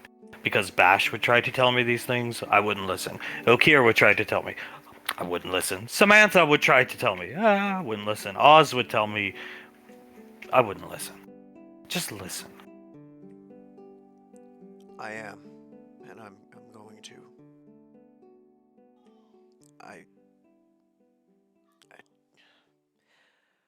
I'll be good for me. It's for me and for my family. I'm gonna get better for that. And I don't know what I want to do yet. Dad said I'd make a good ranger too. I think I'll try selection, but I don't know. You don't have to make a decision. That's the beautiful thing right now, but you should start thinking about what you want to do. You've seen very little combat. You'll see more, most likely. We will, together. Maybe you decide you like it. You stay. Maybe you don't, you do something else. But if you worry about yourself and not us, or not working for us, not in the sense of a monetary way. I mean, I'm training to be better for us. Please stop that, or you will be gone. I'm sorry. I was just trying to be better for the whole group. Weakest link and all. I get it was dumb now, I'm sorry. There's no weak link on a good team. Teamwork is chemistry. Carter can tell she's about to punch Ricky. Carter puts his hand on hers, leans in, and just whispers in her ear, "Breathe for me, honey, okay? You're doing really good. Just breathe for me, okay?" She nods her head and starts to breathe. Well, there's no, like she said, no weak link on a good team. Chemistry. We all have good chemistry together. We have it. We work together. Bing, bang, boom. Everything's fine. Practice combo moves. Practice this, that. CT drills. Counterterrorism. We already have what we need. And there's no weak link. And if there is a weak link, we prop it up together as a team. Per se, somebody injured and we have to carry them out of combat or something. This isn't a game show, Rick. I know that. I know. I'm sorry I kept putting it that way. It won't happen again. I'm gonna do it for me. Good. I do hope you do it for you. Well, I'll have your back, don't worry. Just start training for yourself. Start bettering your life for yourself. Worrying about yourself and others, sometimes it might seem a little selfish. But if you're bettering your own life and, hell, your family's own life, in my opinion, it isn't selfish. Because it's what's right for you. And what's right for you is bettering your own life. And thinking about what to do with that life. Still super angry, Carter can tell. Colt looks at her and it's like having goals. That's why she's saying you gotta figure out what you want to do eventually. 'Cause then you can have goals, and there's usually steps to all these things. Like, well, I wanted to be a Marine Scout sniper like Mom before me. That means get through boot camp. Then that means full-fledged sharpshooter Marine. Then that means this, that, rifle test scores. Then you gotta get through Scout Sniper School, series of steps. But you don't even know what steps to even start working for if you haven't made a decision yet as to what you want to do. It makes sense, Colt. I don't know. Just like training, when you trained with this woman, there were steps to everything. Incremental gains. Yeah, there were. You start off small and work your way up. Same with bulking. That's how everything works. Colt shrugs, at least in our world. Here in the military and outside, I can't speak too much for it, but I'd imagine it's relatively speaking similar. You're probably right. Guess I'll just have to figure out what I want to do, so I can know the right steps. Yeah. I would start on it this week as you're helping her out around the shop. Think about it. Think to yourself, maybe if you're alone in the shop, think out loud, whatever helps you. Think about it. You don't have to settle on anything right now. But you should definitely think about what you want in your future. And that way you can start working towards it. We settled on wanting a band, so we asked Tommy to start helping us out. Assigned everyone a job to do within that band. Got a concert set up, so on and so forth. Started taking steps towards it. Just make sure you think about it. Okay? Yeah, I will. I will. That is what this whole place exists for. She puts her arms out. That's what the headhunters are for. You come here because you have some eclectic skill set, in your sense, Kai Blades, that don't do anything, and only enticed you to play stupid, run in, and almost get killed. So, here you decide what you want to do. That's what the headhunters are for.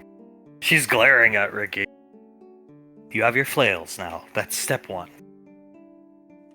Yes, it is. Just gotta.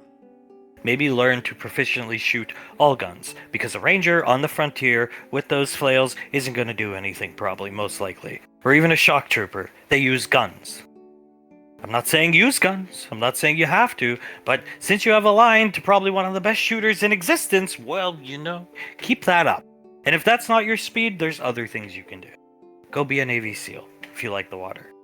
Go be a beret. Figure out what you want to do. That's why this place is here. Your grandmother founded the headhunters for that reason. Your grandmother. Staring Ricky right in the eye. Yes, she did. And if I'm gonna make her proud, I gotta actually do it. I'm learning to shoot with Dad. I'm gonna. I'll figure out what I want to do, and I'll do it. That's what Samantha did. She came here. She knew what she wanted to do. She showed she was well beyond the skill sets here and only needed some CQC training with the Colonel to foster that talent, and then right off to selection. Yeah. Just figure out the right thing and do it. It's not that hard, right?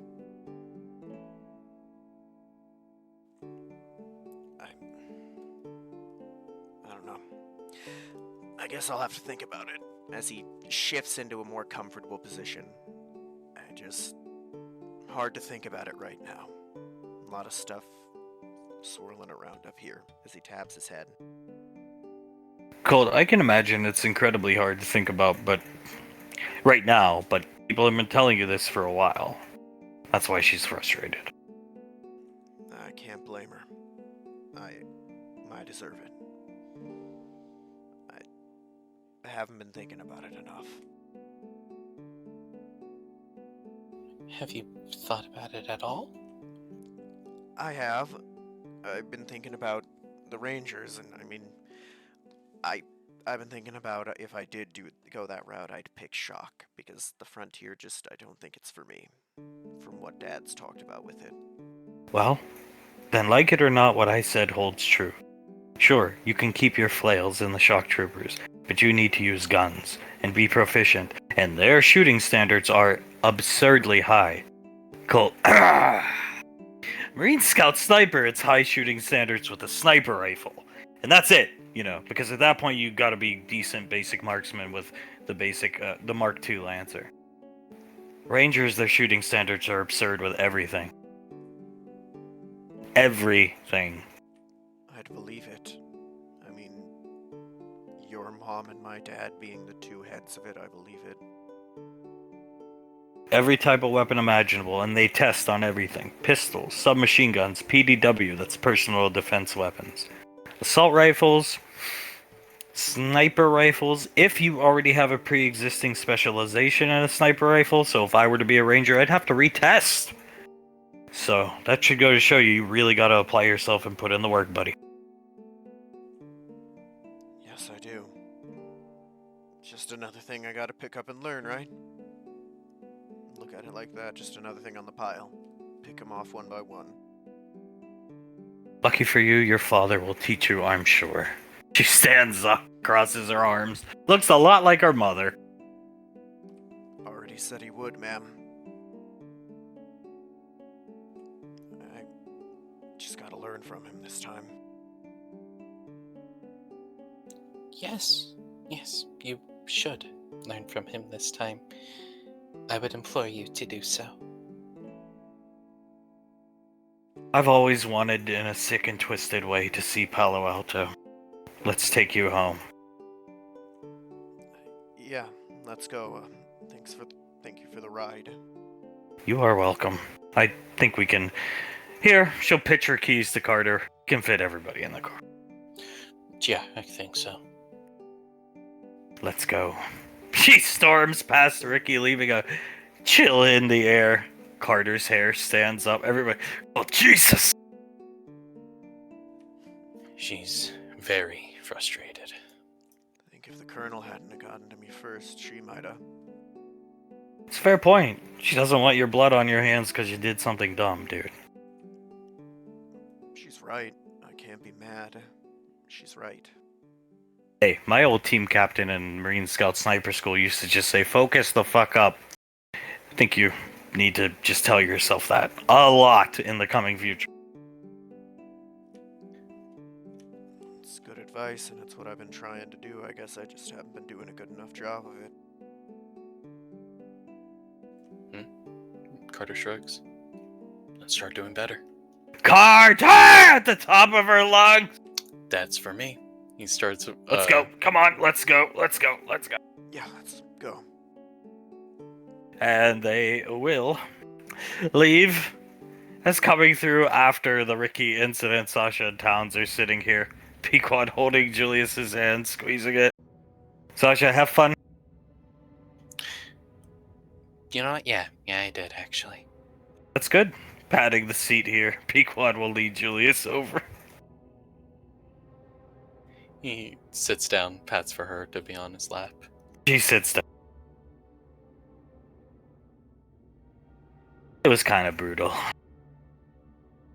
Yeah, it had to be. I've heard the kids giving him advice before. Didn't seem to listen. You had a talk with him. Honey didn't seem to listen. Brutality might be the only way to get through to him, and hopefully I got through to him. Sasha, if you don't get through to him, what did you do exactly? I wasn't watching I don't have a drone over the city anymore since Mr. Wiseau and I kind of, are good friends now, actually. Pounds never thought I'd hear those words. No, neither did I. I told him to punch me in the face with his keyblades, shattered them in front of him, took him to the ground, tweaked his arm, then dislocated it. I also showed him a picture of Integra, slammed him against the wall, made him say multiple times that he killed his grandmother, and I made him apologize to both me and Pequod. Sasha nods her head. Well, I'd say a job well done. Julia shrugs. Hopefully. Jesus Christ. If that doesn't get through to him, I don't know what would. Towns. I think it did. I don't know anything about him really, but I think it did. Strangely enough, Towns, you saying that gives me more confidence that it did work. Speaking of which, Towns, you want a shot of confidence in the arm? Sure.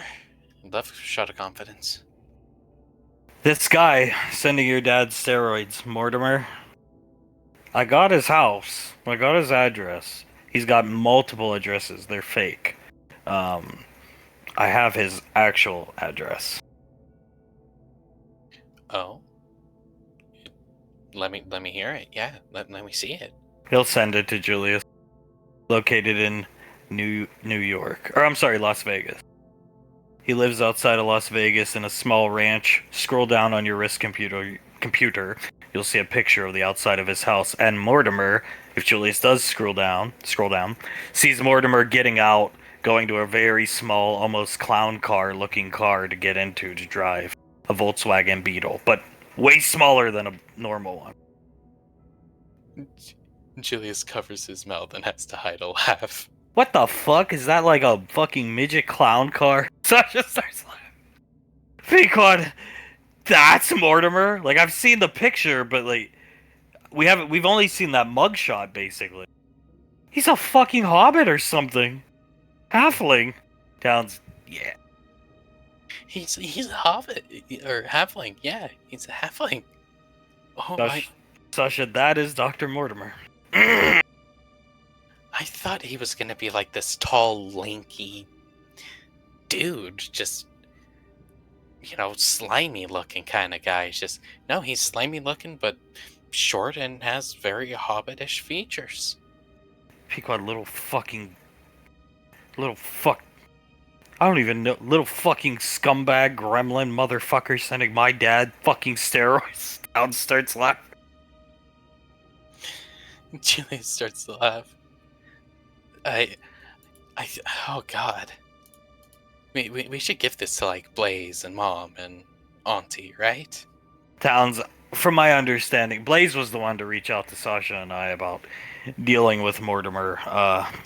I'll send it to Blaze, but just wanted you to have it just in case.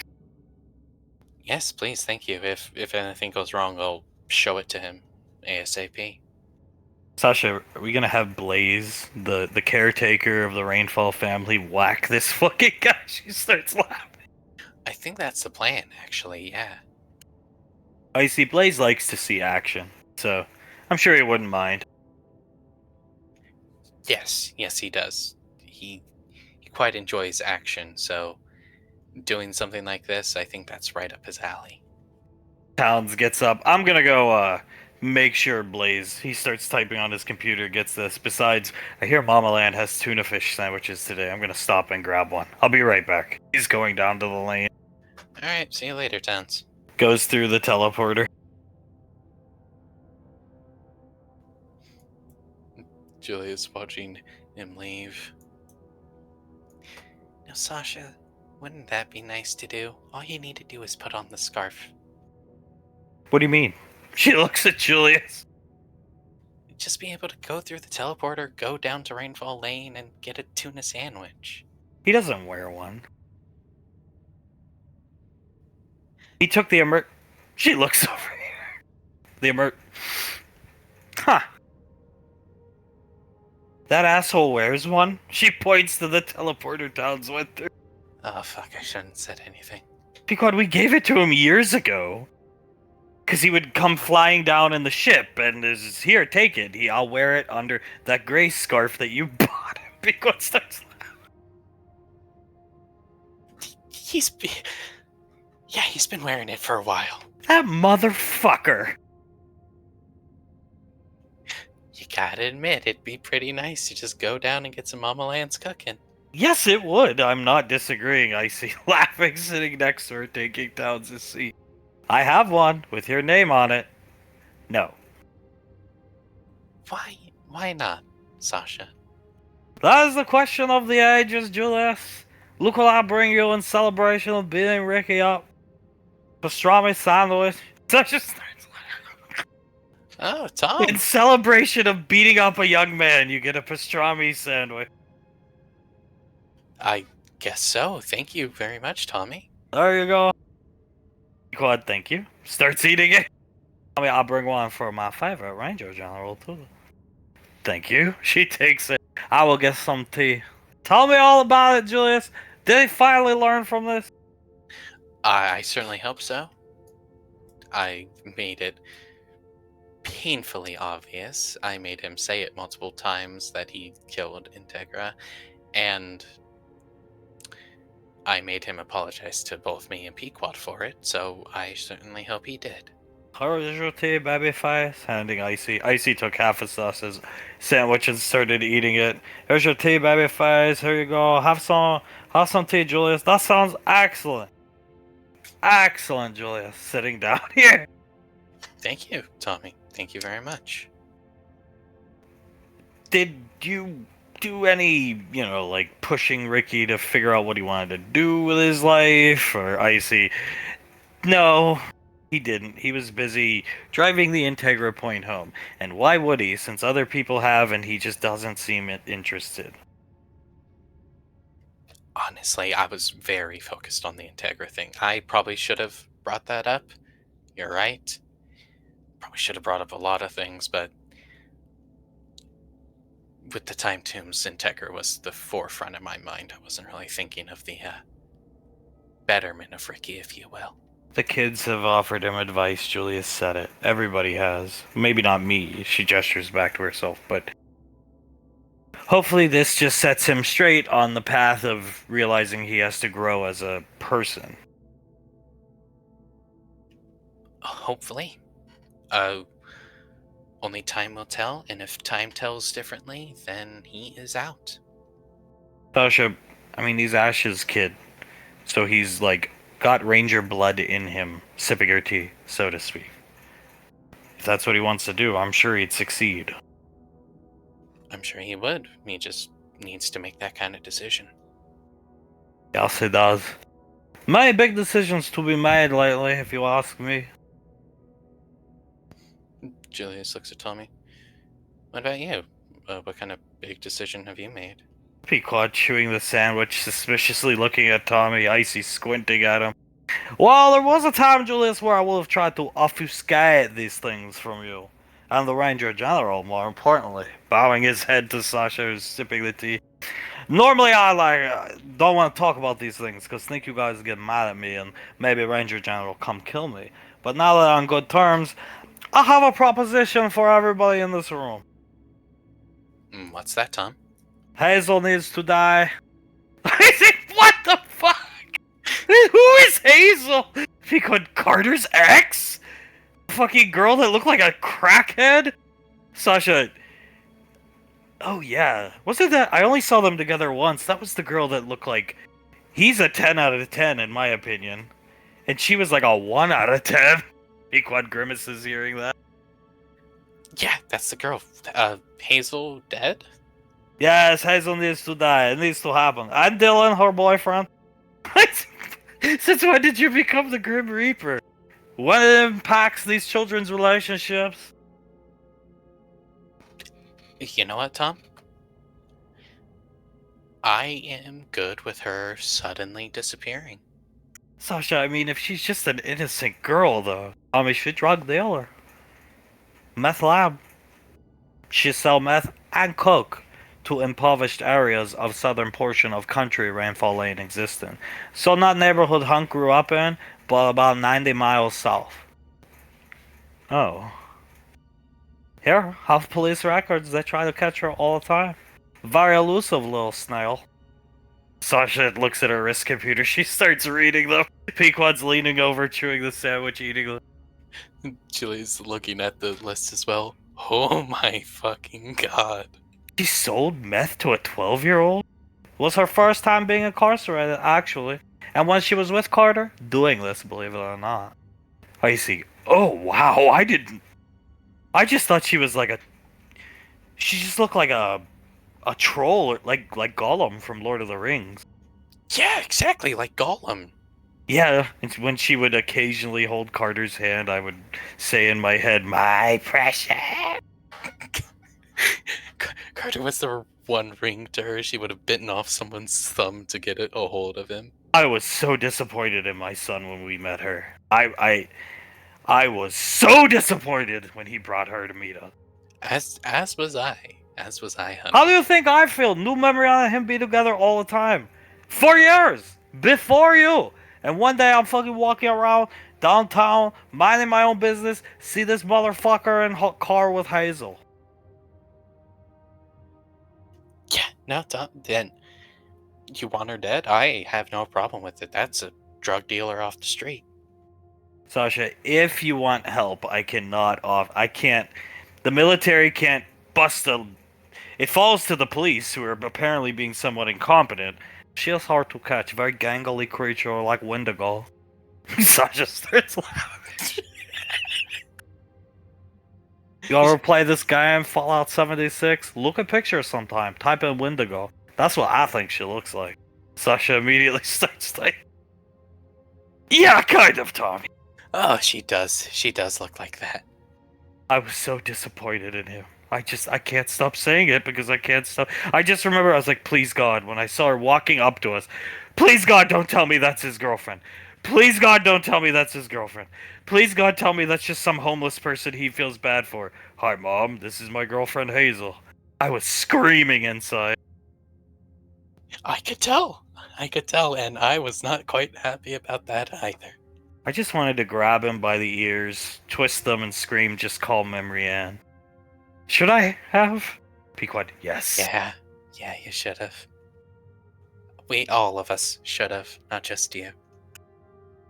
Sasha, I can't offer you any assistance. I can't get any military GIs involved, and it's risky with SIS. I could put towns on it. No, I will handle this personally. Me, Frederick, Crowlin, and Samuel have this under control. I see. Starts awkwardly eating her sandwich. Sorry, say that again? Sorry, maybe you didn't hear me. Me, Crowlin, Frederick, and Samuel have this under control. The Stooges? Yes, we're going to kill them. But you have no confidence in them? No, I'm sure they're capable of killing someone. I know for a fact Krellin and Samuel are. Just seems like a sort of odd choice. Plan is, right now, we have to... Well, we have to stalk her for a while, figure out where she goes, then wait for opportunity to have Samuel shoot her car with sniper rifle, blowing her and Dylan up. Good God. Well, it'll be a drug dealer off the street. I'm all for that. And off the record, I hated that girl. So fuck her. I hated her too. Fuck her. Good. One other thing I need from you. Sure, what's that? This time Eric dies. He chokes on the sandwich. Sasha immediately slams her fist on her back. She spits out a piece of bread and meat. Thank you. Shit. Julius laughing so hard he's almost crying. I hated him too. I saw a picture of him. We never actually met him. But I did see a picture of him because she said his full name, and then Julius and I looked at his social media, and he just seemed like a dope. Okay, so like Sasha said, we can't necessarily be involved in the murder of Eric. Who is this Eric person? She doesn't know. She's not aware of Eric's existence. Oh crap, I'm sorry. Eric was Soul's, I don't even call it, like, She boy. dated somebody before Colt? Yeah, she did. Oh, starts groaning to herself, Pequod. Oh, hand slaps her forehead. Yeah, Get it from him. Pequod points at Julian. They get it from him. It's a rainfall thing. I picked the winner. First go. They get it from him. I'm not gonna say no to that. I agree with this statement. Tommy just puts his hand. They definitely get it from me. They get most of their stupid, let's call them quirks, from me. I see. Well, if he's just some normal boy. That's where you're wrong, Time Wizard. He's cheating on... He has 2 children with 2 baby mama. He'll leave them. They're pregnant.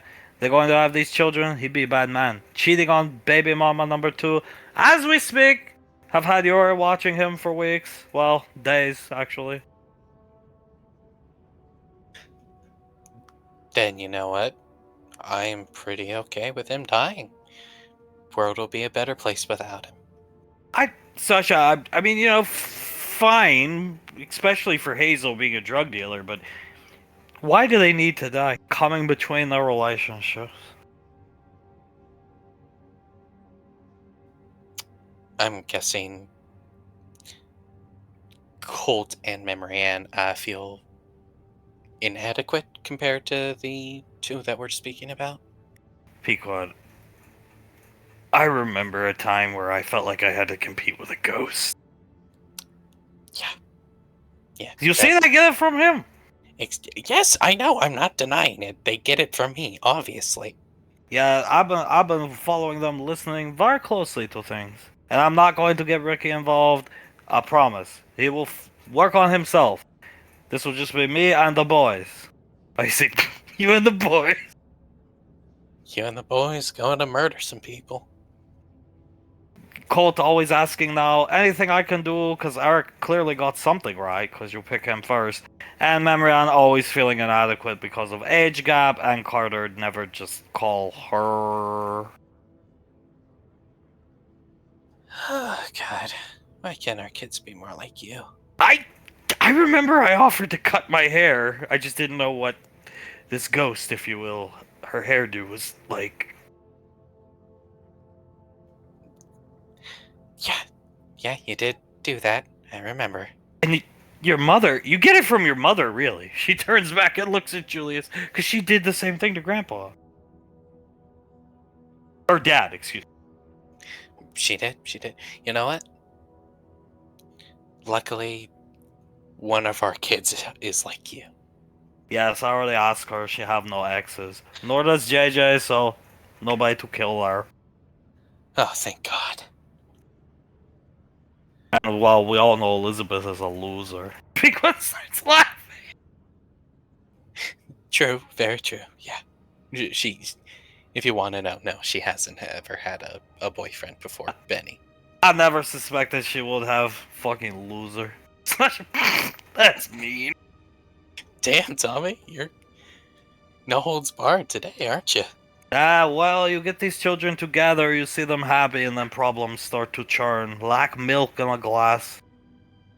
Like milk in a glass. I see, that's a weird reference. First thing that come to mind, babyface. But yeah, then you start to hear Memorian get put in pantsuit, look beautiful, 1,000,000 out of 10. First thing she says, something like, Hazel must have wore these. Goddamn fucking Carver. Yeah, goddamn fucking Carter. I sent her like 45 pantsuits. I'm sure first thing she said when put one on was, this must be like Hazel. It's not like I was spying on them or anything. You know, if you were spying on the kids, it's okay. You can tell us. Always, because I know they're going to screw this up somehow. And I have too much money invested in Memory Anniversary to see this fail. And the Saint's death on my conscience. Speaking of which, how is the Pterosaur coming? I see. I think we want to wait. Carter, whenever Carter decides to propose, I think you have the Pterosaur carry the ring to Memory Ann, flap its little cute wings, so I think we wait on resurrecting it. Won't take me long. Thank Jesus. That's a good idea. She will definitely enjoy that. Good thing she doesn't suspect anything with the egg, because somebody had to show her Saint's death video. Sasha, they survived the Moog, they did a good job, they deserved a reward. You know, Tommy, speaking of when Carter proposes, you have everything else planned for them. Do you have like a specific ring for him to give her or something like that? No, actually, I have nothing. I figured he would take care of ring.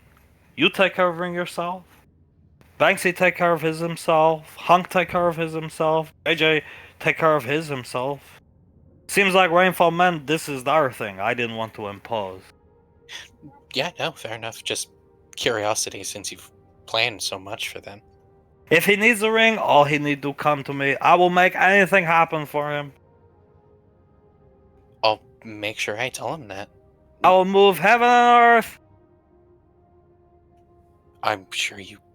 Well, I know for a fact you can. A man of your business aptitude will probably easily be able to do something like that. When he make up his mind on what kind of ring he like, just have him come tell me and I will take care of it with him. Yeah, no, sure, no problem. Have to be something special. He gets up. Can't leave Yori at the store alone by himself too long. Fucking idiot. Drop his cell phone in fryer. Risk computer. See you later. Thank you for the sandwich. He brought the sandwiches. Thank you for the sandwich, Ranger General. She just shrugs and sips her tea. And how do you drop your wrist computer into a fryer? It's attached to your wrist. I never thought I'd see the day where I was as fond of him as I am, but his brother is a complete moron. Because, yeah. Yes, Yuri is a different breed of moron. Well, thank God Laz never had an ex, and JJ, and Elizabeth. They were the smart ones. They waited for the right person. Yeah, I'd say so. Is it just me, or do you guys want footage of Hazel and Eric dying just to see how they do it. You know, normally I wouldn't be too interested, but knowing the Stooges are involved, I really want to see now. Frederick trying to shoot a machine gun or something. If they make Frederick shoot that sniper rifle instead of Samuel. Krellin with the stocking over his head, trying to disguise his look. The horns poking up out of the stocking. Imagine that children television stars show up. Oh, hi, you were my favorite show, and then they fucking kill you. Hi, oh my god, it's Fat Frederick. Bam, dead. Fat Frederick just pulls out an axe. I see. Oh god. Oh my god. What if Frederick goes dressed up as like the captain from War Gods of the Deep or Fat Frederick himself? That would be amazing. The captain showing up to end you with his ascot. I mean, hey, he does have access to apparently a flintlock pistol. Oh, I don't know about that anymore. I'm sure Blaze destroyed that thing. He whips out a new flintlock, shoots his own hand off. It misfires, so it just completely shoots his hand off, wiring and computer chips and everything poking out. Sasha shakes her head, starts laughing. Pequod, think about it. He comes and goes as he pleases with a scarf. Town's coming back with sandwich. Oh, you already got sandwiches. I brought like 5 of these. Just think about it. Pequod shrugs. Sasha, Sasha, please, for us, just think about it. I'll tell you what, if Ricky decides to apply for Ranger selection, I'll put one on. Maybe. Not really. No. I see. Julius leans down to Pequod. Have Soul ask her. Yeah, get Sol on this. Mm-hmm. What did I miss? Who brought you guys all this fucking food? Tommy. Tommy did. Yeah, he came to ask if he could kill Soul and Carter's exes. We said yes, of course. It would be getting a drug dealer and an adulterer off the streets.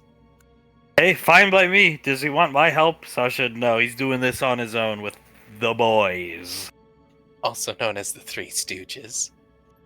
Well, hey, I mean, Samuel's a crack shot. Did you see that deer explode? I think it was hard not to see that deer explode. That deer... Scar took me out there to resurrect it that night after I ate, Friday night. There was chunks of that thing for miles. Oh, Jesus Christ. They're gonna be finding chunks of Hazel for miles. Hey, fuck her. She's a drug dealer. Wait, who's the drug dealer? Her or... Soul's... I didn't even know Soul had a boyfriend. Yeah, his name is Eric. Absolute dick. Or at least looked like it. We never met him. Hazel is the drug dealer. Oh, Gollum. Yeah, Gollum. See? Everyone thinks she looks like Gollum. Towns, I just thought she looked like terrible and Carter's a good-looking young man. They did not look good together. Memory Ann and him together, on the other hand, yeah, they look great together. I agree with that statement. Towns will sit down, start eating his tuna sandwich as Pequod will hold a sandwich up to Julius's mouth to eat. As flashing to Palo Alto Town Square, Ricky's sitting on a bench. I don't know how he feels right now or what he's even doing, but Memory Ann's walking around in amazement of the place, not really looking at the statue, as Colt's just slack-jawed looking up at the statue. Souls with Colt staring up at the statue, just in amazement of it all. Carter's walking around with Memory Ann staring at everything that she's looking at. At this point, Ricky's not in a good way. He's kind of just sitting on the bench looking down at the ground. This is a wonderful... I mean, save for that. I understand. Memory Ann's gesturing around. You know, this place comes with the caveat of Fredvis, but she looks around to make sure she's not insulting anybody in earshot. But this is a wonderful, cute little town square. Yeah, it's beautiful. You should You should see it in the spring when all the flowers around here bloom. It's a And sight. you grew up here? Yeah, I did. I did. It's a lovely. She crosses her arm place. I mean, Yeah, he's gonna sit up so he can actually look at her. It is. Maybe I can show you guys around a bit. There's some cool places. sure. I just, the I honestly thought she puts her finger up, and I understand not wanting to divulge personal information, but I honestly thought you grew up in like a ghetto or something like that. And then the more we learned about you, the less things made sense. Just given how you spoke about your father and how much you would talk about Rainfall Lane and how amazing it must be there. I mean, this is an amazing place too. You grew up a rich, spoiled brat, just like the rest of us. She turns around, maybe not him, because his mother overly disciplined him. Go, "Oh, that is true." Starts laughing. But you're the same. Yeah, well, easy to take something for granted when it's what you grew up with, right? It's lovely here. I cannot. I can understand the issues with your father, but still, this place beats out fishing with Okir every Saturday and Sunday, in my opinion, Carter. I would happen to agree, Goddess. Definitely beats out fishing with Okir. I don't know if it was just worry or what have you, but I don't know if he knows how to fish. I don't know. I don't think he does. Looked like he nearly lost the rod on that last cast. I mean, I don't know very much either, but you know. I think he just threw it in frustration. He's gonna sit down on the bench and pat his lap. The soul jumps onto his lap. It could have been. No, it was definitely he just threw it in frustration. And I think it was leaning more towards him being worried about the situation. That's fair enough. I mean, I'm guessing you guys weren't feeling too dissimilar. I wasn't exactly aware of what was going on. None of us were, but I had a suspicion given, as I said, the Colonel's reaction in the time tombs. Holding Carter's hand, walking him up this way, looking up at Fredvis. Yeah, given my father's reaction, and then what Bash said after I scared him, it cemented things for me that they were just keeping us away. Everything makes sense now, so I get it. Why they were on edge, why you guys seemed like you were scared, it makes sense now. Thanks for trying to keep me safe. No problem. Honestly, you should thank Okir and Bash for that. We weren't even really aware. I'm gonna next time I get a chance. Thank the Colonel. She'll look over her shoulder at Ricky because she's looking off this direction now, not up at the statue. I mean, someday. Not anytime soon. Not tomorrow. Not the next day. Not next year. But one day, when you're all grown up and a successful adult, thank him. I'm gonna. Not anytime soon, but I will. Honestly, I think it'd be best if I kinda tried to keep out of his sight for a little while. Probably not a bad idea. I think it would be a good idea to keep yours and his relationships strictly professional. It's a good plan. Boy. You know, like I said, I lost a bit in appreciation for the place, but looking at it now, it really feels beautiful, doesn't it? I think it's quite nice here. Given, as I said, I'm not repeating myself. I would have assumed far worse off. I mean, I gave you every reason to think that. I was an idiot. Have been for a long time. Yeah, you have been. doesn't mean it can't change. He looks up at the Fledvest statue, then looks down. God, it feels like he bears into my soul whenever I look at it. I'm pretty sure the eyes track you when you move. I bet you this town was shaking as he played his first concert. According to what Mom said, she said that there are people out here who say that you could actually feel it like across town.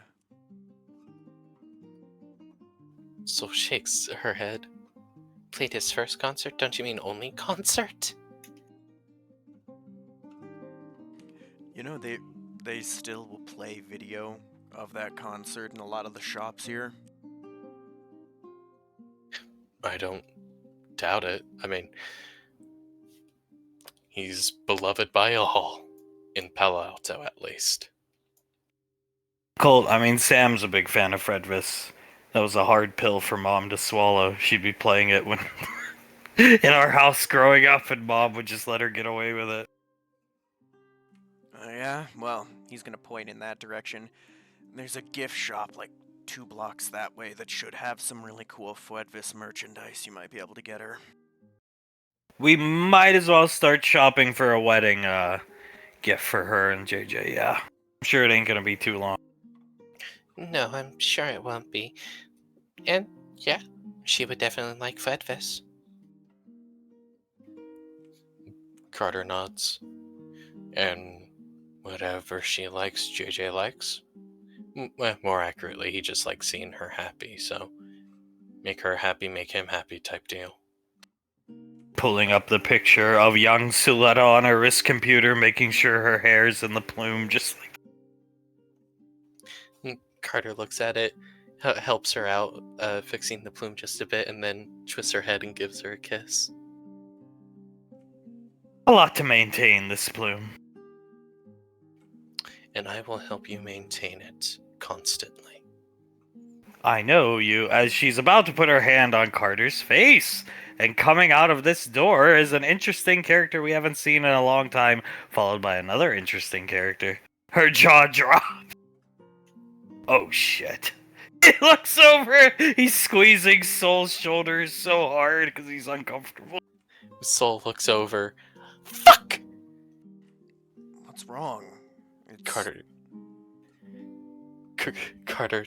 What? Turns around. Oh, God. Picking Soul up, coming over to Ricky.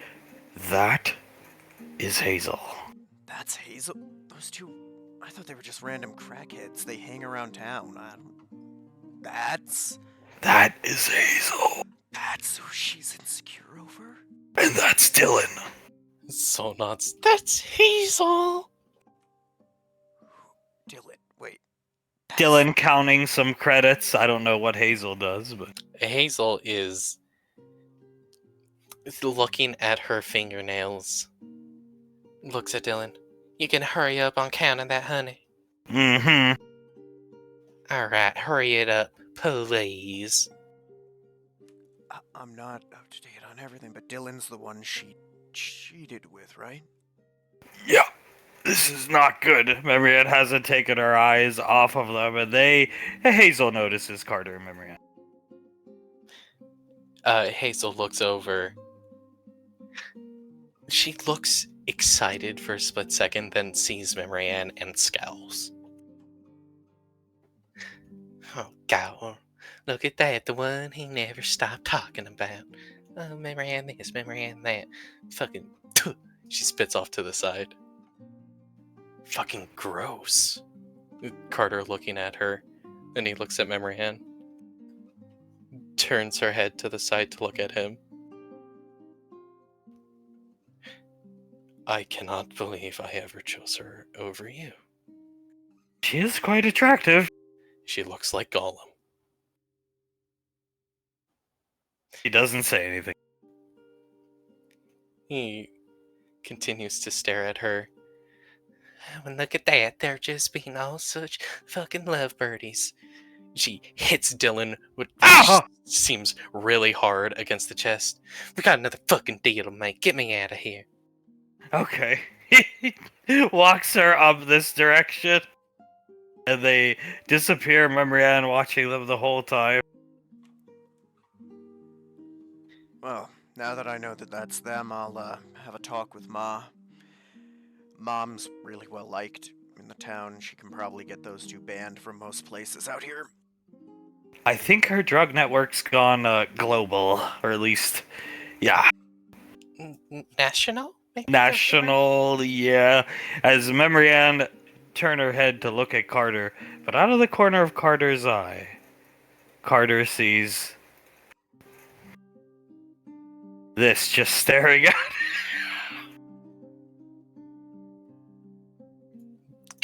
Oh god.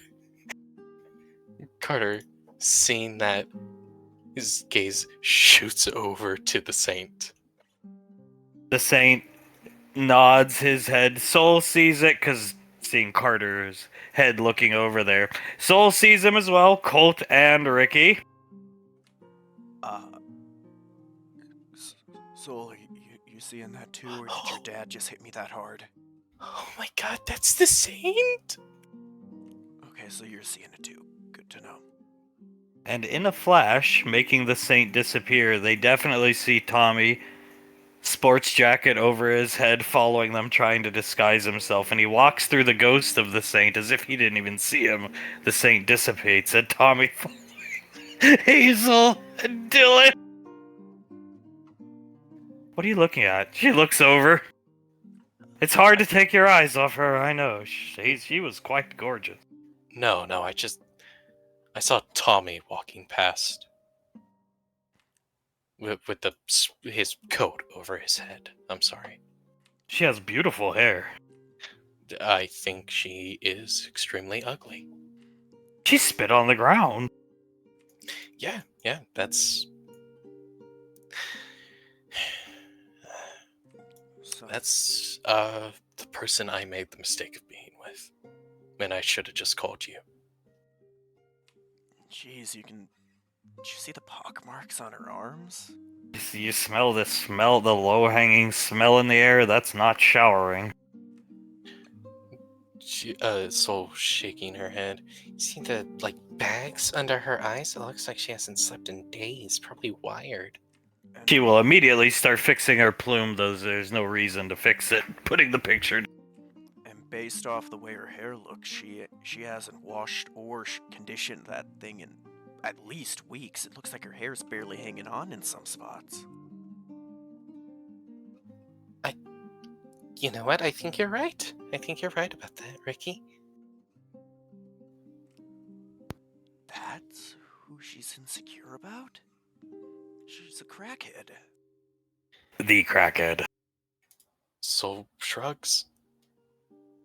People can be insecure about weird things. Well, maybe seeing her like this will help wash away some of the worry, right? I think it just exacerbated the problem, dude. Yeah, I think what he said, it definitely exists. It made it worse. Made it much worse. That was totally the guy on the logo of St. Buck's and the guy we saw in the video, though. That was... is either some holographic projection Tommy put out or what, but... I think he's real, dude. Watching over Carter... You guys saw him, nod at Carter when Carter looked over, right? I saw it. Oh, I saw it. That's why I don't think it's a hologram. It was too perfect. Way too perfect. Unless it's like cutting edge SIS tech. I mean, just Tommy going through it, he disappeared like wisps in the wind. And you saw his eyebrows moved when he saw Carter look at it. He acknowledged Carter before nodding. No, that And idiot. only Carter. Did Soul sense anything coming off the saint? Oh yeah. She can sense it's well, she does get a weird taste in her mouth, and it tastes like beer. They see her smacking her lips. It was magical. It was magical in nature. She now smells she feels like she just put her nose in an ashtray. She pinches her nose closed. Holy crap! How much did that guy smoke? A lot, apparently. You alright? I mean, he did smoke like 5 cigarettes before dying. He starts rubbing her ear. Oh God! It smells. He... If you've ever had just someone like blow smoke directly up your nose from a cigarette, that's what it just felt like happened. Oh, Cold pinch your cheek. What were you gonna say? shit, here. He's gonna pull out the tissue that he carries, one of the few good habits he picked up from his dad, and hand it to her. You need that more than me right now. Oh, thank you. She just like covers her nose with it. Oh God. Move that out of the way. This will get it to go away. She moves it. He'll give her a passionate kiss. She returns it passionately. Better. Far better. So Yeah. it was magic? Yeah, it was definitely magical in nature. So we just saw. Wild! Wild looking down at Ricky. We saw a fucking ghost. Not just a ghost, the ghost of the saint. If he's a saint, does that count as an angel? I mean, Tommy did say he was Carter's guardian angel. She's just furiously trying to fix the bloom. Carter It needs to be perfect. Just relax, Carter. Carter holds both of her hands. Brings them down to her sides. It is perfect. Fine. Do you wish to know why, my goddess? Sure. I wish to get out of this ridiculous pantsuit. The pantsuit is perfect. And the plume is perfect. Do you have somewhere I can change? I'm not your mother. You're not gonna win me over with words. He lets go of her hands. Ricky, is there a place for her to change? We should get off the street. Yeah, we should. He's gonna point off in the direction of the flower shop. There's a private room in the flower shop you can use if you'd like. She'll nod her head. I'm going to get a change of car from... I think I have a hoodie that maybe not the same color, but it's similar to what she was wearing. I'll be back. She storms off quickly, nervously. She's not gonna want to put on that hoodie. It's gonna get hot pretty quick, man. I think she's already pretty hot, and I don't mean from a look standpoint. Just pissed. Yeah, she's just angry. Carter rubbing his temples. Oh God, oh God, oh God. Sheesh. Well, I'll say one thing, Carter. I thought you dodged a bullet with the Hazel chick. You dodged a missile, man. Forget the missile. Did you see the saint? He looks at Carter. Yes, And yeah, Ricky's right about that for sure. yes, I saw the saint. Ooh, of course I saw the saint. He nodded at me. We saw him. He points at Ricky, himself, and Soul. Yeah, we did. And, I don't know, man. We saw a ghost. Soul says it's magic. It was. It was magic. Carter just shakes his head. It was definitely the saint. That's all I'm gonna say. Guess he is really watching over you, bro. And then the weirdest thing was Tommy with the jacket over his head running through him as if he couldn't even see him. And what is Mr. Wiseau even doing here? I mean, I know he comes and goes. He's been doing it a lot today. I love it, but he just gestures up the street. Seems to appear anytime you talk about Hazel. Oh. Hand on his chin. I wonder what Tommy's planning right now. Well, whatever he's planning, I hope it happens soon. Yeah, I hope so too, although, hopefully this one doesn't end up with me in the clink. No, I'm sure it wouldn't. And if he does offer it to you, refuse. Your parents are on vacation this week? Yeah, they are. Who's at the shop? Just Ellie at the moment. Okay. We need to get off the street. We don't need another her seeing Hazel incident. Yeah, probably for the best, and I will talk to Ma about it and see if I can't get those two banned from any shops out here. Probably a good idea, but probably not a problem that's gonna be around much longer if my gut's right about this. I think you're right. Just, can't be too careful, right, man? No. How you holding up, Carter? Not great. Thought a lot of my mistakes were fixed. All this was happening. Thought I was getting somewhere, even though I probably wasn't. And then that happened, and well, you saw her. Words can't win her over. Not when she's like this, but I'm sure when she calms down, yeah. Words don't work when people are angry, usually. Colt shrugs. You know what might help? Grab her some white roses from the shop. Those ones are supposed to mean, apology. Like, I'm sorry, that kind of thing. Might be a Good idea. Good idea. Snapping his finger at Ricky. Very good idea. Yes, when I get in there, I'll get her a bouquet of the white roses. White roses, lilies, and I think it's... Don't quote me, but I think it's orchids are supposed to be something that would go good together for that kind of thing.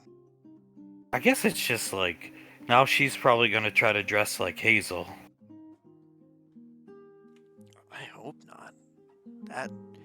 You could see dirt coming off her pants when she walked, like flaking off.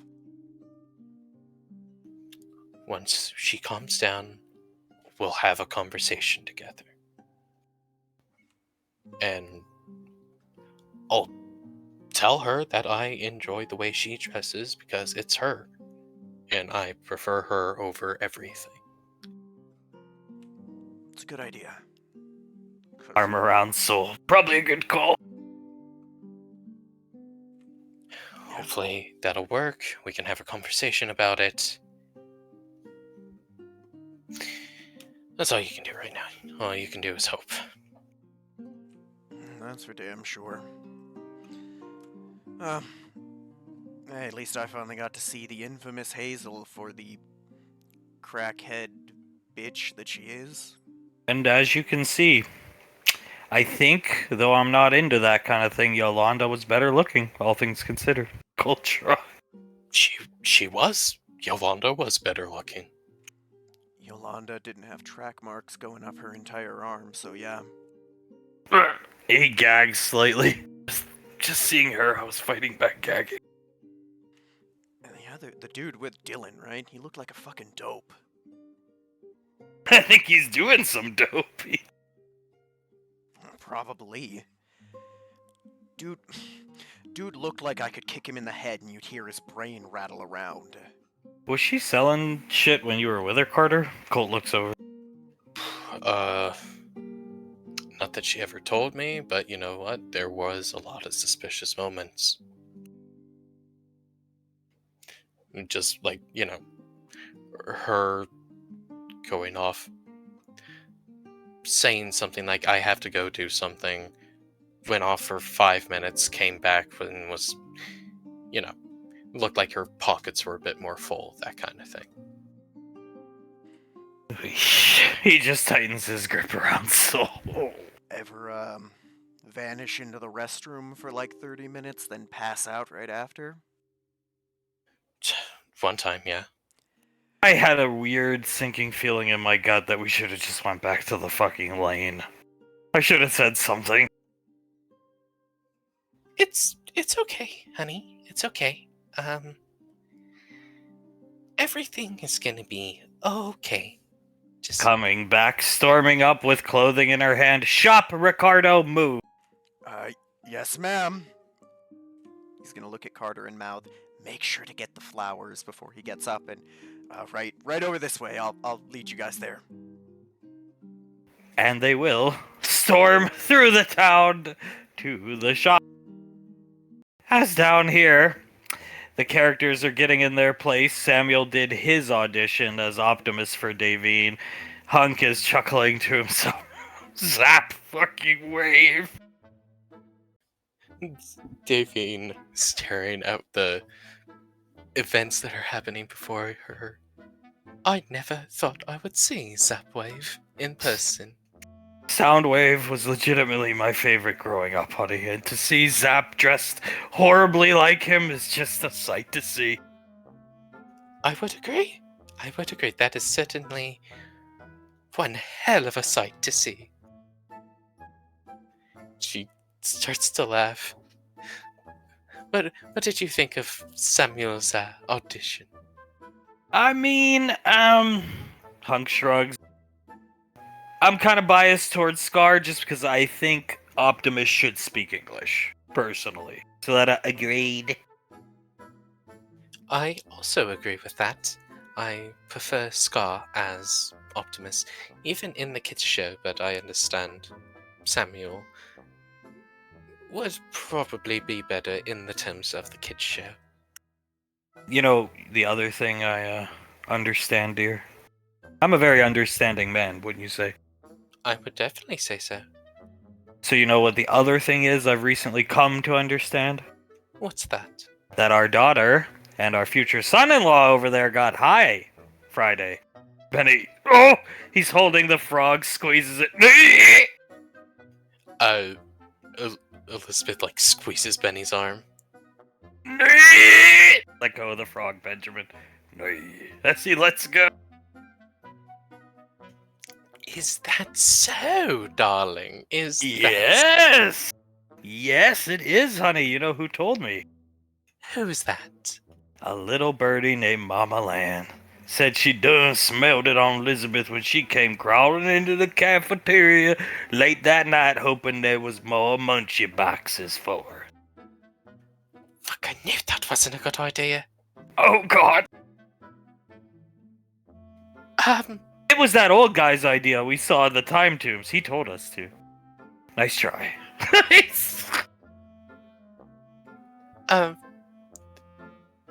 was... No, that was Icy, polymorphed as me. Trying to get her in trouble. Yeah, Nicole wouldn't do that. Good try, Elizabeth. Next. It was me. If you two are gonna smoke weed, just do it in the house so we know you're safe. I mean, it's safe here around the lane, but if you do it, I don't know, at the movie theater, then you fall down the steps and break your neck. Do it in the house. The pool house, to be more exact, and please open the windows. Benny, nice! Yes, sir. Not a problem, sir. Just like you're probably gonna try to sneak alcoholic drinks. You can have one every now and then, that's fine. Do it in the house, please. I didn't think we would need to sneak alcoholic drinks. Well, I don't know. Sneaking marijuana.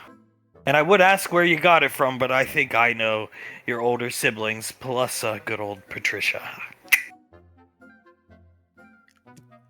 Well, I won't say yes or no to that, but that would be a good guess, sir. He nods his head. I figured as much. Davy nodding. I figured it as much as well. We knew exactly what you guys were doing Friday night, by the way. Who goes to hang out in the movie theater bathroom? Benny, I did tell him we were gonna go do that. I thought we agreed to tell them that we were just going to hang out in the movie theater. Lying is hard when they catch you walking out the front door. Yeah, that's true. Probably should have snuck out the window. Hunk, how about you just do no sneaking out and have your fun at home, okay? Yes, sir. We'll just do it in the pool house with everyone else. Perfect. Davine chuckles a bit. I am somewhat curious what Elizabeth was like when she was high. Maybe we'll have a mom, dad, son-in-law, and daughter high session. Davy nods. A wonderful idea, my love. I know what room down in the subtrade 1, 2, 3, 4, 5, 6, 7 is the passcode. Nicole told me years ago. Oh yes, didn't she also say not to let Scar know that? Let him continue to guess? He's been trying for 15 some odd years, honey. Rubbing her back. Still has not guessed 1, 2, 3, 4, 5, 6, 7, because who would put that as the passcode? I see Julius and Pequod coming, so let a big smile on her face. Icy sits down behind Elizabeth. Why are you sweating? Wiping sweat off Elizabeth's brow. Well, we were sort of caught red-handed. Ah, Julius giving you those blunts. Uh-huh. Yep. Icy told me not to do it, but they seemed interested, so I handed it out. I tried. Please, Julius, don't do this just like the Time Tombs. You know he never listened. Sure, Nicole. I don't. Never listen, not once. Well, just don't do it. Just don't do it when the drug testing is coming up. You get tested in the military, so they don't have to cover up your failed drug test. Please, can you two at least do that? Well, yeah, of course, Dad. We can do that, no problem. Pequod, we never failed the drug test. Julius shakes his head. Nope. We mostly never failed because we can hand our cup of urine to Nicole and she can make the trace amounts of marijuana go away. Stop!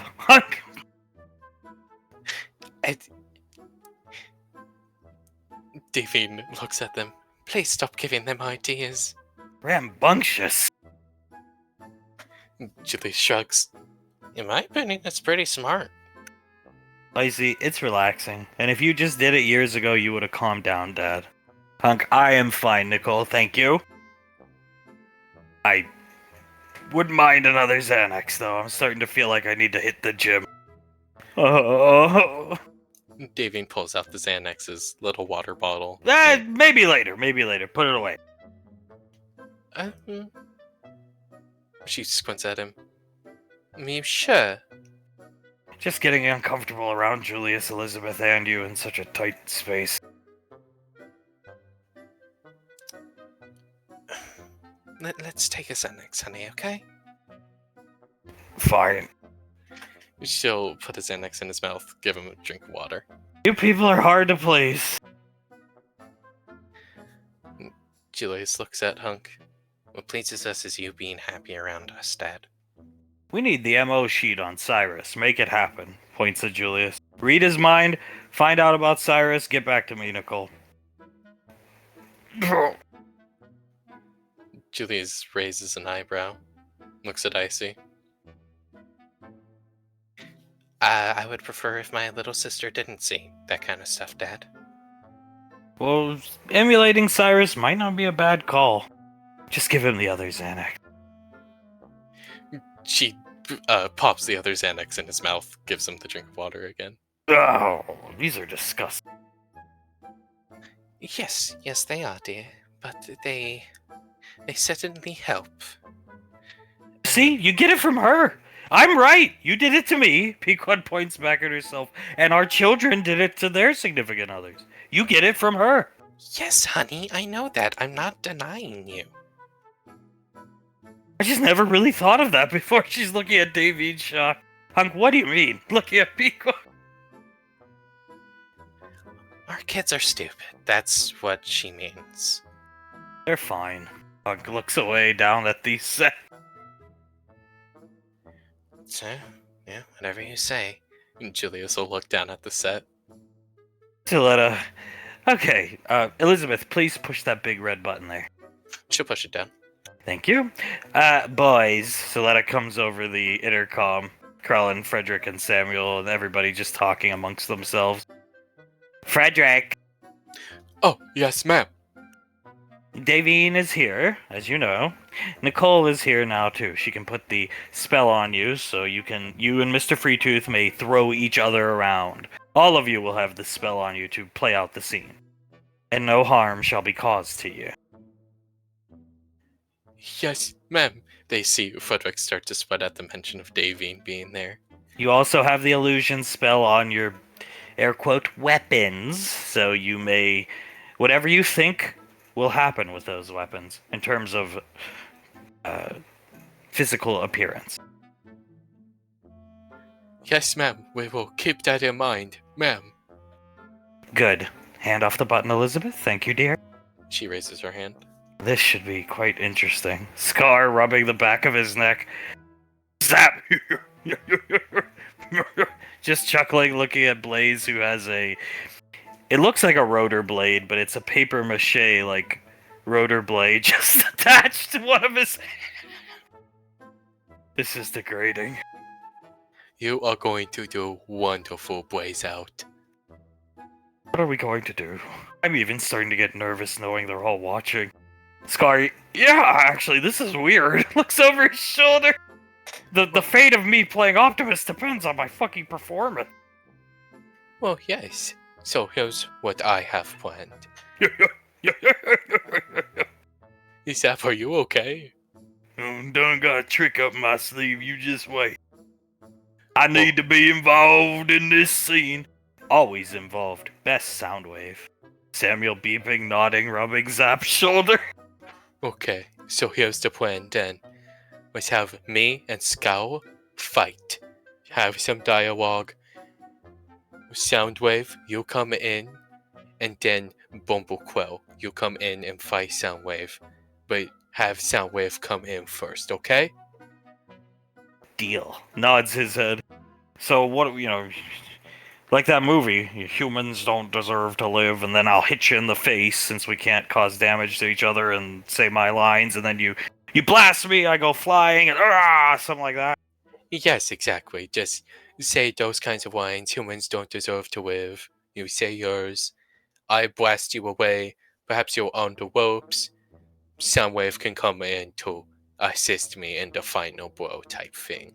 Who am I again? Am I a good guy or a bad guy? He looks at Frederick.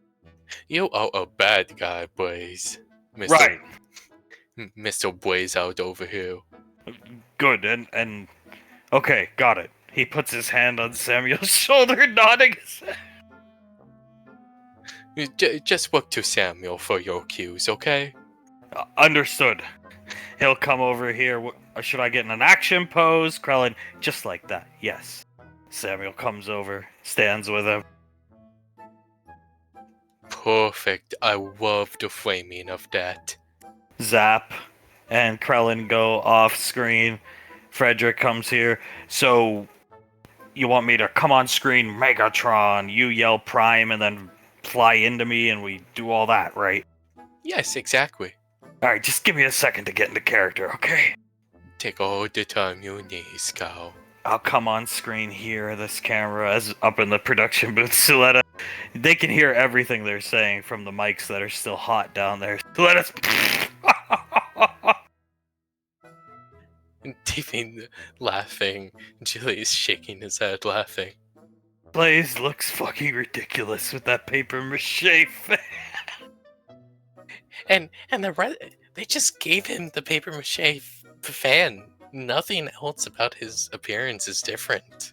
That is because they said he looks robot enough. Again. Well, I suppose that's true. Shocking, isn't it? At least Frederick seemed shocked when he put the paper mache fan on poor Blaze. Oh my god. Alright, so we're just doing this for like shits and giggles, right? We all know Scar's gonna be Optimus.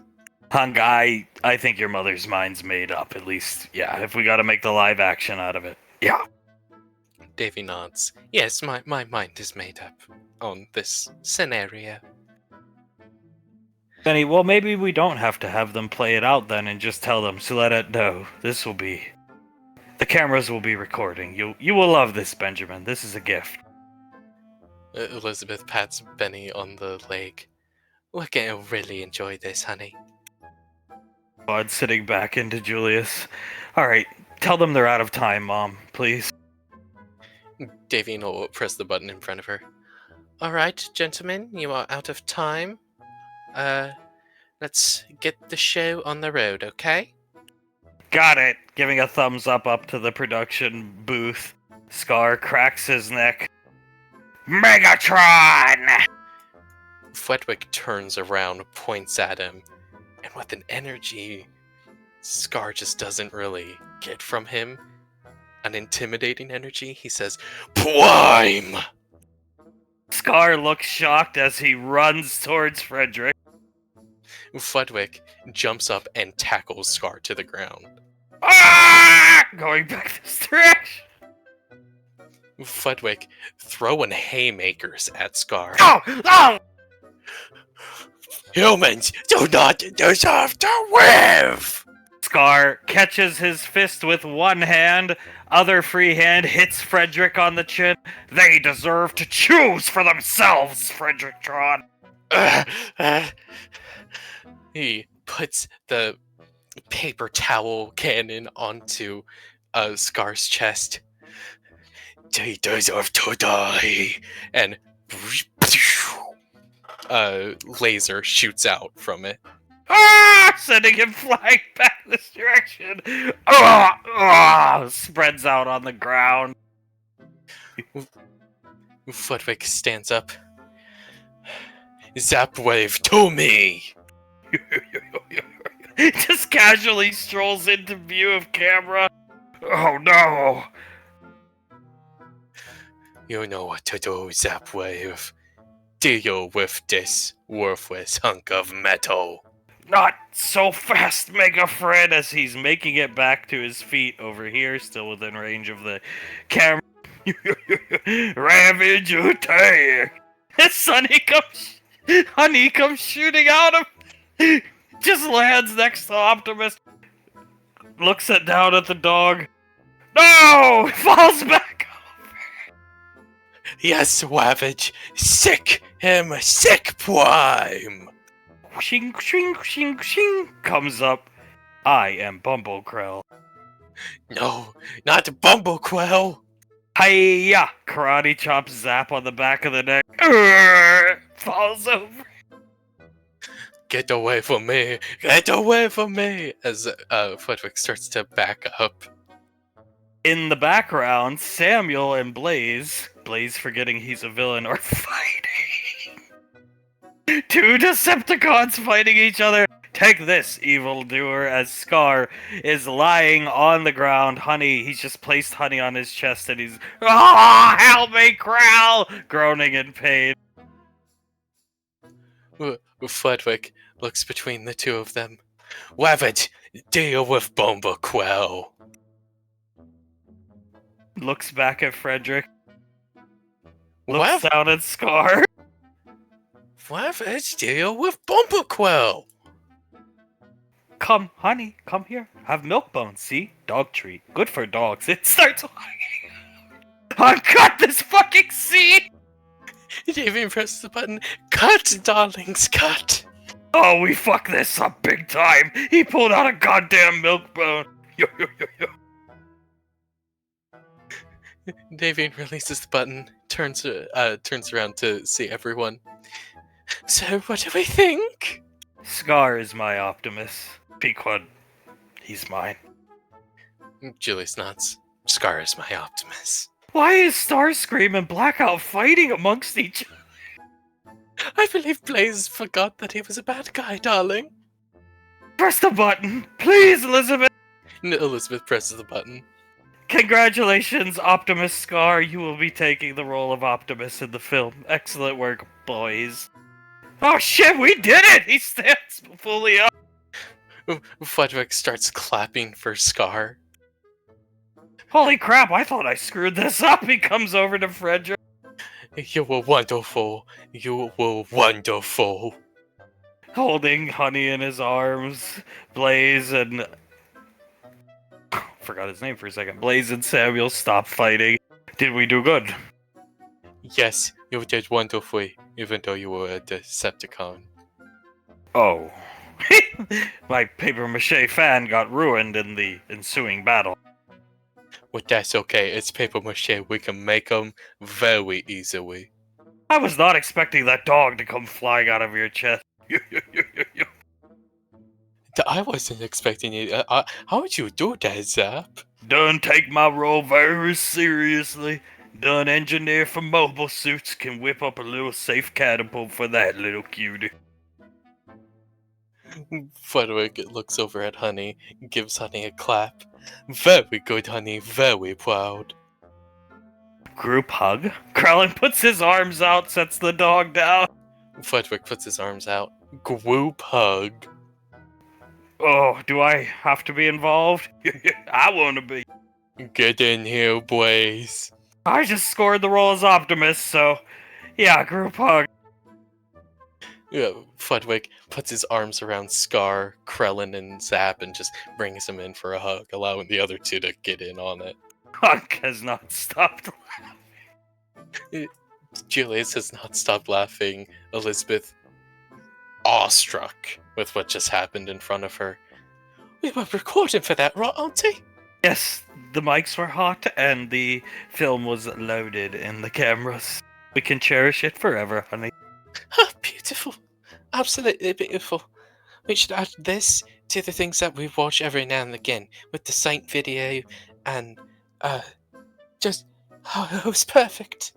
I like Transformers growing up too. Seeing Blackout and Samuel's scream fight was really funny. Davine laughing, leaning forward on the control panel, wiping a tear away. I think this movie is going to be a commercial hit. Bigger than Fat Fudwick 2, and we can replace the poster Dad tore down with the Transformers poster. Yes, darling, I agree with you on that. As they will continue their group hug. Back at the flower shop, Memory Ann storms in. The young girl behind the counter. Hello, how can I help? Where's your restroom? Well, only for paying customers. EarthGov headhunters. Where's your restroom? Right back there! Just disappeared. We should get in there before she bites Ellie's head off. Yep. Carter will walk in. Ricky, too. Hey, Ellie. Hi, how you doing? What are you doing home on a weekday? Stuff came up down at Woodbury, and I'm gonna be home for the rest of the day. Oh, nice! She smiles, gestures around. You brought your squad mates? Yeah, Ellie, this is pointing to each of them as he says it, Carter, Colt, and Soul, and that was Miss Memory Ann, my, captain. Everyone, this is Ellie. Colt waves at her. Hi, nice to meet you. Do you guys have white roses here? Absolutely, right over there. She points this direction. I can get you some. How many do you want? An entire bouquet's worth, please. Of course, coming right up. So you guys came to see Palo Alto? Yeah, just to check it out. Place of Fuedves, right? Never seen it myself. Look around here. Colt grimaces, seeing the picture of Integra. Soul does the same, looking around. You guys sure do have a lot of cats? Yes. Saris, Ricky's mother, is quite fond of the cats. Miss Integra was very fond of them, gesturing up to the picture. It's why we've kept them. She passed away a while ago. I actually never got to meet her. Looking up at the picture, Colt, today just gets worse and worse, if you ask me. Oh, I agree with that.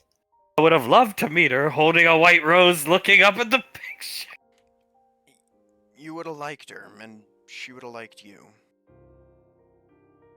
Is everything okay with that? Who was that gorgeous woman that strolled in here? I mean, that's your captain? Yeah. It's Lieutenant, actually. Lieutenant, sorry. Scary is what it is. Yeah, that's, Miss Memory Ann. She's a little upset at the moment, but she's doing alright. Oh, wonderful. Having a fight with her boyfriend or something? She starts picking more roses. Cold, I don't think... Sort of. Boyfriend made a very stupid mistake back in the day. Trying to fix it, but the mistake came around. She's picking more.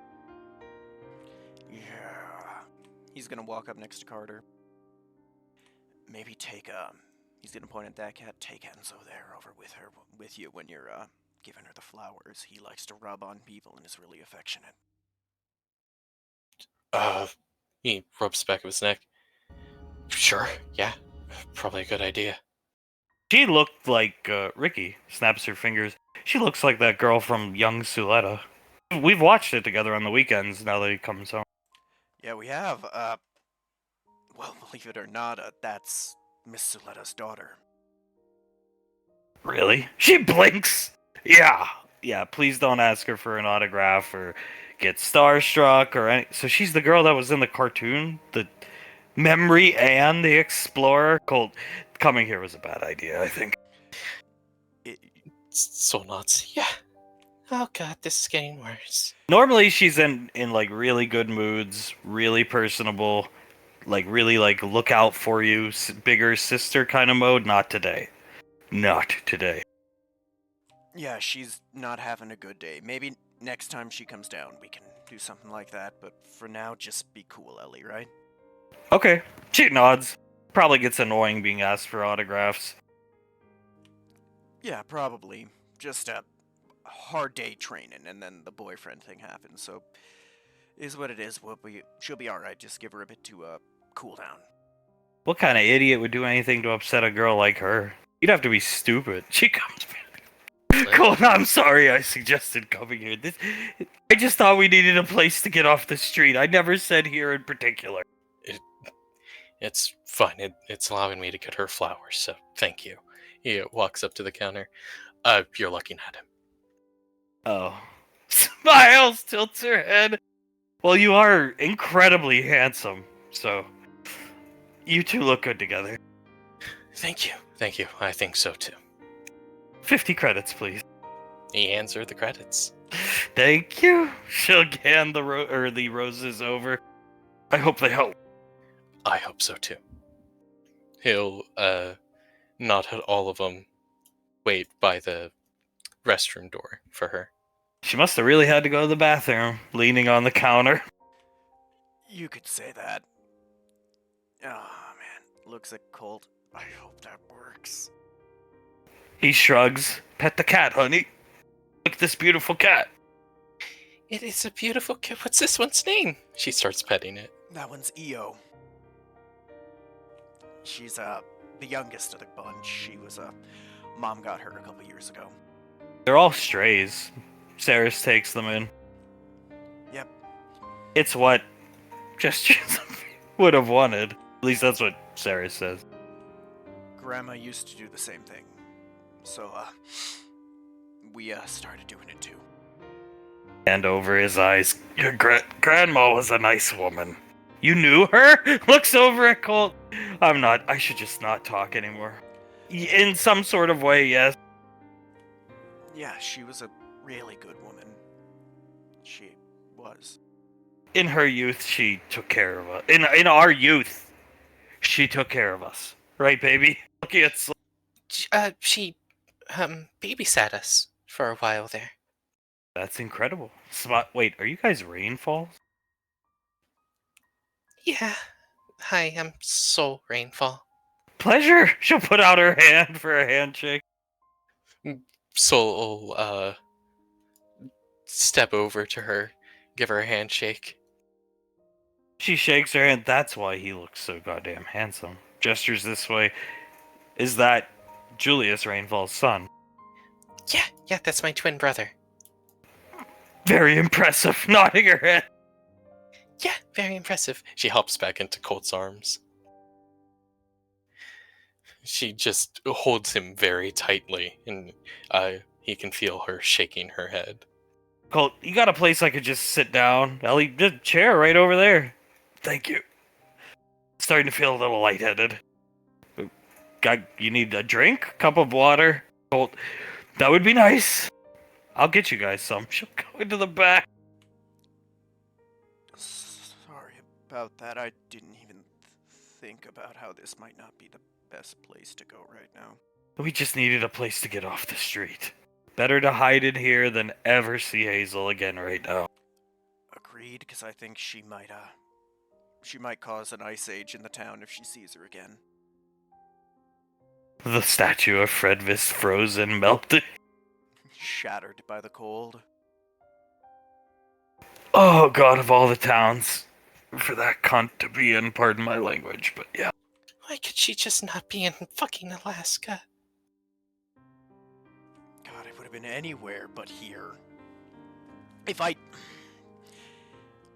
I've seen her and him around town before, but I just thought they were vagrants, man.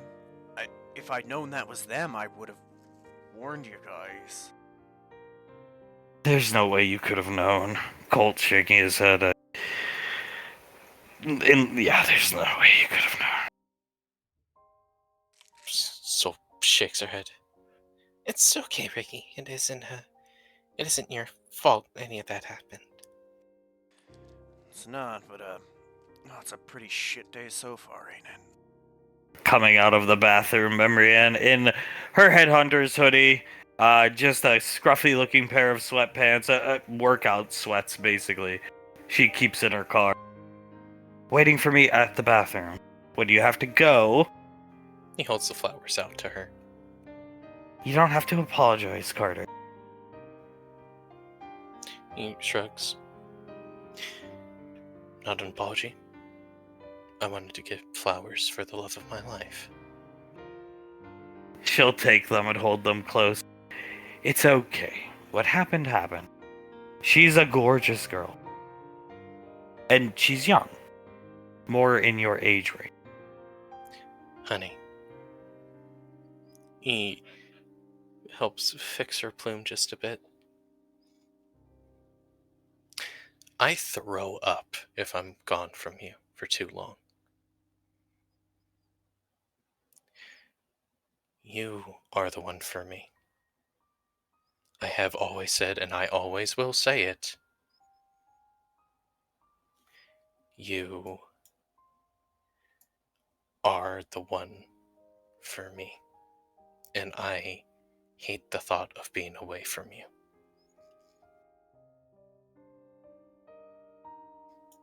And I am sorry. You don't have to apologize, as I said. It's fine. And on Carter's chest. Would you mind if I carried you for the rest of the day? Sure, but no more pantsuits. That attire needs to go. I feel old in them. I need to dress a little more youthful, if you will.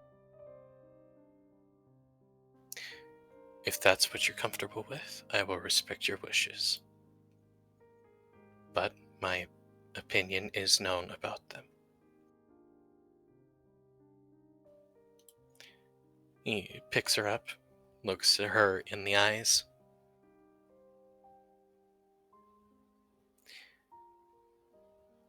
Anything that you wear is beautiful to me. And I will say, especially the pantsuits. Well, for now, they're finito. And that's okay. I'm gonna change my attire to be a little more Hazel-esque. I would prefer if you didn't do that. I would prefer if you kept your attire Marianne-esque. I'll consider it. Thank you, my goddess. He gives her a gentle kiss on the cheek. Do you mind if we stay in here for a bit longer? There's a picture of Integra out there, and I don't really want to see that right now, please. Of course. Thank you. He will sit down in this little chair here. Do you want me to sit on your lap, or you sit on my lap? I'm fine like this. Okay. Sets her on his lap. I'll just give Colt a text to let us know when we're leaving. Was Hazel more submissive? Carter shrugs. I don't really know, and I don't care about Hazel. I like you how should I put this? I like you when you dominate me. And just so you know, you are the only person I will ever let dominate me. Duly noted. He smiles at her.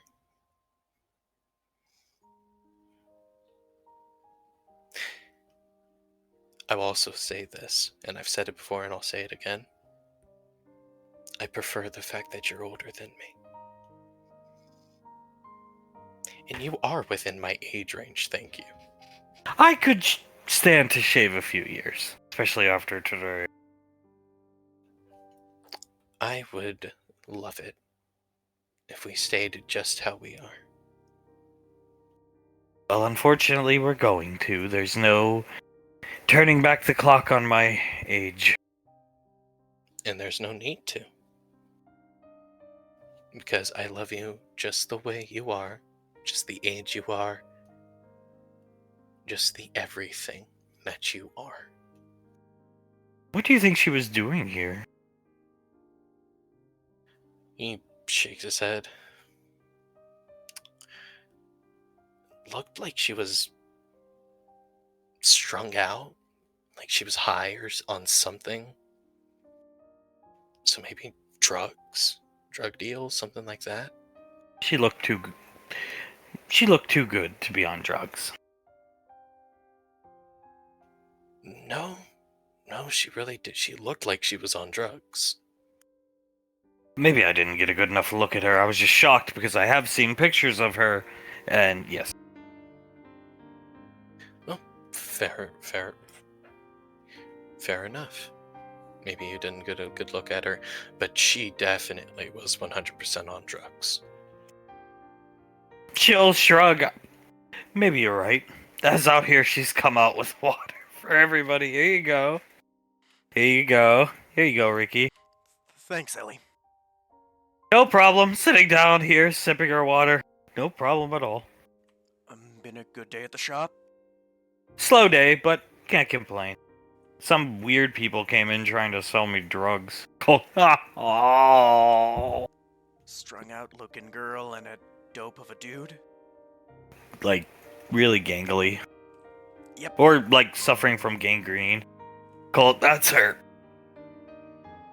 Soul just starts drinking her water, lowers the water. Can it get any worse? Continues to drink it. Nope. They could've come in while we were here. That is true. That's true. Little wins today. Yeah. Ellie, those two were banned from the shop, alright? Banned. She looks over at Ricky really confused. They're assholes and not good people. Let's put it that way. They're not welcome here because they're not good to, my squad. Well, it's not. I'll tell them they have to leave. I did tell them they had to leave when she presented some type of substance to me. Good. That gives another excuse for it. Just, not best for the best to have them around. It's not my business to get into, just, you don't... They were here not too long ago, Ricky. She's looking at Ricky like less than 15 minutes ago. And then some strange guy with a coat over his head following them. I hate this town already. It's a great town. What are you talking about? I mean, it's nice, yeah. Well, on the bright side, we missed them, Colt. So, you know, they're assholes and idiots. And Drug dealers. And that too, you confirmed what we were suspicious about. Oh boy. Should we, like, tell your parents or something? Maybe they could get something done about them. The drug dealers thing is probably enough to jump on. Well, we just need your mom here next time they come in. She can handle them. Or your dad. It's not like I can really rough them up. That's true. Yeah, hopefully they come in next time. Mom's here. Mom will put him out of the town. You guys enjoy working together? Help me. Into Souls here. Yeah, do you guys enjoy like hanging out together, not just working together, but hanging out. I think we work excellently together. I actually prefer when somebody is here to help me. I don't mind running the place by myself. At this point, I can, but it's nice to have another set of hands. And I would like to see his mother get more free time because she's a workaholic. It runs in the family. I think his father's the same way. Yeah. I love working with Ellie. I mean, she's been teaching me about flower theory and, is there to clean it up when I fuck up and drop a vase full of them. When we have big catering orders, if you will, it's hectic, crazy. But days like today, you just sit back. Well, oftentimes, we just end up sitting back playing our game, man. He finally got one. Yeah, she's been walking me through Xenoblade recently. The first one, right? Mm-hmm. Nodding her head. Colt, that's good. You guys should spend more time together. I enjoy it. She shrugged. Yeah, And you should never date a crackhead, right? Yes, please. Never date a crackhead. I've never dated anyone. God, good. Hey, I mean, it's good advice. Can't be good for anyone to be near a crackhead. No, it's been sick. And, Ellie, you need someone's help when the cats get up in the rafters, right? She nods her head. And just in general, it's nice to have sipping her water company around here during the day. Because days like today are very long when they're slow. Besides just the cats that Miss Integra would prefer be here, looking up at the picture. Yeah. Although it is, it's nicer when the cats decide not to try and bat over the displays. True. But most of the customers love them. They bring in the strays sometimes. Yeah, they do. Speaking of which, where's Pepper? Ain't seen her in here. I think she's sleeping in one of the other rooms. Oh, damn, I was gonna show her off to you two. Pepper's, well, she's basically my little one. She's the one who I helped raise. We found her as a kitten, and she wasn't doing well. Sarah said her mother was good at taking in strays years and years ago. She would take them in the military, give them a family. I am gonna cry, I think. Soul swallows hard. I think she's already started to cry. Everything okay? Just It's probably an allergy. If you're not used to being around this many types of floral and fauna, allergies really kick in. I actually have to get a booster shot once a year. Oh yeah, it's probably that. She wipes her eye. Might be the cat dander. Maybe it's a type that I'm not used to. yeah, maybe. Here, I'll turn the fans on. That'll fix it. She comes over here, turns the fans on.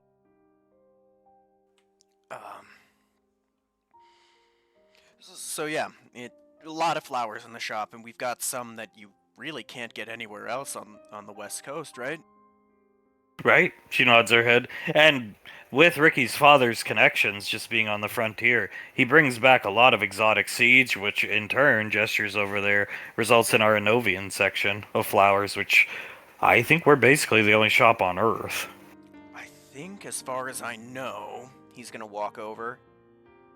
The two genuses right here were the only shop in the solar system that can do them.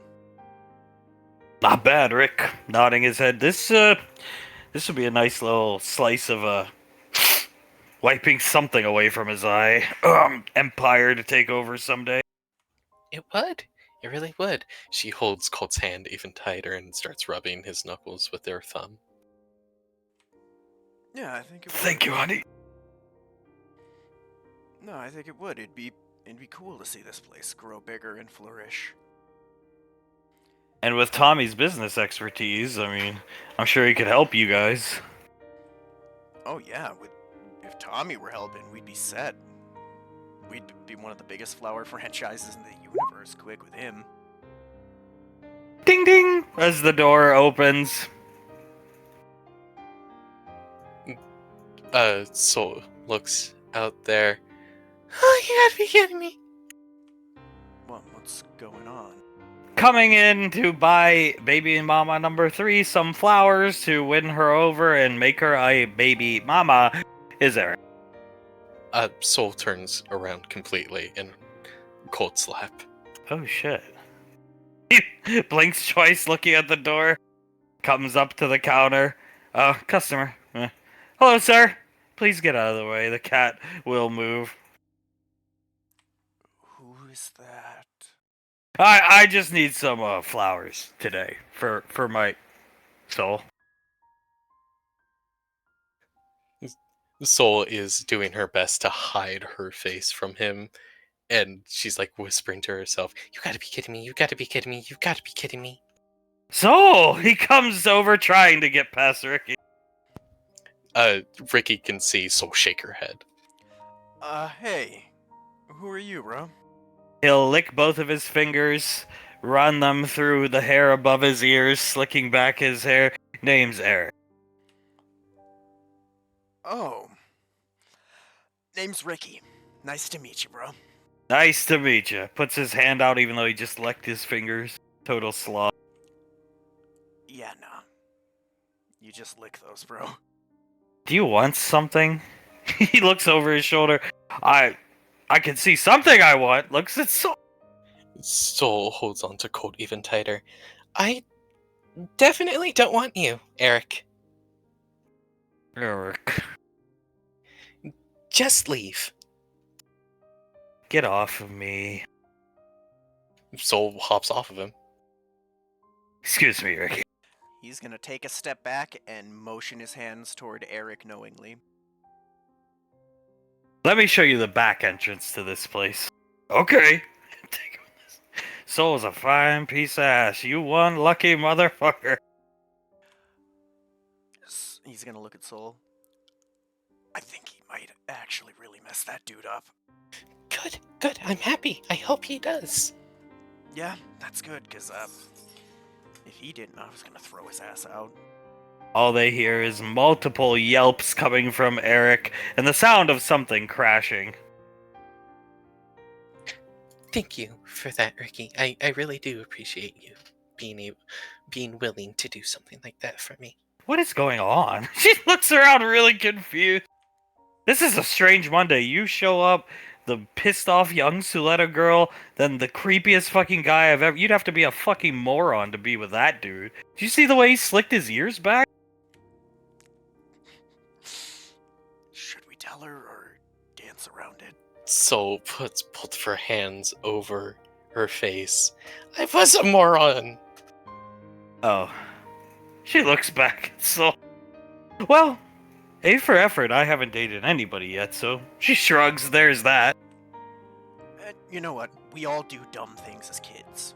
Who gives a fuck, right? He's gonna put his hand on her shoulder. You're fine. Get your hands off of her. Sorry? He'll put him up. Get up and get away from her. Blood on his hands. Your Kai blades don't intimidate me. Not trying to be intimidating. Sit down. I'll get you a rag. Your friends are awesome. Disappearing in the back. Yeah, they are. Sorry, Colt, I wasn't... Don't ever touch her. She can be your friend, don't touch her. If you have a problem, I'll take you out back. Clearly 8 years, you don't know anything. No, that's fine, man. I'm sorry. Just on edge, because that slickback guy was fucking disgusting. Greasiest face I've ever seen. Here's a rag. Soul looks at the rag. Can I clean your knuckles for you? I'll do it. This is... I fucked up. He probably has HIV or something. Fucking... Whew! God, what a great town. What's that?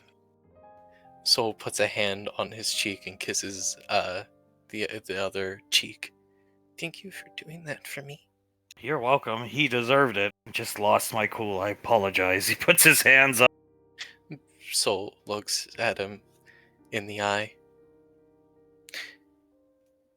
I preferred it that you lost your cool on him. Well, I apologize for causing a ruckus in this place of business. Anybody outside saw that. I'll extend my apology to your father, Ricky. Nah, it's cool. Mom or Dad heard who it was and why, they'd be all for it.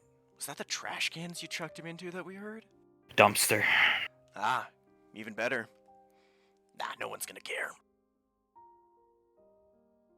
Is there a tobacco store around here? Yeah, there's one right down the street.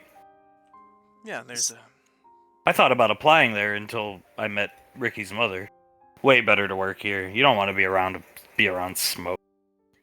Soul tilts her head. Tobacco? Cigarettes. I could go for one. Yeah. Well, let's calm down together then. Let's de-stress together. He Yeah. holds his finger up, licks it, and does it over his ear. That is disgusting. It is. It really. Please don't do that again. Sorry. She holds both of her hands on his cheeks. Mind if I sit in your lap? Sure. We should get out of here. Where do you want to go? She looks around. To eat, my treat. Anywhere you guys know the lay of the land. Somewhere where that fuckwad or these people that you two should have never been with, he starts screaming at Soul. Don't show up! Please! Wow. Didn't those two get banned from the diner down the street a bit ago for messing up the bathroom? She looks at Ricky, crosses her arms. If they're the same cokeheads, then yeah, because they caught some cokeheads doing, I guess, needles. I don't know much about the paraphernalia in the bathroom. Yeah, so we can go over there. Good food. Ready? Where are the other two? They never came out of the bathroom. I hope they're not having sex. I'll go check. You guys get ready to go, I guess. Sure. Right hand on Soul's shoulder. You are very beautiful. Yes, she is. Thank you. She just holds Colt's hands. Is he usually this red? She shakes her head. He's angry. Yeah, very angry. He just face palms and starts shaking his head. She kisses the top of his head. Let's go back to the lane after the diner, please. Sure. Wherever you want to go. Okay, after the diner, let's go back to the lane. Ricky's free to move in. Wherever, if he wants to move in. He's gonna knock. Enter. It's your house or business. We shouldn't even be in here. He'll come in. It's fine. I just didn't want to come in without knocking first. It'd be a dick move. It's the picture of your grandmother. It's hard to look at. No, I get it. It's fair. We're heading out. We need to get out of here now, so we're going over to the local diner to get something to eat. What was all the ruckus? Don't tell me you're baby raging out in the alleyway there. I'm not. You know that? I think his name was Eric? Dude? Who? She just squints and looks at Ricky then Carter. Who is Eric? Enlighten me. Carter, hand goes down his cheek. They could see the red of his eye as he pulls it down.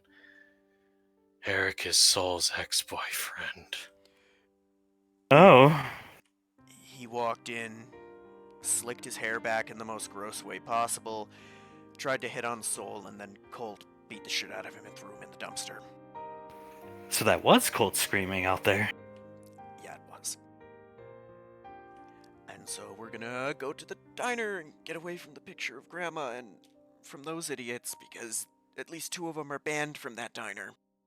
Well, let this be a good lesson to you, Ricardo. We may be rainfalls, we may have cool parents, some of the coolest, in my opinion, but even we have issues like anybody else. So you're in good company, no matter what you did. Thank you, Henriette. I appreciate that. Fuck-ups usually gravitate towards one another. At least that's what Aunt Nicole used to say. She starts chuckling. Birds of a feather, huh? Flock together. Did Hazel come back? No, and I'm happy she didn't, because I wouldn't have wanted to have to physically remove a girl. Yeah, that could be uncomfortable. You may carry me if you wish. Let's go check on Soul and Cole. Carter will pick Marianne up. He Carry her out. screamed. I could hear him. I could hear. He went out in the alleyway. Yeah, and careful. He just threatened me when he got in because I touched Soul's shoulder. Not a good idea. Especially after seeing whoever, I'm not very familiar with her and Eric's relation, but yes. I'll get you the security camera footage so you can see how much of a greasy fuck the guy was. Slicked his hair back. Carry me, Carter. Let's go. He picks her up, carries her out to the main area. Everything okay? He's just still facepalm. Soul is holding his other hand, sitting on his lap. It's okay, honey. Yeah, it's fine, man. Trust me, the neighbors aren't gonna think anything of it. Dad's had to physically remove people who were being creeps before. You're fine.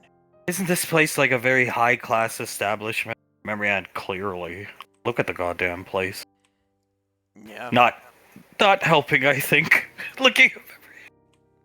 I mean, And if anyone has anything to say, they will complain, and Saris, or Ricky's father, or Ricky himself, will bring it to my attention, and I can deal with it, okay? What happened to that beautiful pantsuit you were wearing? I threw it away. Oh. Well, let me grab my game, man, then we can go to lunch. Or, yeah, it's lunchtime-ish. yeah, that'll be fun. He'll walk up next Bring to yours too, Ricky. Yeah. If you're gonna be home, we can just play tonight. Yeah, I will. That sounds fun. He's gonna walk up to Carter and whisper so only Carter can hear. I'll get the suit out of the trash and hand it off to you guys before you leave. Carter will give him a subtle nod. Thank you. Now you're good. I should probably check on your sister and Cold, because you can see the steam coming off his head. You want another glass of water? Looking down at Colt, no thank you. I have no appetite anymore. Soul petting Colt's head. It's okay what you did, honey. I prefer that you did that. He was making me feel uncomfortable, and I don't like the sight of him. He shrugs and nods his head. Goes to say something, stop. Alright, let's go. If you have something to say, you can say it. No, let's just go. Okay.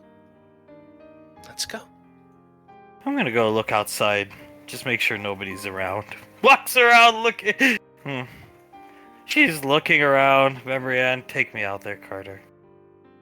Okay. Come, Carter- Ricardo, grab your game man to impress her. Yeah, will do. He'll run and grab it, then come back. We'll be outside, you guys, and sorry again.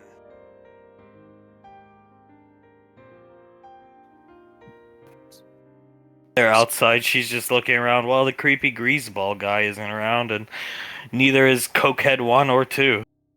Cokehead. Yeah, that's for the best. Although I think that chick's on a lot more than just coke. I would suspect so. Hey, there's that guy who had the coat over his head. She's looking down the street. He's just looking around the corner. As she says that, Carter sees him, Ricky sees him. Marianne turns, but he disappears. I didn't see anybody. He went down the alley, it's fine. Who was it? Looks at Carter. I'm not sure. A bum, I think. With a nice pair of sunglasses. Probably stole them from... There's a lot of high-class establishments around here. This town has money. One of the big tourist destinations for the state of California, so yeah. Ready? He just stands up. Soul will stand up with him. Yeah, sure. Do you want to talk first? Gesture to the door.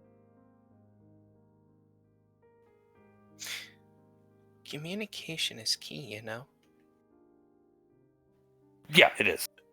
I would prefer you talk to me about stuff that's bothering you rather than bottle it up. Not right now. I need to just sit down and somewhere relaxing, not looking at that, not thinking about that guy. Soul scratches behind his ear. Okay. Well, when we're more relaxed and in a better place, we can talk. Okay? Yeah, nods his head. Okay. Let's go, alright? After you. She holds his hand. Let's go at the same time? Okay. Okay. She'll hold his hand and walk out the door. And they will start to head to the is flashing to the UK. We'll say, yeah, the UK. These four find themselves outside of Clive's home. JJ looking around. Doesn't look like a half bad place. Sam smacks her lips. I mean, it's daylight. Laz nods. Probably a lot different when it's, nighttime. Seedy individuals might come out. Yeah, probably right about that. So, how do we go about this? Turns around and looks at the two behind him. I don't know. I mean, I can't understand the guy. He starts chuckling. I think you will be our translator, and let Love do her thing. Talk to him, wow him. Maybe he can give us a tour of this amazing collection he has, and then Love goes in for the killing blow. Yeah, I would concur. Uh, Probably just knock on his door. If he answers, then that's great. If he doesn't answer, maybe we come back a different day. But let's just hope he answers. Yeah, sure, all right. Yeah, I have no problem with that. You'll start looking around for the front door. It's right here. All right. He'll gesture for Laz. Remember to greet him in the accent. Yes, I will, darling. Don't worry. Laz walks up to the door and knocks on it. To which she hears some clattering, someone walking through the foyer area, and the door opens up. Hello, how can I help you? What the fuck? Hey. It is wonderful to meet you, Clive. Name's JJ. This is Laz, Ozzy over here. This is my beautiful wife, Sam. It is wonderful to meet you. Are you actually from Brooklyn, or are you just putting on a shit accent, mate? Hand going up his shirt. Well, that is an odd reaction to that accent. What can I do for all of you?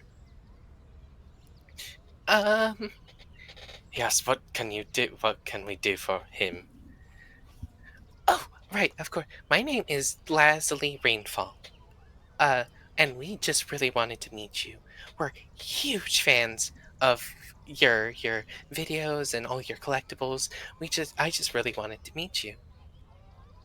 Rainfall. Lazuli Rainfall. Well, come in. Please, come on in. He'll start walking, gesturing for them to come in. He's just asking us for him to come in. Are you sure? Yeah. I Okay. mean, look at him. He's gesturing for us to come in. Okay. We need to feed this man, darling. All right. Yes, we do. We need to help him with his teeth as well. You are so mean. Well, it's the truth. I want to understand him. Scratching his abs. It's quite obvious those teeth can be seen from a mile away, Oswald. It is. It is. As Laz will hold Oz's hand. I really want to see his collection. She'll walk in hand with him. JJ carrying Sam. Clive looking around. Well, this is my house. Uh, it's a pretty good place. Bad neighborhood though. I've had break-ins constantly for the past, I don't know, couple months. He unlocks this door, opens it up, and walks into this room. He's had break-ins for the past couple months, pretty much daily, is basically what he just said. How can you understand a word that guy is saying? I don't know. Maybe it's the British accent? But that I mean, I have one too. Yes, exactly. I don't know why you wouldn't be able to understand him either. I'm just as puzzled as you. Sam, he's incredible. Looking the direction he walks. Laz, still very starstruck looking, walks in through the door that Clive just walked through. JJ will carry Sam in. Well, if you want to see my collection, this is like my main collection room, if you will. We got the game shelves, no like statues or anything like that, but this is like my games, my favorite collectible. And you have, judging by the videos we've seen, you have your whole house is like this. So you have a statue room near what I assume is something called the Nebraskan closet. Not the Nebraskan closet, mate. The Narnia closet. I'm sorry, who? Narnia closet. Oz. Narnia closet. All right, mate. Okay, I'm getting it. Sorry, I apologize. No, it's okay. I'm really hard to understand. I get it. It's no problem. So, what got you into collecting, mate? It was a favorite pastime of me and my wife. Say who? It was a favorite pastime of him and his wife's. Oh, that's lovely, mate. Is she no longer with us? Sadly, yeah. Big drug wave came into this neighborhood. It's not a good neighborhood at all. But a big drug wave came in. Some fucking named Mortimer. If I can get my hands on that man. But Did he say Mortimer? oh my god, I think Mortimer basically killed his wife. Hey, look, we are we're headhunters. We're in the military. JJ here is basically the poster boy of the ODM Academy. Samantha is a full-fledged ranger. Mortimer, you said? Yes, Mortimer. Right. If you don't mind me asking, what did he do to your wife? If anything? Well, Mortimer himself didn't really do anything to her. He more just introduced all the drugs that came in through the neighborhood and caused the neighborhood to go to shit, that which led my wife to be shot dead in the street. Did your wife get shot? Is that what you said? Mortimer introduced drugs into the neighborhood that then caused the neighborhood to go bad, and his wife was then shot in the street because of the bad neighborhood. I'm sorry. He looks at him with a very sad look. Oz, my condolences, mate. Laz, frowning a bit, gives Clive a hug. Oh, it's okay. It's okay. Time assists in the healing of things, but she was my wife, love her dearly so, even to this day. Still think about her daily. That's beautiful, mate. Absolutely beautiful. JJ nodding along with what Clive's saying. Oh, shit, right. Still thinks about her daily. Time heals some things, but still thinks about her. That's wonderful. Taken aback by the death of his wife at the hands of Mortimer, basically. Samantha, say something. Show us your collection. Yes, please, show us your collection. I really want to see the statue room. Of course, young lady, of course. I believe we have to go past the Narnia closet for that. Sure, I can show that off to you, but come on, follow me. He does the same gesture again. Walks into the statue room. Glaz looks at Oz. Oh, I didn't know that about him. Makes sense. He's got nothing left in his life but to continue the collection. That is so sad. Hand over her mouth. JJ puts both hands on her shoulders, rubs them a bit. Alright, let's go into the statue room, I guess. Let's go into the statue room. Sorry. I'm sorry. She starts. Now that is not a noise, Sam. And yet, I'll have you know, I still understood every word you said. So talented. Hand pinching his chin. He smiles at her, carries her into the statue room. Laz, holding on to Oz's hand, will walk into the statue room with him. I think we got him, love, as they walk in. I think so. Clive gesturing all around him. These are just some of my statues. Well, more statues. Leon Kennedy, Master Chief, Freddy Krueger himself. A lot of good stuff. And this is the Narnia closet. As he gestures to the closet. Wow. Looking at the closet in amazement. And what do you keep in the Narnia closet exactly? Everything. Sometimes I go in there just to pull out maybe a game I want to play as an example. And it feels like I'm in there for days trying to find it, you know? Sam tugging JJ over this way because something caught her attention. It feels like you've been locked in this house for days, is what you said. I understand. And no, mate. That's not what I said. You felt lonely for days? Is that what you said? No, not at all, alright.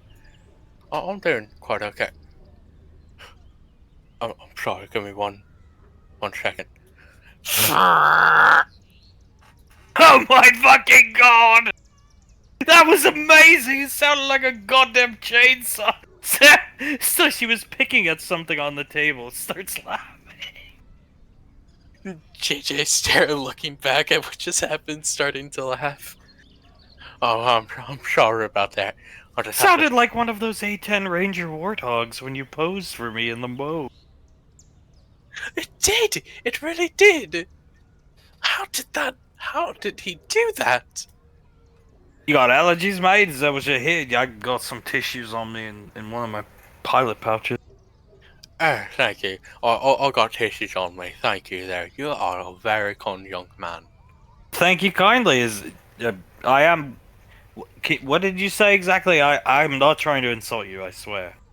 He said you're a very kind old man, but he has tissues on him. Oh, thank you. Thank you very kindly, yes. Raised by good folks. Of course, yes you were. Yes you are, I can already tell. He looks at Laz. I mean, I just have to say, to be in front of a rainfall, multiple rainfalls, is a huge honor within itself. I am touched that you guys wanted to visit me, and that you are fans of me.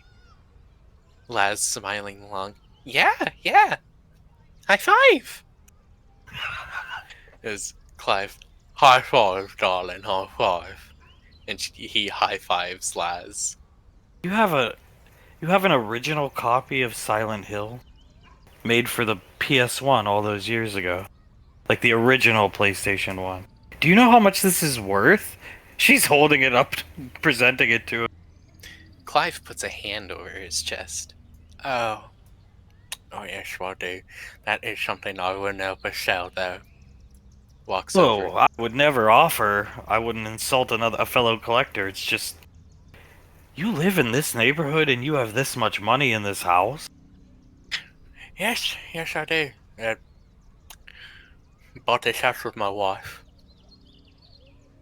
Are the natives aware that you have this much money in your house? Because I think you said you bought it with your wife. Yes, they are aware. They break into my house quite a bit trying to steal things. What I did he only say? What did he say? Oh, Jesus, they try and break into his house to steal his things. Oh, shit. Laz looking around. Is that so? Yeah, it is so. They come in, try to steal things. I can barely manage to hold them off. I'm not exactly the specimen of a man, if you can't tell, but, I'll do my best by myself in this house. Oh, well, you're very brave, sir. Very brave. He just barely manages to hold them off. He does his best, but if you look at him, he isn't exactly capable of it, is basically what he said. Well, I mean, I think today might be a lucky day, mate. Oh, yeah? What's that, lad? Gestures for Laz to take over. Laz takes a step forward, right up to Clive, holds one of his hands. I would like to invite you to Rainfall Lane to live with us. Oh, no, you're just pulling my chain, lass. You're just pulling my chain. Uh, no. No, of course not. I want you to come live at Rainfall Lane. I know that you're an electrician, electrical engineer, and we're in need of something like that. And I would like to better your life. They all see as Clive starts to tear up and Oh, cry. hand on JJ's chest. Sam can hear JJ just sniffling like that. You can come to our wedding. JJ and I are going to be married soon. Kissing JJ on the chin. Oh, congratulations, you two! Wiping some of the tears away. Congratulations, very happy for the both of you. Beautiful looking young couple here. I agree. He's holding the lips on his chin. He smiles at kisses her forehead, letting her keep the kiss on his chin. Looks at Clive. We would love if you come and join us at the lane. I for our own conscience sake, try to keep you in a better position than here in this neighborhood. The lane is the safest place in the universe, mate. And you don't gotta worry about moving this collection. We've got a gigantic Leogan that specializes in moving things with great care. Are you talking about Skull Tooth? You said Uncle Scar, is that what he said, JJ? Skull Tooth. Are you talking about Skull Tooth? Yes, I am. I think me, Carter, Colt, we help move this collection for you while you get settled in. Oh, thank you. Thank you so much. If it wouldn't be too much trouble, I would very much like to get to the lane, if you will. And the lane is a wonderful, shocking place. They already have a house prepared that you could take over. Because Uncle Scar's constantly building houses, because there's a lot of rainfall couples. That's beautiful. I love to see young love flourish, and if there's a house prepared for me, I will gladly live in it. Again, it is just an honor to be visited, let alone be offered this kind of thing. Cost of admission is you have to let me play some of these games, though. You could play any of them except that one, darling. He points to the Silent Hill. That was my wife's favorite game. Understood. The more I'm around you, I can start to understand you. It's not that bad, right, Laz? No, actually it isn't. I understood some of that. May we see the inside of the Nebraska Narnia closet? Of course. He walks over, takes out a key, unlocks it, opens it up, and just filled to the brim it is full of games and toys and other types of collectibles. Take me in there. He'll carry her over so she can get a better view of it. As they go in, Laz swears she heard somebody moving around the right-hand side of the house. Good hearing, just like her mother. Her head shoots over to the right side of the house. Would you mind if I go explore a bit more, Clive? No, darling, go ahead, go right ahead. Want me to come with you, or She looks at him, nods. Yes, please. sure? Uh, We'll be right back, sir. Clive. He puts his hand up for a high five. Clive high fives him. Yeah, high five, mate, high five. There they go. Oh my god, we got him. It was so easy. Yeah, we did. She closes the door. I think someone's in the house. What? He looks at her, hand immediately goes to his holster. He has his sidearm. She pulls her Makarov out. I think someone's in the house. Did he close the door on the way in? I don't think he did, and I don't think any of us did because we were too in shock of his difficult to understand voice. Leslie shakes her head. I don't think he did. Oh, fuck. Here? In this room over there? I heard him in the right side of the house, just not sure where. Okay, hang on. He pulls out his pistol, opens this bathroom door. There's nothing in here. Let's see here. There's a door that connects the bathrooms, love. I'm going in. Be careful, okay? Right on my 6. Nothing in here. Goes through. Looking around. It's clear in here, love. She rubs the back of her neck with her free hand. Oh, maybe I was just hearing things. Man. Her eyes widen. She pushes her back up against this wall here. Puts a finger up to her mouth. Listen. Gonna steal your games, man. Then command of the UIR. Command of the UIR? Probably a crackhead or something. I'll kick the door. You get the fuck out. Technically speaking, we're on duty. She nods. Alright, I could definitely do that. 3, 2, he'll wink at her. 1, he'll kick the door open. She swings in, looking for her target. Once she spots him, She sees basically nude Nemesis. Big belly, he's in his underwear, ski mask on. Just like we saw all those years ago on stream. All she can really see is the belly, though. oh fuck! She shoots her gun, and Oz sees like this green and purple mist as the bullet travels coming off of it. Man! Grabbing his chest.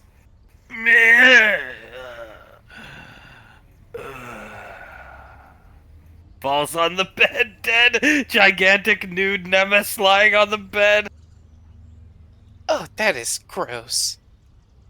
Let me in. What the hell was that with your gun? She looks at him. I'm a blood hunter. Oh my god, that was awesome! So what Yeah. did you shoot him with? You killed him! Well, I shot him with my Makarov, and Carter has lightning, Soul has, like, thunder. I have poison. Well, love takes the ski mask off.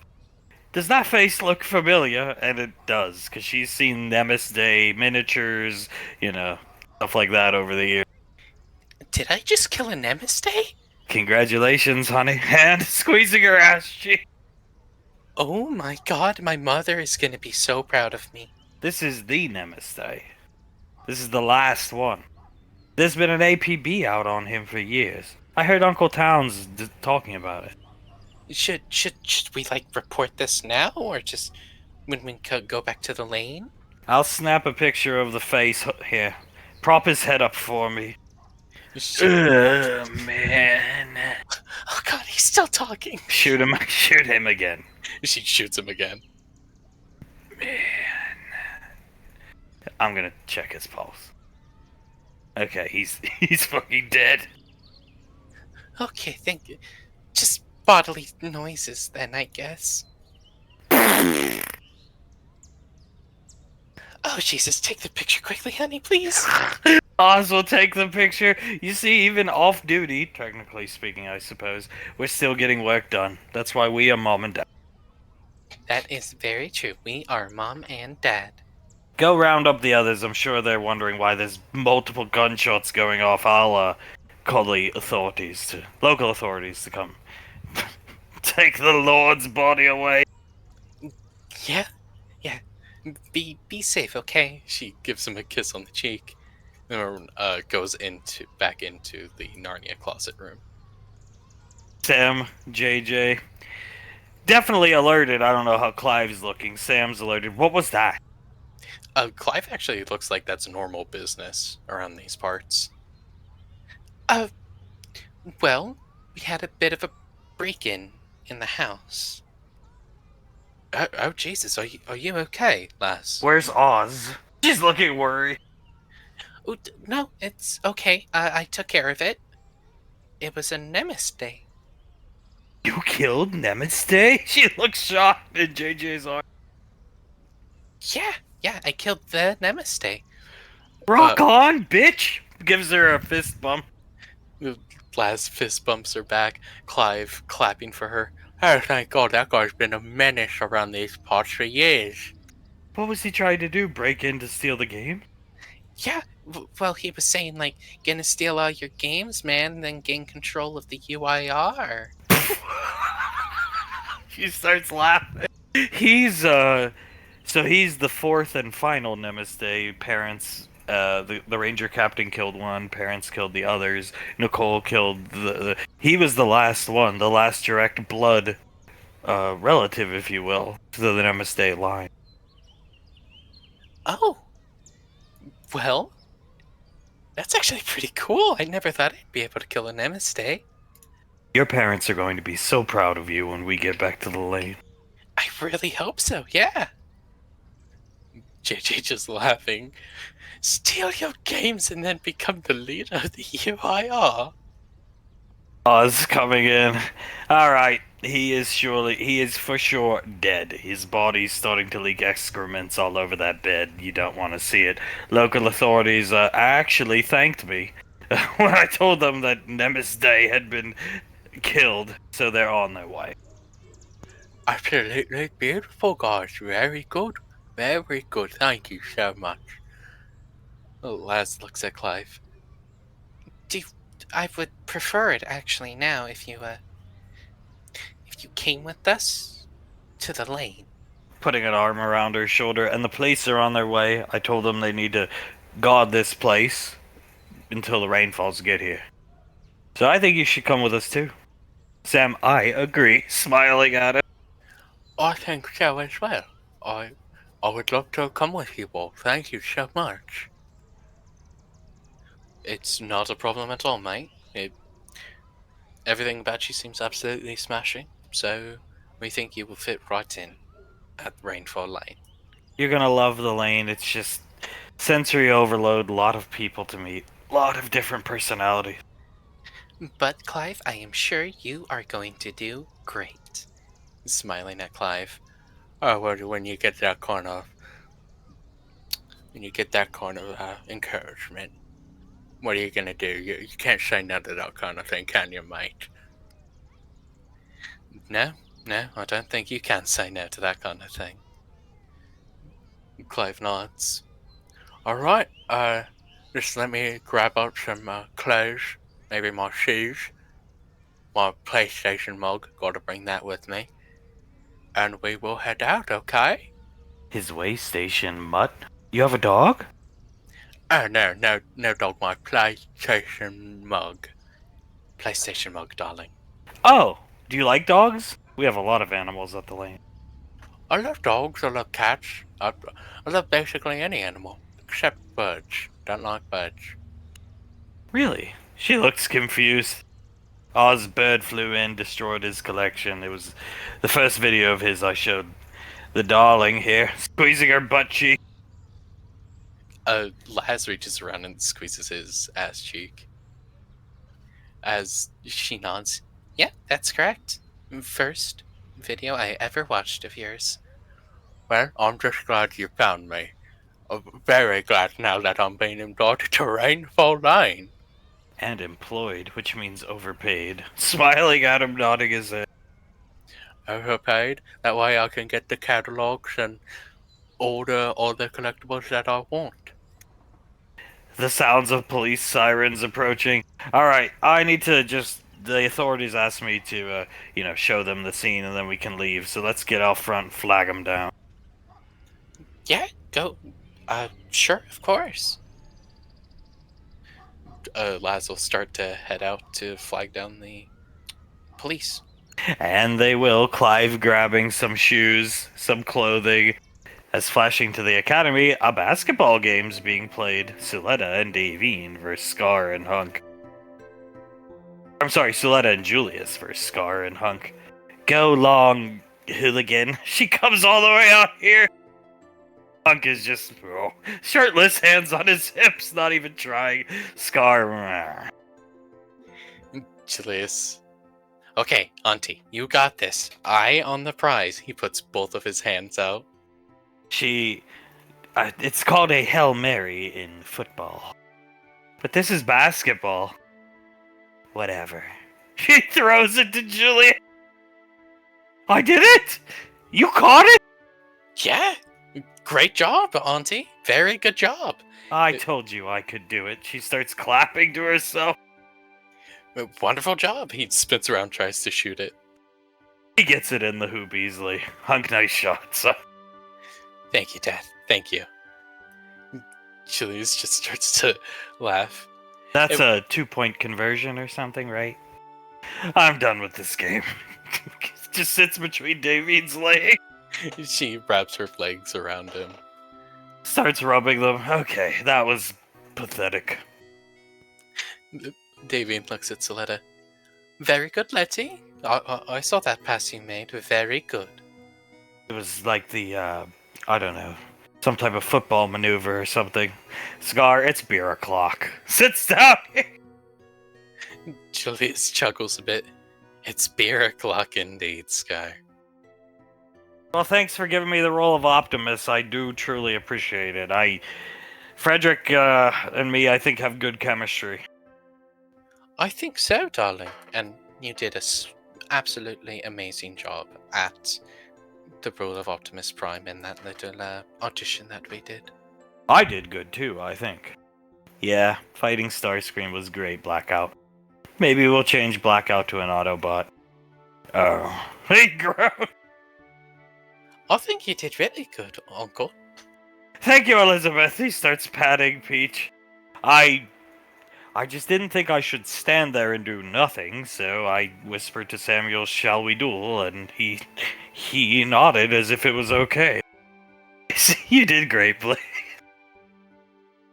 When it comes to that set, I suspect a lot of that kind of thing is going to happen. I personally would encourage it.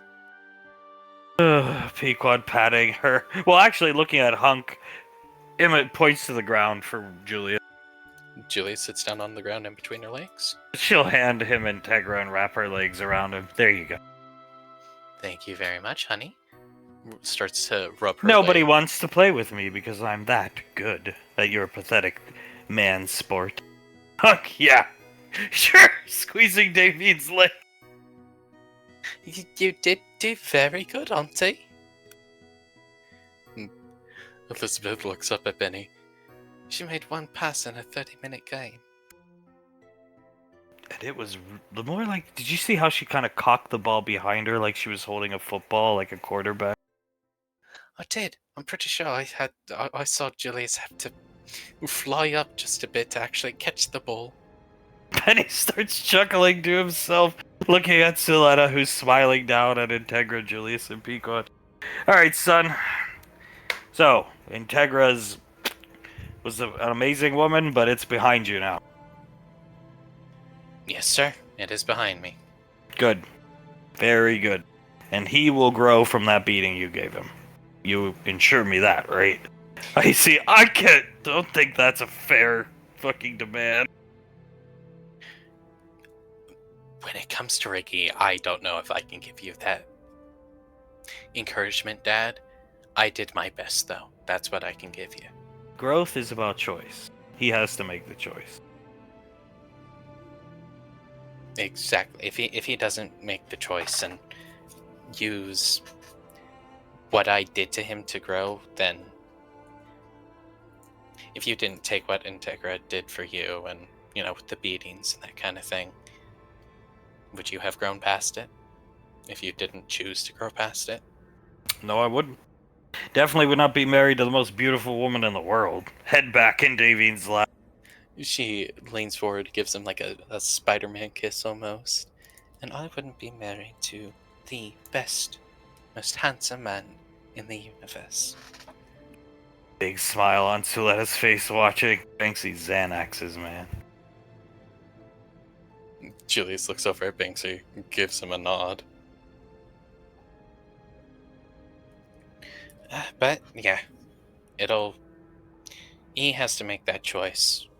Hopefully, he's smarter than he looks, so hopefully he'll make that choice. Good!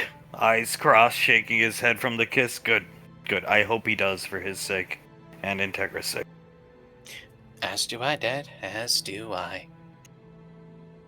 Holding Integra, bouncing her up and down in his arms. I am glad that we named a kid after her, though. She deserved that much. And hopefully she grows up to have half the class as Integra did, and she's gonna be successful at whatever she chooses to do. I would say that for certain. I wouldn't even say half the class Integra had. Quarter of it, maybe. Even I, every once in a while, was like, God damn, I'd like to try one of them fucking cigarettes. I see she made them look really cool. The way she'd just sit there with the chair turned during briefings, and you'd see the smoke puffing from behind, and then more smoke would come out when she'd get angry or something. But she always looked very regal with them, too. Do you want to know the craziest thing? Mm-hmm. So back when I wasn't sleeping at all, back before me and you got together, I used to be really stressed out and couldn't sleep and that kind of thing, and she noticed that. And at one point, she offered me one of her cigarettes if I ever needed it, and we could smoke together outside.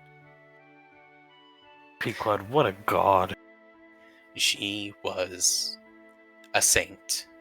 And not like a saint. Like a real saint. Yeah, exactly, a real saint. Pequod looking around, head sinks in her shoulders. Nah, he's not around. Okay, yeah. You just never know when he's gonna pop up somewhere. No, you really don't know. I have seen clothes piles in our room at one point that were vaguely blue colored, and I thought it was the saint at one point. The saint or Tommy. Pequod speaks up. He just kind of shows that he comes and goes. Apparently he's gonna kill Carter and Soul's exes. What? Wait, excuse me, who? What? Puts his hands up, looks at Pequod. You high, Patricia? No! She looks down at him. No, she's telling the truth. He came to us today and said, Hazel needs to die. And we said, okay, she's a drug dealer to get a drug deal off the streets. Says the same thing with Eric. Eric needs to die. And we'll get an adulterer off the streets. Plus, it'll help our kids. Oh God, I don't see how it's gonna help them, but okay. Apparently, their exes are coming in between their current relationships. Oh. So, killing them might help with that. Pequod, it's a rainfall thing. Hunk, we're all rainfalls, right? Pequod, right. But I mean, it's from the Gallia lineage. Just gestures to Davy.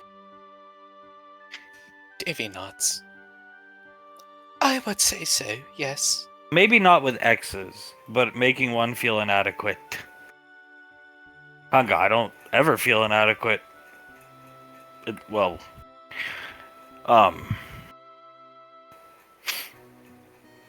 is there any more Xanax I can have? Suletta shakes her head. 3 in 1. No. No, darling, I'm sorry. Well, it's fine. It clearly something. Anyway, whatever. It's a rainfall thing. From Gallia, stems from Mom. Davy nods. I could definitely agree with that, darling. She'll wrap her legs around Hunk tighter. I mean, my problem was I can't kill a ghost, let alone compete with one. Benny, what the heck? Just mumbling to himself. Long story short, Benny, don't care about dead exes, okay? I have no exes and I never will. Smart. Elizabeth blushes when he says that. Very smart. The Ranger General, the former Ranger General, I should say. Perfect pick. Scar can't agree anymore with that. Look at Ben. Elizabeth nods. I'd say it was a perfect pick. Kisses her on the cheek. Be quiet, but yeah, I don't know the particulars, but exactly. Tommy was very brief, but nondescript. But I can definitely understand. Yeah. I just want them dead, honestly. Fucking Gollum. I want Gollum off the streets, yes, correct. She did kind of look like Gollum. We're talking about Hazel, right? Yeah, we're talking about Hazel. You remember your face, dear, when Carter introduced her to us? It was a mixture of "Are you sure?" and "No, that cannot be true." It was a terrible moment. I still... You know, she's a drug dealer or whatever. I still had regrets, but I was like, Carter, why are you with a skeleton? I said, oh, that's terrible. Jesus Christ, Dad. That's what she looks like. Oh yeah, true. Memory Ann's fucking a hop, skip, and a jump through some teleporters, and you're bringing this thing home? Suletta, Grown indeed, Auntie. Grown indeed. He shakes his head. They're too much like me. I mean, you would have let him come down to Woodbury and see her, no, Julia? Yes, obviously I would have. Well, he fucking brought Skeletor home. I see Skeletor. From the one picture I've seen, she does kind of look like Skeletor. Elizabeth nods. I always just saw her as like a really big twig person, is what I called her. I saw her in passing once. He tried to introduce us. I just kept walking. Probably the right decision. Patting Blaze on the shoulder. Yeah, that was the right decision. Not probably, that was. I believe the words exactly were, Uncle Blaze, I'd like you to meet Hazel. Gotta go! Busy, Carter, doing many things. And just shoulder checked him as I walked by. Good choice. Very good choice. Now, they're not coming out of the teleporter, but they are coming in from the back of the academy. They show up with Clive. Nobody's noticed them yet, though. Clive looking around, taking in the scenery. I like to think, since they're positioned like that, Lass has one arm around Clive's and Oz has the other arm around his. Yes. And they're like walking him in. And this is the ODM Academy, the gymnasium part of it, specifically. Map! Coming right up to JJ because he was waiting for him. Ah, Snuffles, what's up? Meet Clive. Dismissively looks at him. Meow. Bobs his head back and forth. Is that cat judging me? Meow, meow, meow. Meow, meow, meow. Meow. In JJ's head, where did you find this skeleton? But be nice. We found him, last found him, on an YouTube channel first. Then we located him We're bringing him to live here at the lane. Meow. Meow, meow, meow, meow. JJ said, I've seen hospice patients with more teeth. Well, yes, that is true, and he's very difficult to understand, but he is a very nice gentleman, and for some reason I can understand him perfectly. Meow. I can understand him in JJ's head. Meow. Putting his claw out to Clive, or paw out to Clive. Oh, the cat wants to greet you. He's a little more lively than most cats. Oh, I say. He shakes Mr. Snuffle's paw. That is a wonderful hover chair you got there, sir. Meow, meow, meow, meow. In his head, my mom got it for me. His mom got it for him. Yes, JJ apparently can understand him these days. That is really interesting. A lot like how you can understand me. Meow. Just going over this way towards Suletta. Eyes on JJ. Yeah, apparently I can easily understand people that can't usually be understood. She did it! Letting go her legs around Julius, standing up. Stand up, Julius. This is a big day in our life. Julie stands up immediately. What? What the fuck's going on? There's Clive, the toothless guy. Oh my god, that's Clive. Who's that? Looking over. That's Clive. That's Laslie's scar. Let the legs off, dear. Let's meet the new person. She'll let the legs off, and then stand up and stand next to Hunk. Clive just still looking around. Julius will hold Pequod's hand as he walks up to this little group here. This is Davine Rainfall, the Primarch. She'll step out of the way with JJ. Patricia Rainfall, Julius, well, you know them, right, Clive? Of course I do. This is Julius Corbin Rainfall. Julius' eyes starting to squint, trying to understand him. The famed colonel of the headhunters, absolutely powerful, very handsome man. I have your statue at home, believe it or not. Cool. You have a blast spew? Is that some type of medical condition? No, I have a statue at home. Oh, I suppose nowadays this is going to be my home, but... Statutory? Statue, guys. He's saying he has his statue at home. Oh, nice! Alright, yeah. You hear that, dear? He's got a statue. That is wonderful, darling. Absolutely wonderful. Yes, thank you so much. It is an honor to meet you, Mom. As he'll put his hand out for Pequod to shake. Pequod shakes his hand. Are you going to be staying with us? Well, Ma'am, I'm hard to understand, not hard of hearing. I'm sorry, what? He's hard to understand, not hard of hearing, Pequod.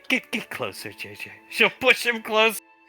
Hard to understand, not hard of hearing, Pequod. Oh, okay. Gingerly shaking Clive's hand. Are you going to be staying with us? Yes, I am. Leslie here invited me to live here on the lane. Wonderful. Nicole, you're gonna live here? Nicole, she'll snap her fingers and there's a scarf around Clive's neck. Congratulations. His hand goes up to the scarf. Oh my god, thank you so much, guys. They see in his hands he has just a normal pair of clothes and a PlayStation mug in his other hand. What's that? What you got in the mug? You a big fan of coffee? Oh no, bear, sir, bear.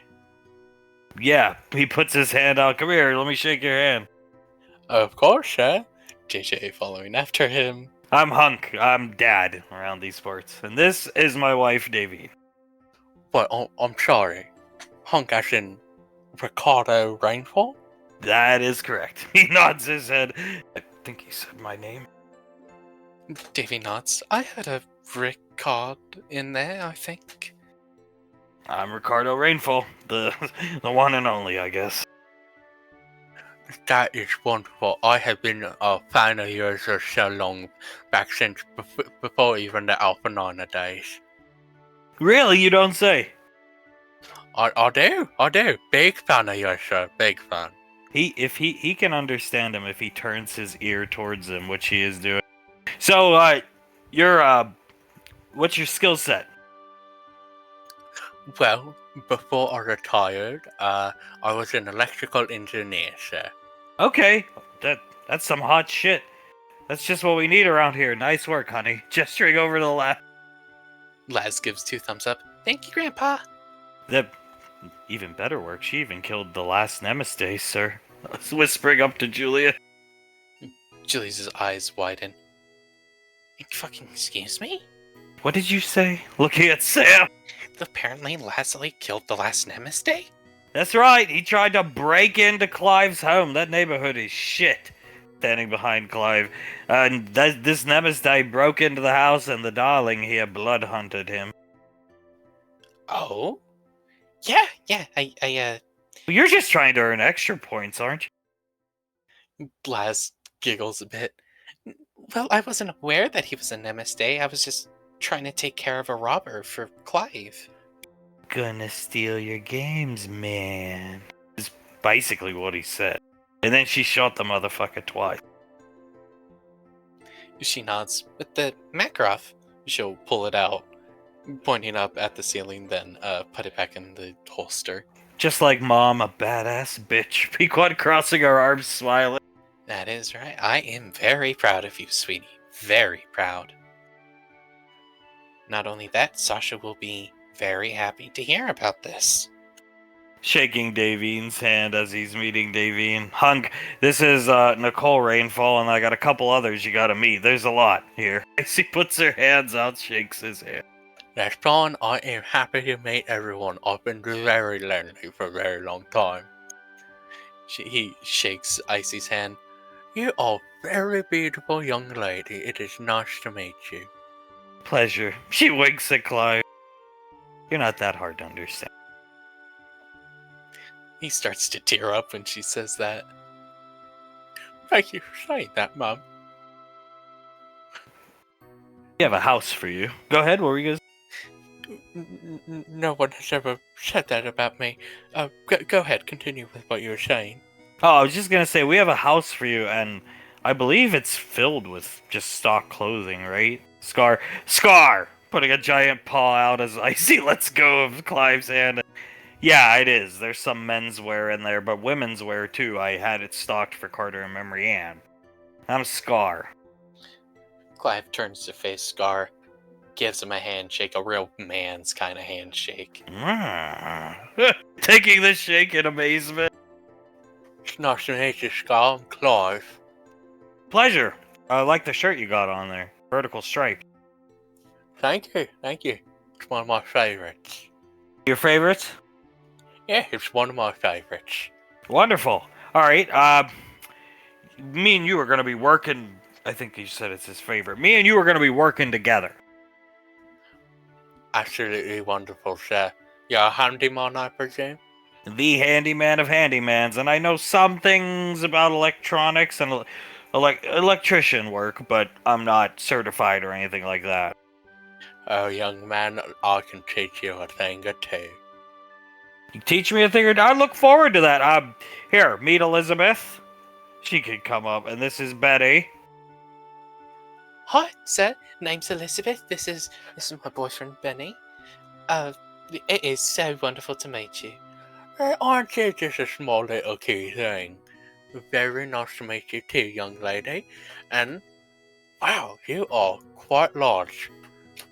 Very good, young man. He sticks his hand out for Benny. Thank you, sir. Reaching in for a handshake. I think he said I'm quite large, but it's okay. And Elizabeth's here. Elizabeth leans back. I think he meant that as a compliment, honey. Yeah, I think so. He seems cool. A lot cooler in person than his videos. Blaze and Banksy greeting Clive. I think he is. He seems a lot more personable now that there are people around. Been on your own a while there, Clive? Oh, yes. Ever since my wife died. Got it. There's one more person you gotta meet, then I'd like to take you to your abode. And if it suits your liking, you can have the place. If it doesn't suit your liking, we'll set you up somewhere else till Scar and you can maybe build what you want. That's kind of how it works around here. Sounds like a plan to me, sir. Alright, there's one out here, dear. Let's step out of the way. Moving out of the way with Davine. This is Aunt Suletta. And there's more kids you gotta meet. They're just busy today. Of course. Hi, I'm Clive, Mr. Letter. Delighted. She puts her hand out. He... About to shake her hand. I'm sorry, 1 second. What?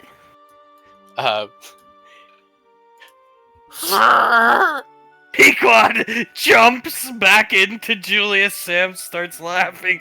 Penny, oh my god, dude. What the fuck? Icy, that was amazing!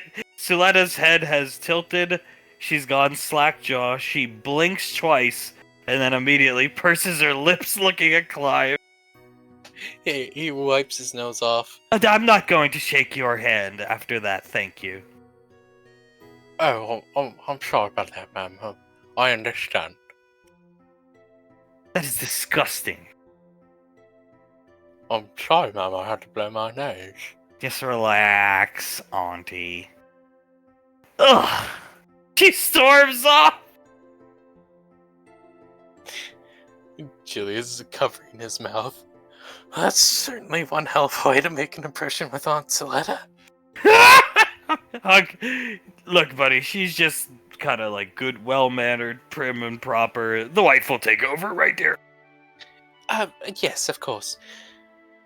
Suletta, as my husband said, she is very well-mannered. She expects that kind of thing from other people as well. So, when someone blows their nose in front of her and then wishes to shake her hand, it bothers her quite a bit.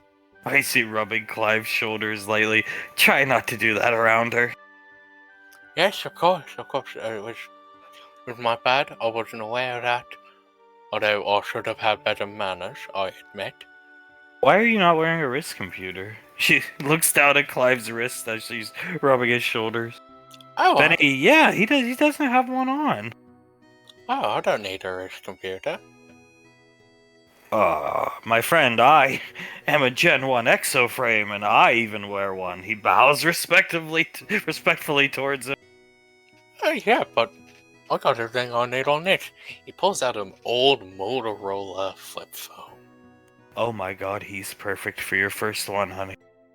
Isn't he? I absolutely love it. Mop.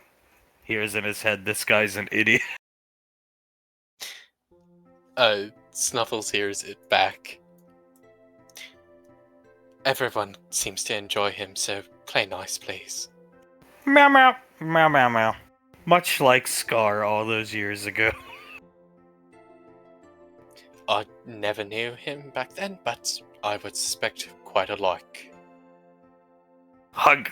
Oh, listen, buddy, that's a great device, and you can keep it, but we need you to use a wrist computer. It's for your benefit and ours, and we will teach you how to use it if you don't know how. Aunt Suletta, maybe not your biggest fan, but she's the best teacher we got here in terms of academia, if you will.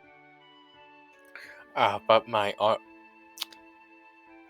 I've never had to use a wrist computer before. You can always just ring me up on the Motorola, mate. Look, trust me, I'm not a fan of them either, but they do make life easier. Just give it a try. I'll get you one out of storage. We'll have Suletta teach you.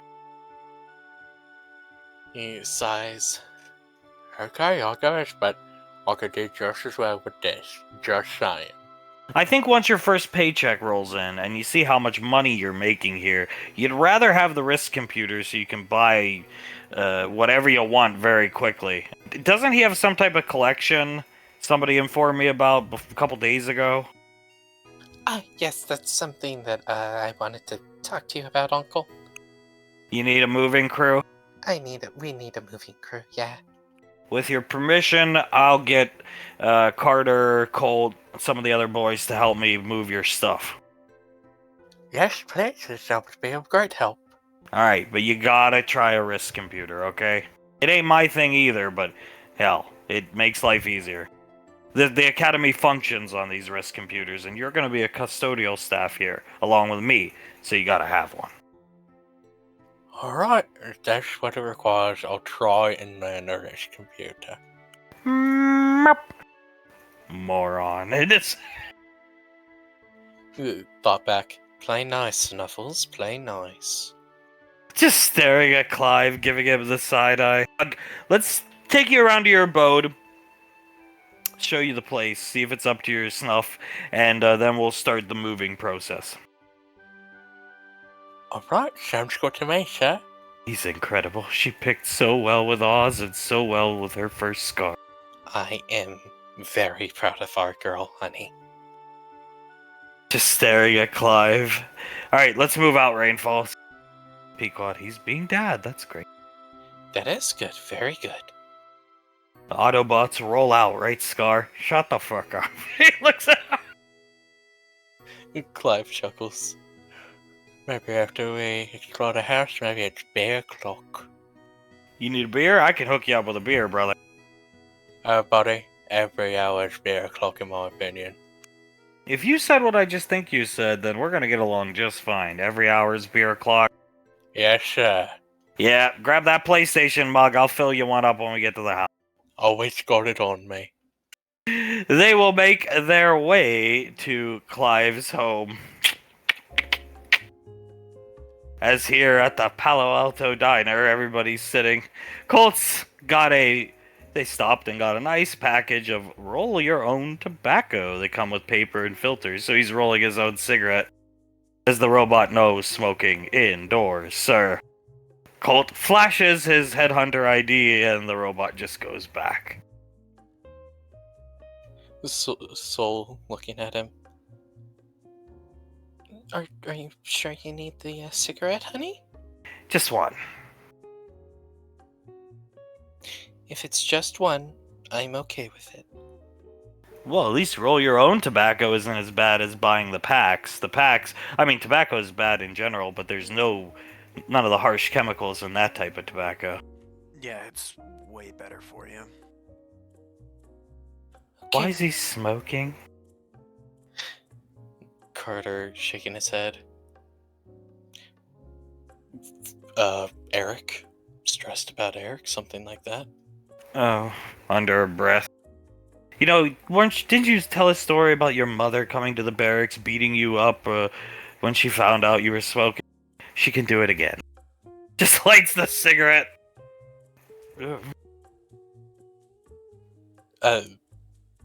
Soul just lets out a little, whimper as the cigarette gets lit and puts a hand on his knee and starts rubbing it for him.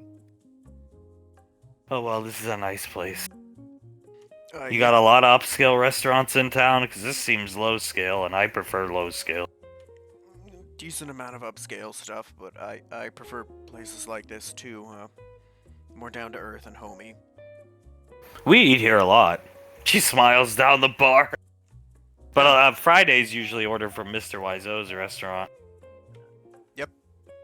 We come here. It's nice, quiet, and less idiots come here. So, I'd recommend getting the Western burger. It's really good, cold. Probably take it to go, but I'll just, that's what I'll have, but to go for me. I don't really have an appetite either. Carter looks down at the counter. Neither do I. Gotta try something. You have to get food in your system. Yeah, at least try their cherry limeade shake. That's really good. Soul shrugs. Maybe we'll get it to go, like Colt said. Eat. She looks at him. I'll eat if you eat. I'll have a bite or two, maybe. He just takes a long drag off the cigarette. She sighs. Fine. I'll I'll order something small. I'm not very hungry either. The robot comes out for Ricky's order. Already knows what Ellie wants. I'll get the chicken and waffles this time. Nods his head. Looks at him. Goes to say something about smoking again. Just ignores him. Comes up to Soul. He'll have the Western bacon cheeseburger, and I'll just have a small order of chili cheese fries, please. Nods. Memorian. Ice water and pass. Comes up to Carter. Carter looks down at the menu. Chicken salad and water, please. Nods and goes into the back.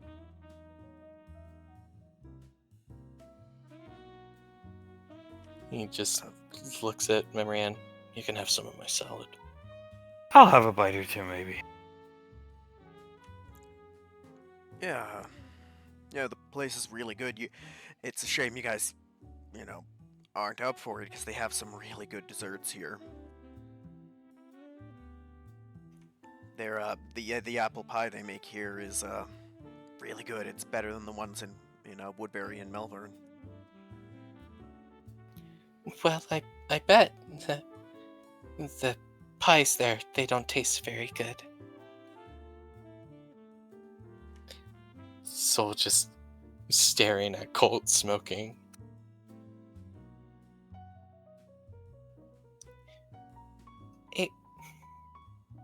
Just one, right?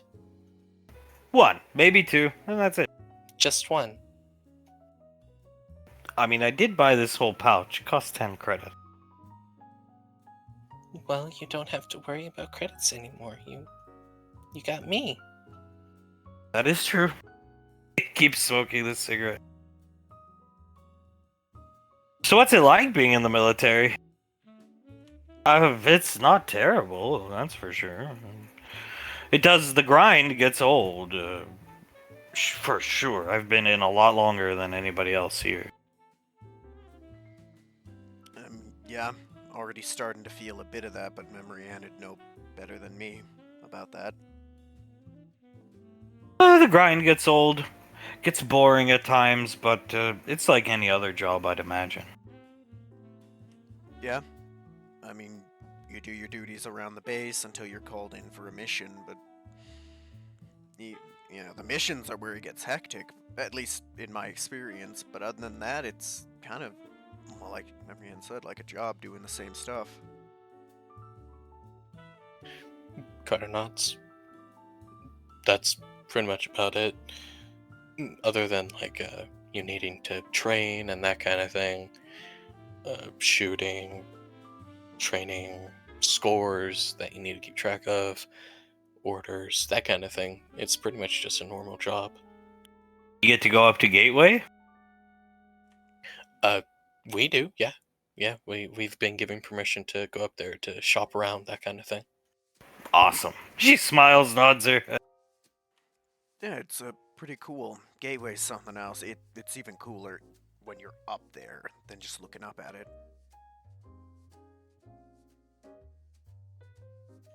Yeah, a beautiful view from Gateway.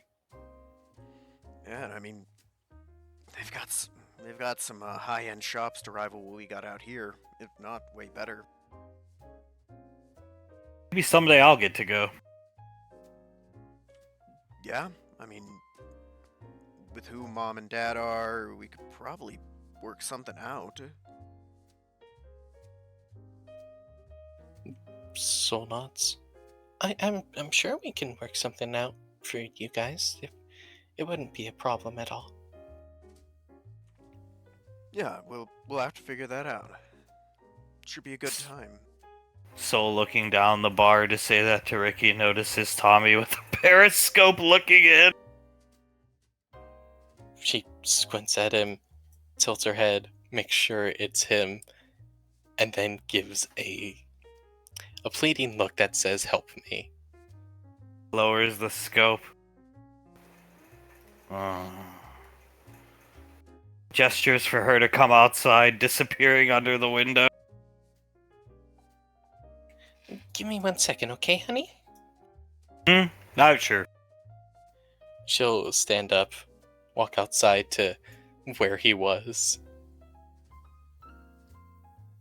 Comes out from the bush. What the fuck is going on here? Well, it's really awkward. It's cold. What did Carter do now? He ruined everything? No, it was me. It was me. Well, I see Hazel. I'm on her. It was Eric. Eric came into the flower shop.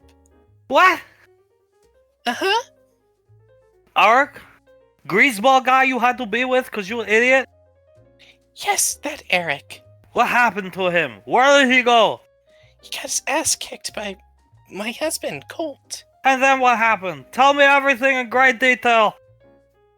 Okay, well, Eric came in to the flower shop, said something about needing flowers. He noticed me, came over, and was like hitting on me.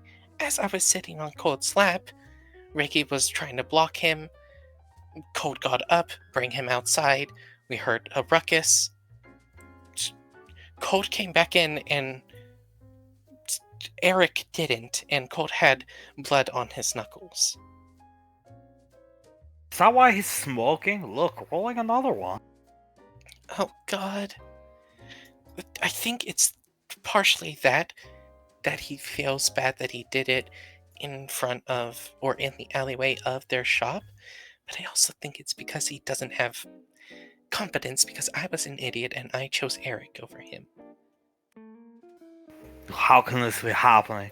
Why do you have to be like your grandmother? I don't know. And your father? Cry over dead girlfriend from 400 million years ago? You know what, Tommy? I asked myself that same question. Companionship is not worth it if you're with wrong person, little girl.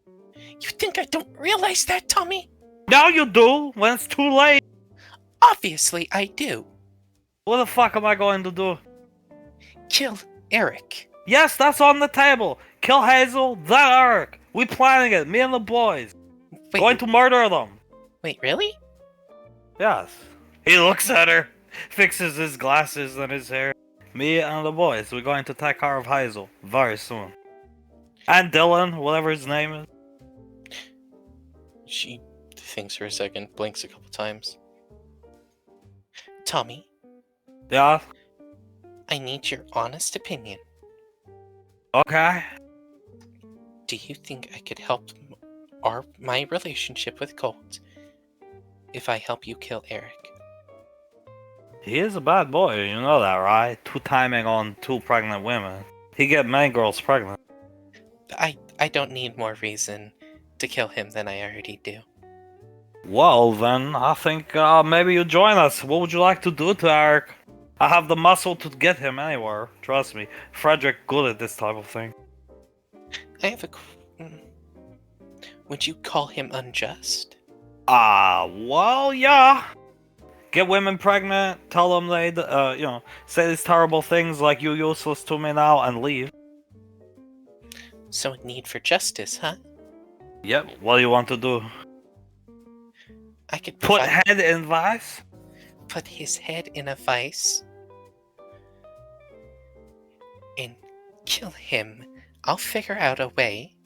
I have abilities that control gravity. I think I can choose a very vicious way to kill him with a vice and gravity, Tommy. Fine, then you will be involved in this process. Hopefully learn your lesson. Trust me, Tommy, I did. I really did. Don't let other men touch you. I won't. Never. I will not let other men touch me. At least not in moments like that, unless they're your family. He looked very pissed. He is very angry right now. Listen to me, I tell your father this years ago because he's a fucking idiot just like you and Carter sometimes. They leave you, you going nowhere. And there ain't one like him anywhere else in this universe. You gonna end up like Tommy. She takes a step forward, looking at Tommy. Tommy, trust me, if anyone knows that, it's me. Well, then get in there and take care of this. I will keep you up to date on updates on Arak, but we have to kill Hazel first. Do you want me to keep the Hazel thing a secret from Carter? Yes, one day she will just disappear. Don't say anything to Carter. Of course not. I won't say anything. Be too much of a baby for this type of hard work. Good thing you more like your mother than father. Thank you. Thank you for that. And do not let another man touch you, please, for God's sakes. I can work miracles, but can't make chicken salad out of chicken shit. I won't let another man touch me. Get in there and stop him from smoking, trying to kill himself. Yes, sir. She'll actually just misty step back in. Wow, that was cool. So she's a wizard? Look at so Yes, I'm a spellcaster. awesome. Smiling. She sits next to Colt.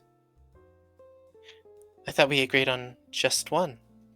Let's just finish this one, then here, you can have the pouch.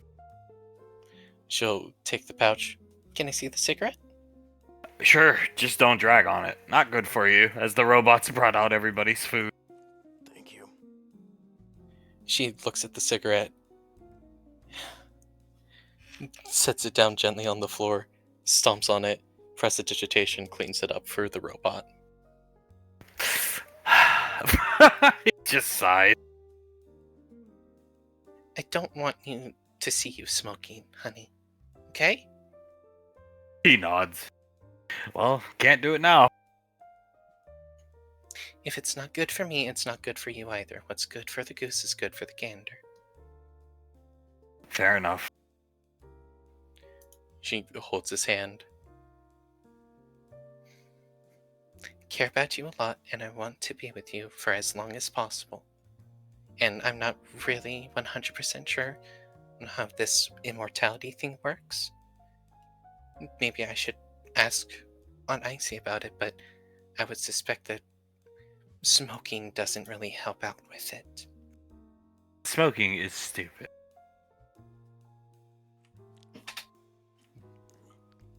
A little bit. I never liked the smell myself. Smoking is stupid.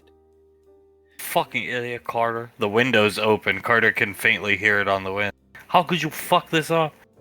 You fucking moron. Why is he looking at me? Oh shit. He dumps. He just waves at Tommy as he leaves. He shakes his head, looking back down at his salad, slides the plate over for both of so Marianne can get some if she wants. She'll take a fork and take some. Food's good. Yeah, very good. Yeah, I'd say some of the best in town. I wouldn't know, but it is quite delicious, this salad. You'll take a couple bites of it. As I was saying earlier, it's a lovely town. You should be happy you get to come here. I am. Beautiful place. Families here in good company. He's gonna smile at Ellie. She nods her head, and somebody actually got him into games, bought his own game man. Cool, that would be Elizabeth and Benny. Yeah, they're other members of the squad. They're out doing their own thing right now, but they help me pick out the game man in the games. Benny's our medic, Elizabeth is a kind of hybrid front range fighter, if you will. Then there's my Sam, some relation. Cousin, sister, and that's it in terms of combatants. Yeah. I've met Sam. She's the one that kicked you in the balls, right? Yeah, she is. She's pretty badass. Yes, she is. She's really cool. Soul nods. She is really cool. Take a bite of your burger, honey. He'll look down at it. Okay. And take a bite. She'll take a bite as soon as she sees him take a bite of his burger. She takes a bite of chili cheese fries.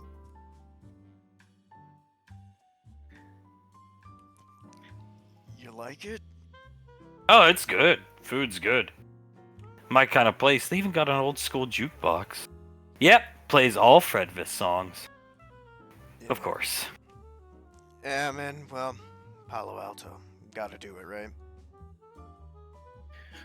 Yeah, I don't know what else I expected out of Palo Alto. Now, he disappeared, and most of us assume he's dead. Colt, you might be surprised one day. Just face palms. Yeah, you never know. Dude might just pop up back into the public sphere someday. Who knows? A surprise concert, maybe. She'll hold Colt's hand, squeeze it tightly 3 times, kiss it, and then start rubbing it with her thumb. Maybe that dumbass had the right idea, hiding in a men's restroom his whole life. Fredvis hid in a men's restroom? Long story. Don't think that's the right decision. Not at all. I think the decisions you made are perfect.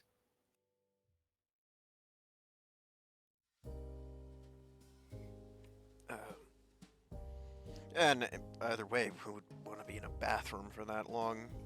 Especially with the rest of the crew. Ricardo was in a bathroom with, seeing... Ricardo... Fredvis is still alive. He still exists, back where we live at Rainfall Lane. Really? She looks so down at the... Yes, he still exists. Yeah, he does. And I got cornered in a bathroom by him. He's retired for now, but perhaps one day somebody can prompt him out of retirement. Yeah, maybe. Never know, right? He took the music industry by storm, and he was taken aback, and when they inducted him into the Rock and Roll Hall of Fame, he decided it was best if he step away for young artists to have their chance. Really a selfless guy, that Fuedvis. Yeah, extremely selfless guy. I'm sure you would love to meet him. Yeah, I mean, Doesn't he miss his fans? Yes, I'm sure. If that crosses his strange mind. I'm sure he does. I've honestly, I've heard him once or twice talking about putting on the good old sequin vest every once in a while. Fredvis the pelvis. yeah, Redvis the pelvis. You know, they sell those little Hawaiian dancing girls? You know they sell those, but it's him, right? I have one. She nods. Colt. Oh, that's wonderful. Still face bombing. Maybe we can get you some more Fredvis memorabilia for this shop, for your parents, and for you there, Ellie. That would be amazing. Saris would die. Not actually, but you know what I mean. Yeah, Mom would be really happy with something like that. If we can work that out. So nods. Yeah, of course we can figure something out. She leans to Colt. Honey. Hmm? Your hand is still on your face. Are you really tired? Do you want to go home? No, I'm good. He'll sit up straight. Still holding on to his hand. Okay, if you're sure. Go ahead and take another bite of food. He nods and takes a bite. She'll take a bite of her food. Just starts staring down at her plate, in her mind thinking, God, killing Eric cannot come soon enough. Carter shakes his head. So, other than games, Ellie, uh, what other interests do you have? Truly, I don't know. I haven't ever been out of the town, really. Well, we should see if we can show you around Woodbury sometime, maybe. That'd be nice. You've got a buddy here in the military. You can get basically anywhere. Yeah, within reason, I'm sure either me or Pop could get you in anywhere. I was going to leave for college. I wanted to be a nurse like my mother, but then I got the job at the flower shop, and college just comes with so much added stress. Besides, I never particularly cared for school, though I got good grades. Colt, neither did I. Never was a fan of it myself. I never got good grades, though. Colt laughs. I never got good grades. Did Eric get good grades? Soul shrugs. Honestly, me and Eric were only together for like a week at most, so I don't even really know anything about him. He just quickly nods his head. Remember, and I liked school. Oh, really? Well, unlike me and Colt, I'd assume you got good grades. I did. It's one of the few things I'm actually good at. Academia. Carter looks at her. You're good at a lot of things. Not just academia. He just shrugs and continues eating Carter's salad. Few things. He's gonna lean over. You're at the table with me. I'm not good at, like, anything. Well, that's why we're all in the headhunters, I guess. Maybe. We all gotta be really good at least one thing to get into there. There was a time I thought, at this point in my military career, I'd be like a general or something. Maybe not that high, but a major stationed somewhere. Anywhere else you'd rather be? No, I just assumed I'd be higher rank. Fuck that up, too.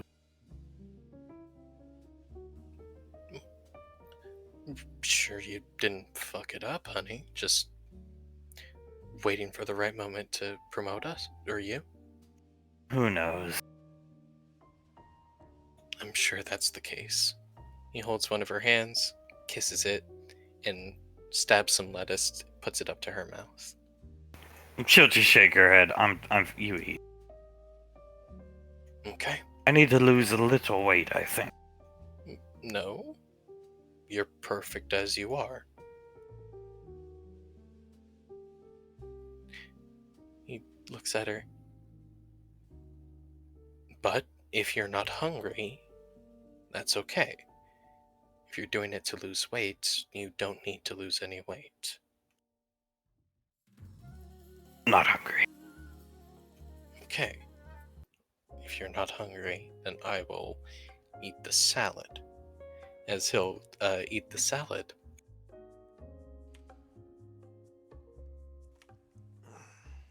Well, I'm gonna have to start eating a lot more. Oak here's gonna have me bulking pretty soon, so that's gonna be fun.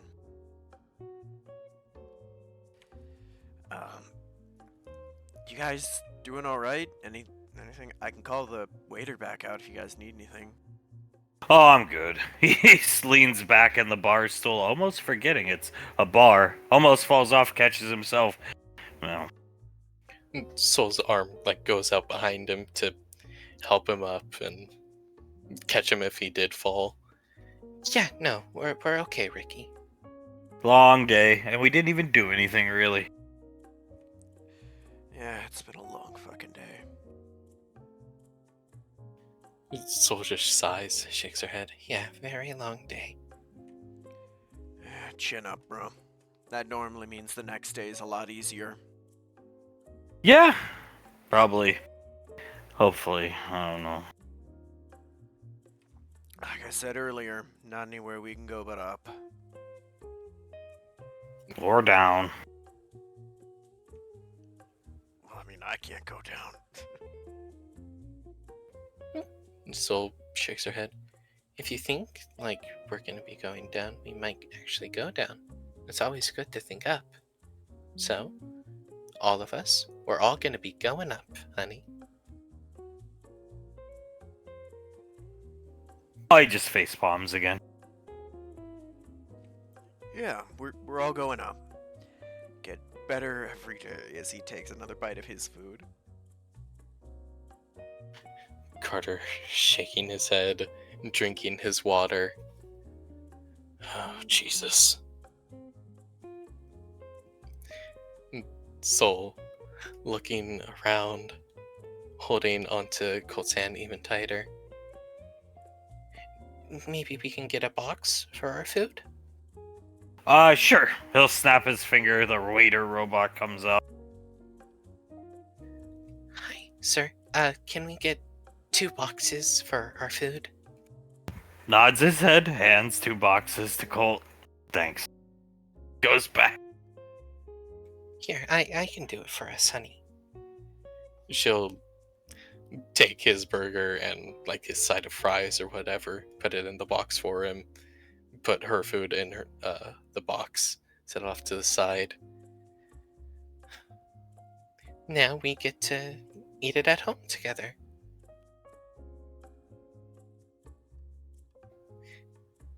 If you want that, of course. Sure. Pulls his hand away from his face. Okay, good. Good. Then we will eat it together at home. I'm gonna, yeah, easy here. Let go of my hand. He'll gently move her hand. I'm gonna take a walk. I'll be at the car. He's gonna leave. Drinking her water. Soul face palms now. Sorry I made it worse. I don't think you did. I don't really understand, but some problems can't be helped. Soul shakes her head. It's my fault. I'm the one that caused it, and I'm going to be the one that fixes it. I know you will. You're damn good at what you do. He takes another bite. You, need anything, just let me know. Don't rush, but I'm taking a walk too. She leaves. Carter watches her leave. Both hands on his face, just shaking his head. She is beautiful. Looking at Memory Ann, and he is gorgeous for a man, doesn't even begin to describe. Carter nods.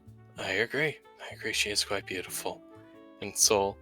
And he is quite handsome. Shit, things really do come in threes, huh? Your mom always said, when it rains, it pours. Yeah, she does. He's gonna shift in his seat and look over. It'll be alright. Once they cool down, it'll be fine. Yeah, I'm sure it will be. Carter looks at Soul. Soul looks at Carter. Hey, we fucked up in the same way this time, so one of us was a bit worse than the other, I would say, but if we want to call that one a twins moment, it's a twins moment. And Soul lets out a little awkward chuckle, shrugs. Yeah, I suppose we could call it that. Then goes back to face palming. Why are you guys off duty on a Monday afternoon? That Ricky's never home Mondays. Stuff went down up at Woodbury. There's still some cleanup going on, so they just sent us home early today. Staring at Soul through the the telescope. Oh. Well, if you get let off early the rest of the week, I can use the help around here, Ricky. Your parents are not gonna be back till Monday. Yeah, any free time I got, I'm happy to help you, and I need your help figuring out that game and any others. just play it at on your free time at the base. I have been. If I got any questions, I'll text you. I'm available all the time. Hopefully a busier day tomorrow. Oh the fuck, how could you do this to me? So faintly hears. Soul uncovers her face, looking at Tommy, just shaking her head, mouthing to him, "I'm sorry." Oh, as Carter's wrist computer starts to beep. Maybe it's her. Maybe. Answers it. Carter! Oh my god, is that Scar Free Tooth? She stands up. Yeah, it is. You know Scar Free Tooth looks at Ricky. Yeah, he's their uncle and works at the rainfall lane where they're from. Who the hell's that? Looking over there? That's Ellie. She works at Saris's flower shop. Oh, hi, nice to meet you. How you doing, Rick? Doing good. Good to see you, Mr. Freetooth. Your arms are covered from that boom mic. Recovered from the boom mic, yes, sir. Staying out of trouble? As best I can, sir. Heard Julius had a talk with you. Yes, he did, sir. Just learn from it. That's my plan, sir. Thank you. Good boy. I'm, sorry, sir. Oh, don't worry about that. Not now. What the fuck's going on? What's with the long faces? Where's the better halves? Carter chuckles along with it. Well, your god kids are really fucking stupid. Sought out companionship in people that weren't right, and now it's affecting our relationships now. Have arguments. Yeah, sort of. It definitely didn't help that Memory Ann saw Hazel, and apparently Colt saw Eric. Eric? Eric, uncle, my boyfriend from way back when. Oh, all in one day. Oh, Jesus. Yeah, all in one day, sir. And then Colt beat the crap out of this Eric fellow. Oh. Yeah, threw him in the dumpster, sir. Came back bloody hands. It was great, but then he's been weird since. At least from what little I know him, he seemed happy when he walked in. Yeah, he's been, on edge, sir. Now he seems miserable. Oh, God. Soul just shaking her head. I'm gonna solve it, uncle, I promise. Oh, don't tell me you, offered him a promise ring or something like that. No, of course not. Oh, good. Okay. That can't be any worse than Julius. Oh, he starts grabbing his throat. Listen, I need, take your friend there. Rick, you guys look good together. She looks at Ricky and smiles. He'll get a slight but still visible blush and go, thank you, sir. Make sure she gets back to the store safe. I need Carter, and I need Colt. So that means I need Soul back, and if I need Carter, that means I need Memory Ann, too. I need you guys' help. Laz has brought home this nice fella named Clive, and we gotta start moving his stuff here, ASAP. Yes, sir. Right away, sir. Alright, I need you now, so get in the car and let's go. Round up the better halves and get them back here and fix it.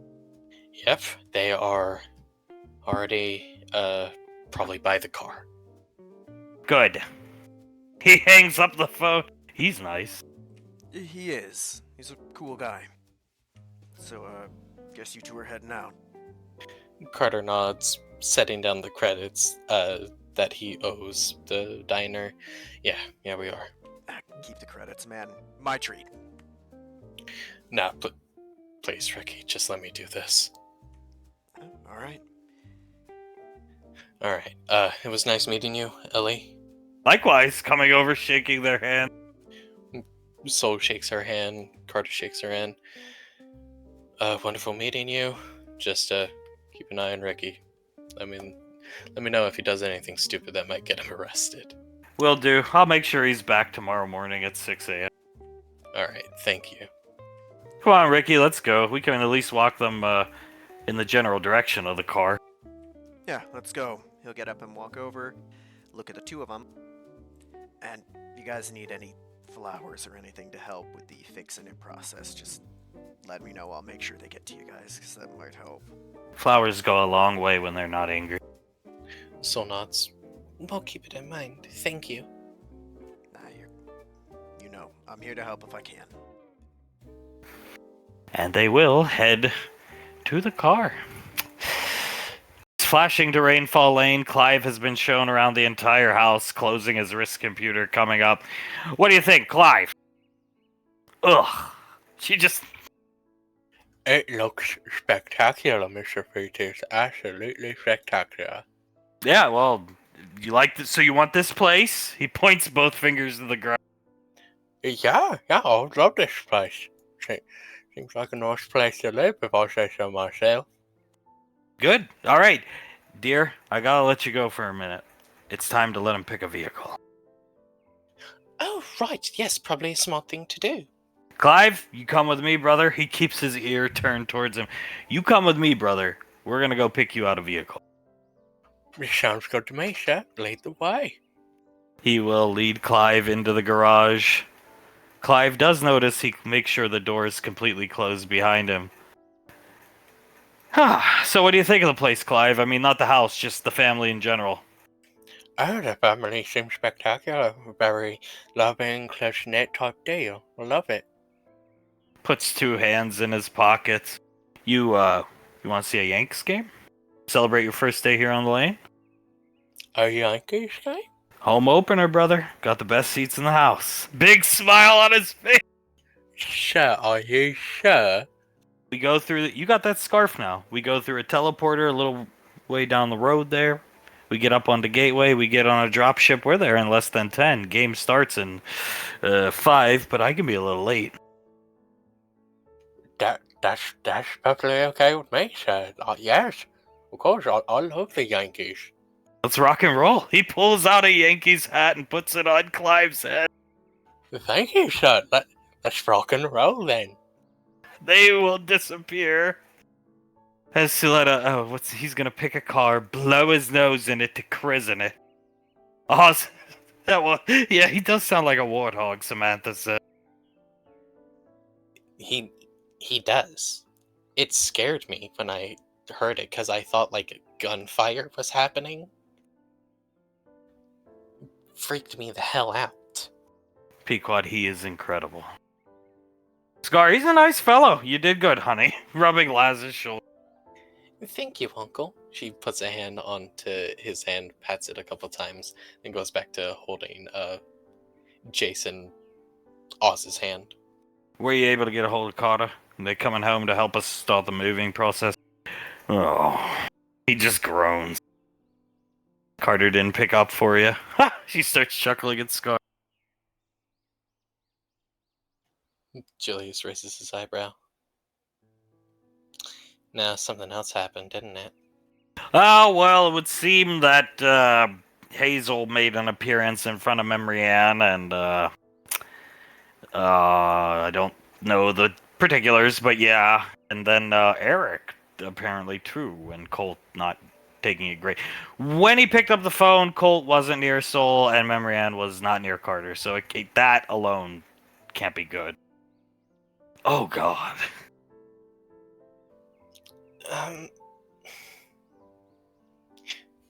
Why did I... Oh my god. Yeah, I told you, it's her. It stems from Mom. I love you, Mom, but it's you. And they get it from him through you, because they didn't get it from me. I gagged when I saw Hazel. And Eric, I gagged too, but I only saw a picture. I would never be with somebody like that. Yes, they do get it from me. That they do. What are we gonna do? Put Colt and Memory Ann on Xanax? Is that our grand plan here? Suletta, I try. Nobody listens, especially her. Gesturing to Julius just shaking his head. Well, no. She never listened to me, no matter how many times I would tell her she's so lucky. She just sinks into a chair. Scar. Oh.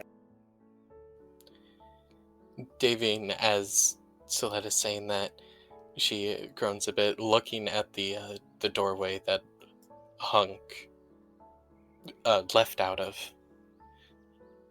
Scar, darling, how many cars are in that garage? Scar, none right now. But if he was taking him to get a vehicle, I assume he was gonna take him down to the vehicle depot. Oh, well, yes, that. I figured get him a golf cart. Is that what he meant? But I assumed like a car that he could fly around if he ever needs to get out of the lane for whatever reason. Oh, well, yeah, maybe he's getting him like one of the maintenance vehicles. Yeah, probably. Something like that. For some reason, I thought he meant in the garage, so it might be more than just a couple minutes that he's gone. Well, yeah, I mean, as part of the maintenance crew, he's gonna need a maintenance vehicle and a golf cart. Yes, of course. So that might take some time. They were like nowhere near them, Carter, and so now I don't know where they were exactly, but yeah, they're nowhere near them. Ricky had a girl near him. So he did, and their significant others were gone. That can't be good, right? Oh God. Well, good for Ricky. Bad for those two twats. Julius just shaking his head. Why do they gotta be like me? Why? I just hope they don't make them compete with a ghost after Tommy deals with those two. That was so unfair. I mean, it's all my fault, but still, that was unfair. And I didn't deserve that. At least I don't think I did. Maybe I did. No, you didn't deserve that. Happy with yourself, Davine? Picking up an apple? What do you expect me to say, Scar? Yes? No. He just bites the apple. Of course not. I'm not happy. I don't know what the fuck to do about this. But I don't either.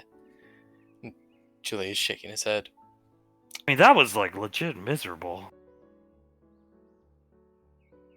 Well, let's hope to God they got some of their mother's sense and not their father's stupidity that he always seems to have, and they actually wisen up and, not make their significant other compete with a ghost.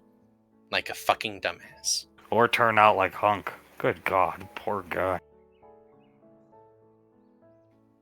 Davine shakes her head, keeping an eye out on where they left and the entrance of the house.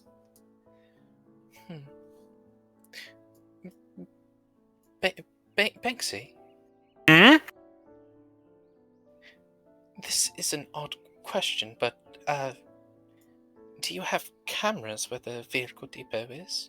Affirmative. He comes up to Davine, types on his wrist computer. Clear.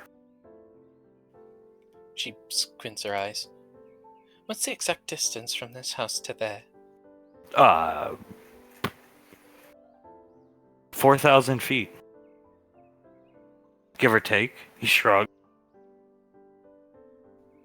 Could you please let me know if Hunk and Clive appear there within the next 5 minutes or so? I'll go track him down, Mom. He nods his head. Thank you, darling. Thank you very much. He disappears through the garage. He'll find him. Just don't worry. Yes, I'm sure he will. Just getting a bit worried. Yeah, it was like anxiety-inducing. Trying to keep up with a ghost, basically. Like, what do I do? How do I... If it was a real woman, I could just beat the shit out of her. That's why I beat the shit out of that one girl. And a good job you did. Julius nods. Well, you never have to compete with anyone ever again. Turn on the goddamn... Turn on channel 28, Nicole. The Yankees game is going to be on. I want to see some of it. We're going to be waiting here for Carter for a spell. Yes, darling. Put something on. The Yankees game. Got it. She turns the TV on. Game's about to start in a little while. Nods her head. Well, I trust Carter will handle this. His father handled it, right? I did. I did handle it. I trust he will handle it. And so, she's my daughter after all. Yeah, she is. She takes a lot more after her mother, thankfully. She just needs to take charge and get the job done.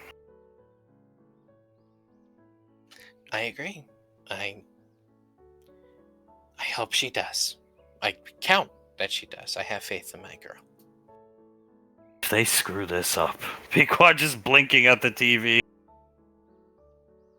I'm never going to let them live it down. That they screwed this up. Is there any way we can help, or should we just stay out of it? Oh, I have no fucking idea. Petting the dog. This might be something they have to handle on their own, you know? They caused the problem, they have to fix the problem kind of thing. So, unless it gets really bad, I think stay out of it for now. I don't understand why he ever chose Hazel, desperate for companionship. To give in to your urges when you're desperate is giving in to your animal side, thus shutting off the thing that separates us from animals, which is our brain. Well, Auntie, I think you just answered your question. I'll have another doomsday clock made. Sure. They don't need that. And neither does JJ or Elizabeth, personally. Yeah, no matter what we say, she's probably still gonna make it, because she doesn't have faith in my children. Well, she puts her hand on her scarf and looks at Davy. Or Mom's children. Given good reason for it, because both of us have managed to fuck up our relationships on any given occasion. Just comes and pets the dog, holding Julius rubs his face, shakes his head. But I have faith that my children can solve it. He looks at Pequod. I solved it, didn't I? Yeah. I'm totally sure they can fix it. Besides, those two can't be apart very long, right? A couple of span of hours. I think one time we timed like an hour and a half, something like that. Good! Pequod nods her head. Yeah, very good. So they can't be apart from each other. Maybe I'll make some nachos. How about that? Maybe we can wait on Clive's stuff. Sit down, watch the game, make some nachos. You know what? I'll just handle moving of the collection. I got Pad Pie and Segoy. They can help me. And Blaze will come give me a hand. And let the kids stay home with their significant others. How about that? That might help it out. Yes, please. Scar, thank you. No problem. I'll take care of it. I know it's a lot, the Narnia closet. He was telling me about it. I'll have it all done in a few hours. Just take the power loader in there. Done. Sounds like a plan. He nods. I'm sure you and your power loader can get it done really quick. Looking back at the screen. Davian looks at Icy. What's wrong, Istrom? Thinks he's not gonna find him. Why is that? She looks at the screen. Do you see that shuttle landing in the middle of Yankee Stadium? Oh my god. She staggers over, tears in her eyes. Is that my husband and Clive? Icy picks up her wrist computer. I should have been looking at this. Sasha said Dad just came through the office a few minutes ago with Clive. Or some man, as Sasha put. Yeah, that is Dad getting out of the dropship. What? Dad's in a Yankee uniform? Pequod. Oh my god. Julius looking at it. This is all just a big prank on his part. We doubled down on the Xanax. It was going to wear off quicker than we figured. I should have known. As on the screen, the announcer, and arriving to pitch for the Yankees, Ricardo Rainfall. Surprise addition to the Yankees opening day roster. Oh, Jesus. Davine, looking down at the ground, shaking her head. Blaze coming in because he was keeping an eye on them out there. Everything's fine outside. Blaze, darling, do we have a dropship available? He was actually about to walk out. He turns to look to Davine. Whatever you require, it's my service. Wonderful. Pequot, darling, is the Nova available? Yes. He can pilot it, I taught him. Wonderful. Would you mind taking us to Yankee Stadium? You want to go to a baseball game, madam? With the new guest here. She Oh, points. there's Clive on the television. And my darling husband seems to be pitching for the Yankees as well. He's warming up on the mound right now.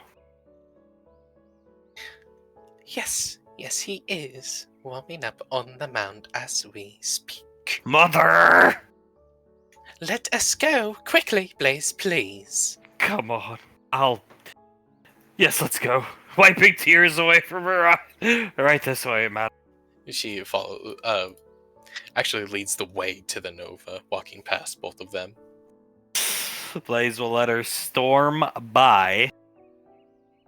Disappear as Icy. Dad looks good in that uniform. Yeah, he actually does look pretty good in it. Oh, God. Laz shaking her head. If I ever do anything to make you feel like this, please just tell me. I will, love. Don't worry. I don't want. I I don't want to make you feel like that. believe me, I don't want to feel like that. Okay. She hugs him. Just please let me know. I will. As coming in, he kisses her lightly across the lips. Coming in, Mr. Snuffles leading the way. Meow, meow, meow. Meow, meow, meow, meow. Meow. In JJ's head, Suletta and I share a mental connection. Look at the TV, dumbass. He looks at the TV. Jesus fucking Christ. Is that your father? Benny, nice! Starts clapping. Not nice, Benjamin! He immediately cowers. Not nice, darling. Not nice at all. He's pitching. I like baseball. We should watch. He carries Elizabeth over, sits down. What the hell is he doing? Trying to impress my mother, trying to get steroids. Both of those options, all of the above. Oh my god. She crosses her arms, walks closer to squint at the TV. The claw comes out because her back's turned. Meow, meow, meow. Meow, meow, meow, meow. Maybe now you understand why Aunt Suletta takes this so serious. He actually gives Mr. Snuffles a couple of gentle pets. Tell her thank you for me, please. Meow. Puts the claw away. Meow, meow, meow. Meow, meow, meow. Carter and Soul may have fucked up their relationships too.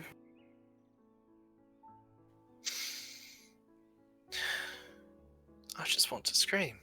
Why? Because he just walks up behind Sam, hugs her from behind, and puts his chin on her shoulder to watch the TV screen. You would look good in a uniform like that with high socks too. He looks great. I'll wear one for you. I'm sure we can find one off market. I can't believe he's gone to this extent. I can. JJ nods. I can as well. It's just one traumatic event Rainfall spouses cause, and then it's all water under the bridge. So hopefully, this is it. Hopefully. Especially for our kids' sake, I really hope this is just their one big one, you know?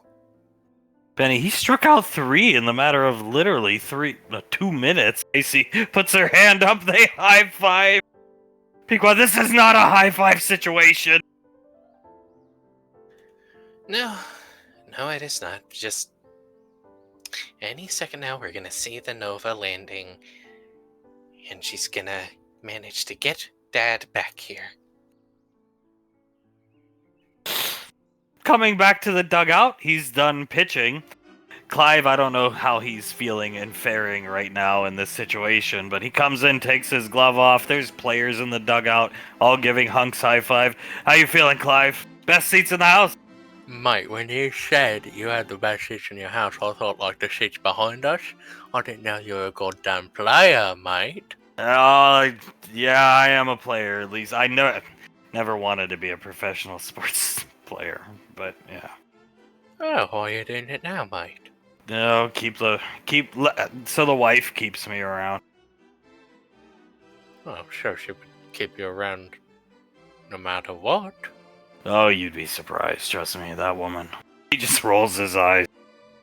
Her, our daughter, I don't know. I tried everything. I fucked up early on. He puts his hands up. Well, I'm not going to presume anything. I haven't been around very long, or this is my first day here, mate. So, I'm not going to presume anything. Don't worry about it. If I disappear one day, it means I got kicked off the lane, which will probably be soon. I hope that'd be a downright shame, mate, and I hope that doesn't happen. It will. Putting his glove back on. I'd like you to meet my buddy Mortimer. He gestures back with his glove. He got me on the team here. He got me in a tryout with the Florida Gators. He's a good buddy of mine. Mortimer? Yeah, Mortimer. Dr. Mortimer. He steps out of the way. Mortimer, hand over his mouth, points at Clive and snickers. Hunk's back is turned to him. He's a good guy. He's gonna try and help me with Elizabeth and then Davine, but I don't think it can be helped. They're unpleasable. As Hunk's back is turned away, Clive picks up a baseball bat, steps up to Mortimer, and holds it up to him like he's about to swing. Oh! Hunk jumps. You wanna get out there, brother? He staring at Mortimer, then looks at fucking laugh. No, mate, no. I'm sorry for scaring you. I was wondering if I could take this bat here as a souvenir. Brother, you could take whatever you want. Rainfall. I might as well use the last name while I got it. Won't be much longer. Here, shake hands. Mortimer will put his hand out. Clive gives him a handshake, but it ain't a good handshake, if you know what I mean. Hunk hears the crack of a bat. He turns around to see the action. Mortimer pulls his hand away, gives Clive the middle finger. Clive points at him, drags his thumb across his throat, and mouths, "You're dead, motherfucker." Turning back around, you guys shake hands? Are you all good? Yeah, mate. We shook hands, alright. You can take that bat. Take whatever you want. Don't worry about it. I'll take the bat as he's hitting his open palm, lifting it up and hitting it again. I'll definitely take the bat. As boos abate throughout the stadium, another ship landing in the middle of the stadium, Hunk. And now she's going to show up, drag me back to the lane to be counterproductive, so I can't do what I need to do, and she's just going to make up a reason to get rid of me. That's our family ship, Clive. Yeah. Mortimer told me she's actively working against me. It makes sense. Yeah. Clive shaking his head at Mortimer. I assume his back is turned away, staring at the Nova. Yeah. You are poisoning his mind just to sell him drugs, piece of shit? Sticking his tongue out to Clive. Oh, if there wasn't people around, you little halfling fuck. Coming off of the boarding ramp of the ship, the boos turn into cheers as Davine comes out. Oh, Soletta looking around. Davine, uh, as the cheers start to sound out, she starts waving to everyone, making her way down to the Yankees dugout. Soletta will come up to the mound, cross her arms, squinting at Hunk as Blaze will. Games paused, picking off the intercom system through his wrist computer. She hops down into the dugout. Glove over his face, trying to hide.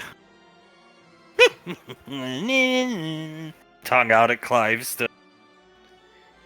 Davine, looking between the two of them, looks at Mortimer, scowls at him, then looks at Hunk. Lower the glove, darling. Don't know. Ma'am, you shouldn't be in the dugout.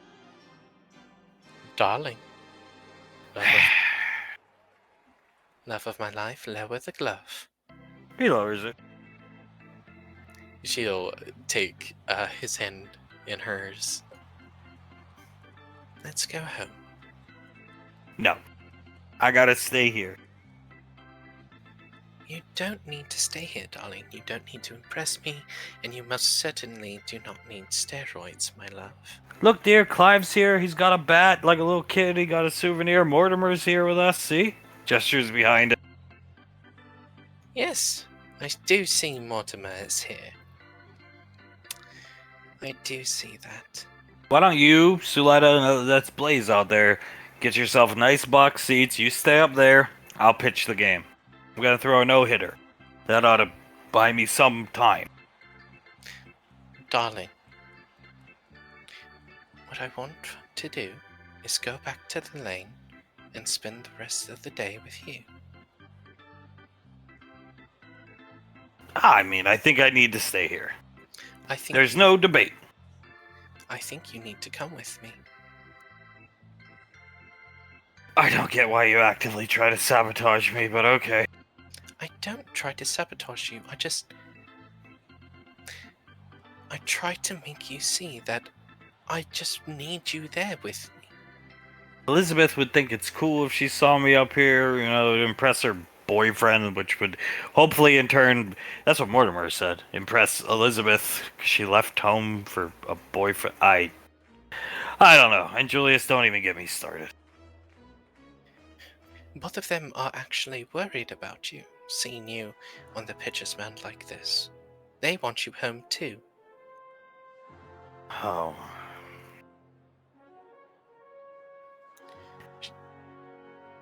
She puts both her hands on his cheeks. Come home with us, darling, yes?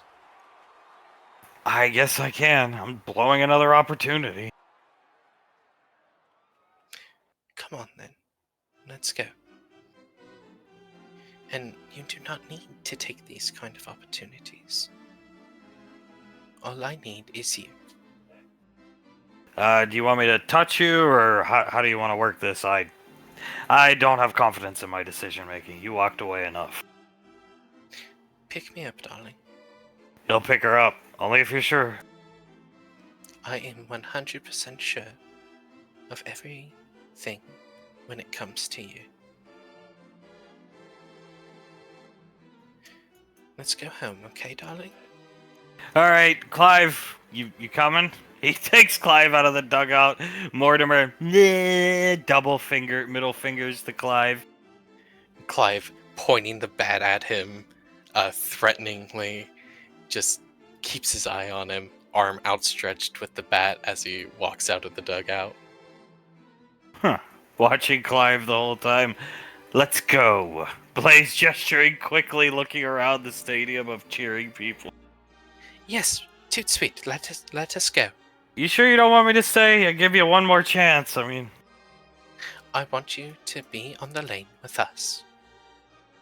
oh god, I gotta go back and be in the same room with Elizabeth and Julia. Davine sighs, who both love you very much. Yeah, well, you know what, honey? They don't do a good job of showing it. So, there. I speak my mind.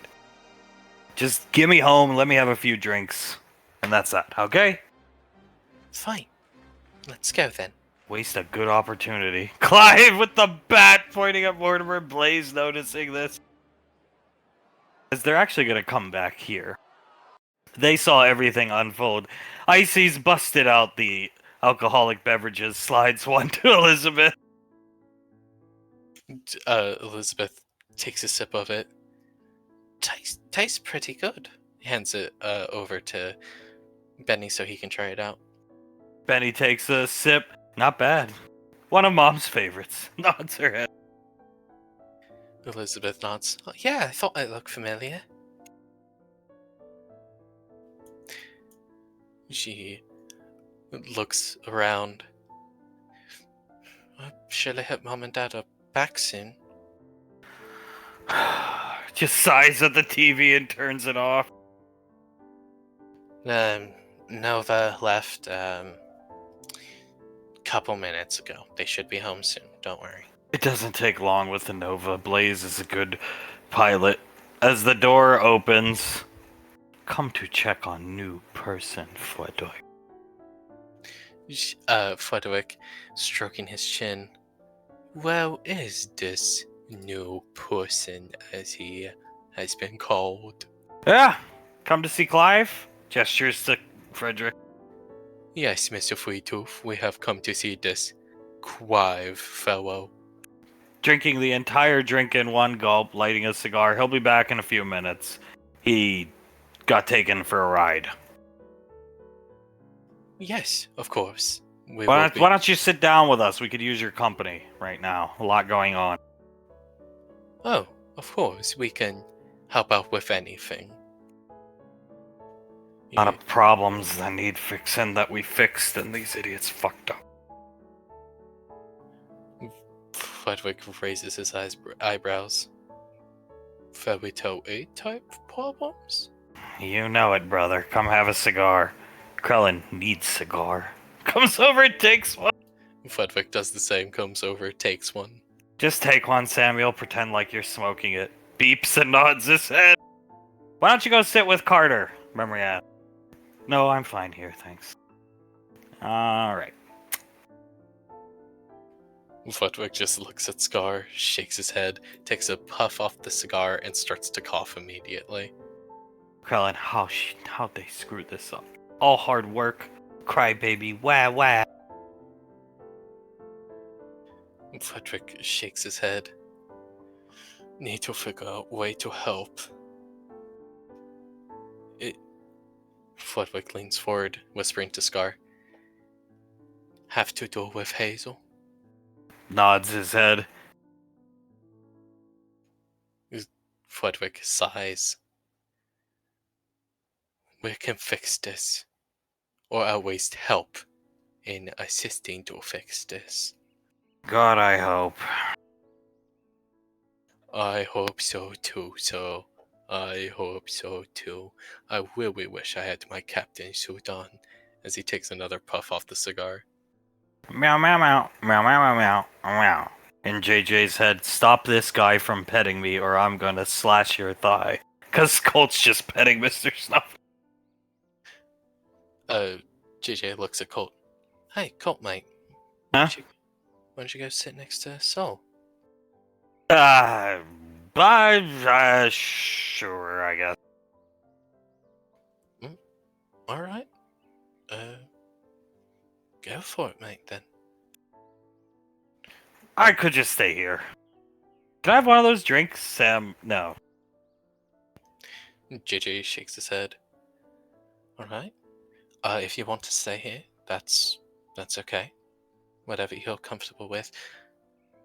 Mr. Snuffles has asked me to ask you to not pet him as much. He actually doesn't really like being pet like that. No problem. He'll take his hand off Mr. Snuffle Pequod. This is bad. Julius, nodding to himself, 2 fingers against his temple, like a 1,000-yard stare. Why? Why must they be like me? Just, you know what? When we have our next kid, honey, if they're like me in personality, that is completely fine with me. Let them be rebellious, let them be an asshole. Who cares? We can fix that easily. Let them be like you in a relationship, please. I hope. Clutching her scarf. Let them just be intelligent in a relationship. We got one. We got Laz. Hopefully Integra will be like that. But our next kid, let's hope he's like you as well. God, I hope. She's looking at Colt and then darts her eyes at Soul. Soul, looking over at Cold, her lips pursed, looks at Pequod and mouths to her, should I talk to him? She stares right at Soul and gives her the death glare. She's going to lean back, nod. And she's, fuck. She's gonna stay there for right now. Fair enough. Not now. What am I saying? She's gonna go up and sit next to him. Whatever she wants. Yeah, no, she's gonna go up to him and sit next to him. She sits next to him, smiles at him, and she doesn't reach out to touch him or anything, knowing that he probably wouldn't be comfortable with it, but she does sit next to him. He begins petting Mr. Snuffles again nervously. Aww. JJ thinks to Mr. Snuffles, just deal with it, mate. Just, you can endure a lot, just endure with this, please. Meow. Gestures his paw dismissively at JJ and lets himself be pet. Thank you, mate. As JJ puts his arms around Sam and rests his head on her shoulder. You guys have fun today? Carter, looking at Jace, looks over at Sam. No, not really. A lot of stuff happened today. Well, you get to see Clive soon. We got him. Yeah, that's right, Kata. We got him. That's good. That's good. Can't wait to see Clive. He's looking down at his lap, looks up, sees Memory Ann sitting there. He is going to stand up, say something like, "Alright, Oz. I gave her space for 5 years and I regret it every single day of my life. Should I give her space or should I go up there and at least be next to her?" I think you should at least be next to her, but... Oh, that's just my opinion. We call you Squad Mom and Dad for a reason, Oz. I respect your opinion quite a bit. At least sit next to her. Notice she's in some really raggedy looking clothing. It can't be good. No, it isn't. He stands up, walks over to her, and sits down on the floor next to her. She's in a chair. She smiles down. She's rocking Hale to sleep. He mouths up to Memory Ann. She doing okay? Talking about Hale. Memory Ann nods her head. Sleeping. Little angel. He leans on the chair next to Memory Ann.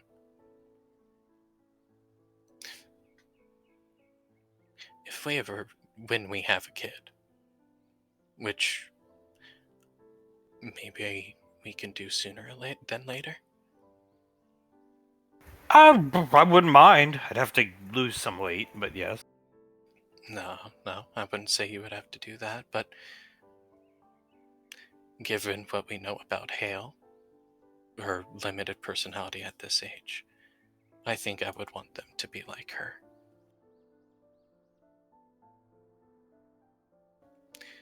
She seems rambunctious, but always finds the brightest thing in the situation because she's always laughing at things. She does have a rainfall sense of humor.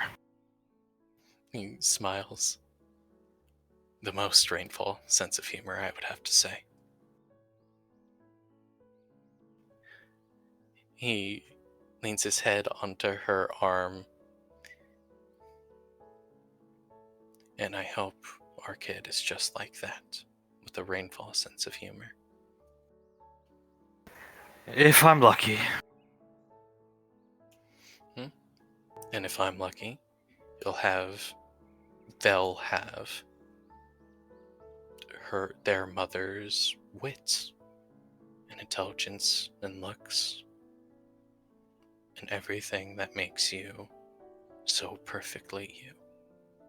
Hopefully they just don't come out at the ripe age of 29.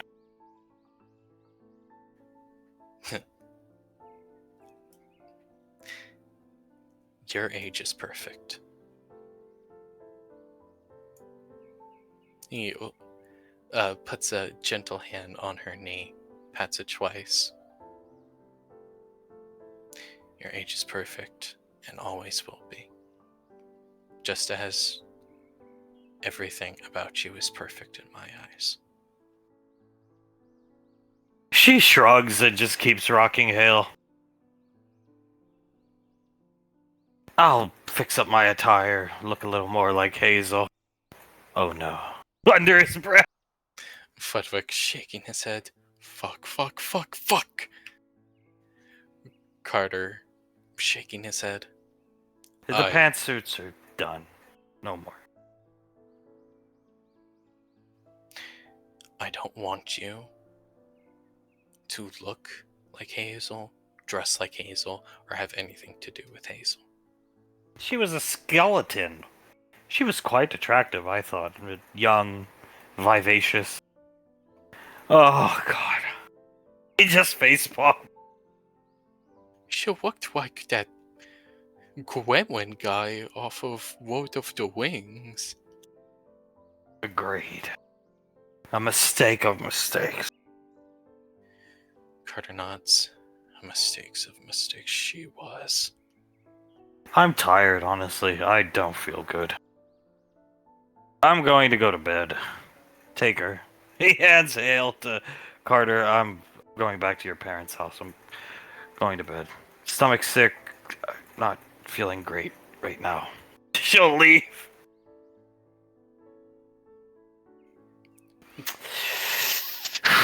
He just started to get really angry, gripping the chair. Carter staying, just sitting there. Go ahead and say what you want to say. Just please don't wake up Hale. I don't want to say anything. Nothing. It's fine. Screaming doesn't solve issues like this. It's not a big deal. These things can be fixed. Yes, they can be, and they will be fixed. I think I'm gonna bounce for the night, go home. Or at least back to base. No, you're staying here. Okay. He just keeps petting the cat. Soul reaches out, starts to pet Mr. Snuffles as well. I would like to stay here.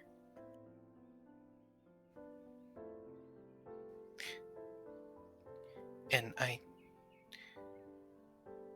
would like you to stay with me. Yeah, it's just weird being here on a Monday afternoon. Well, you're staying. That is true, but think of it this way: we don't have to sleep on the bunker's uncomfortable beds. We can sleep on our really comfortable bed. That is true. He leans in, kisses her head. I beat up Eric at Ricky's family's shop. Be quite good. Do it again if you see him. Again. Kill him.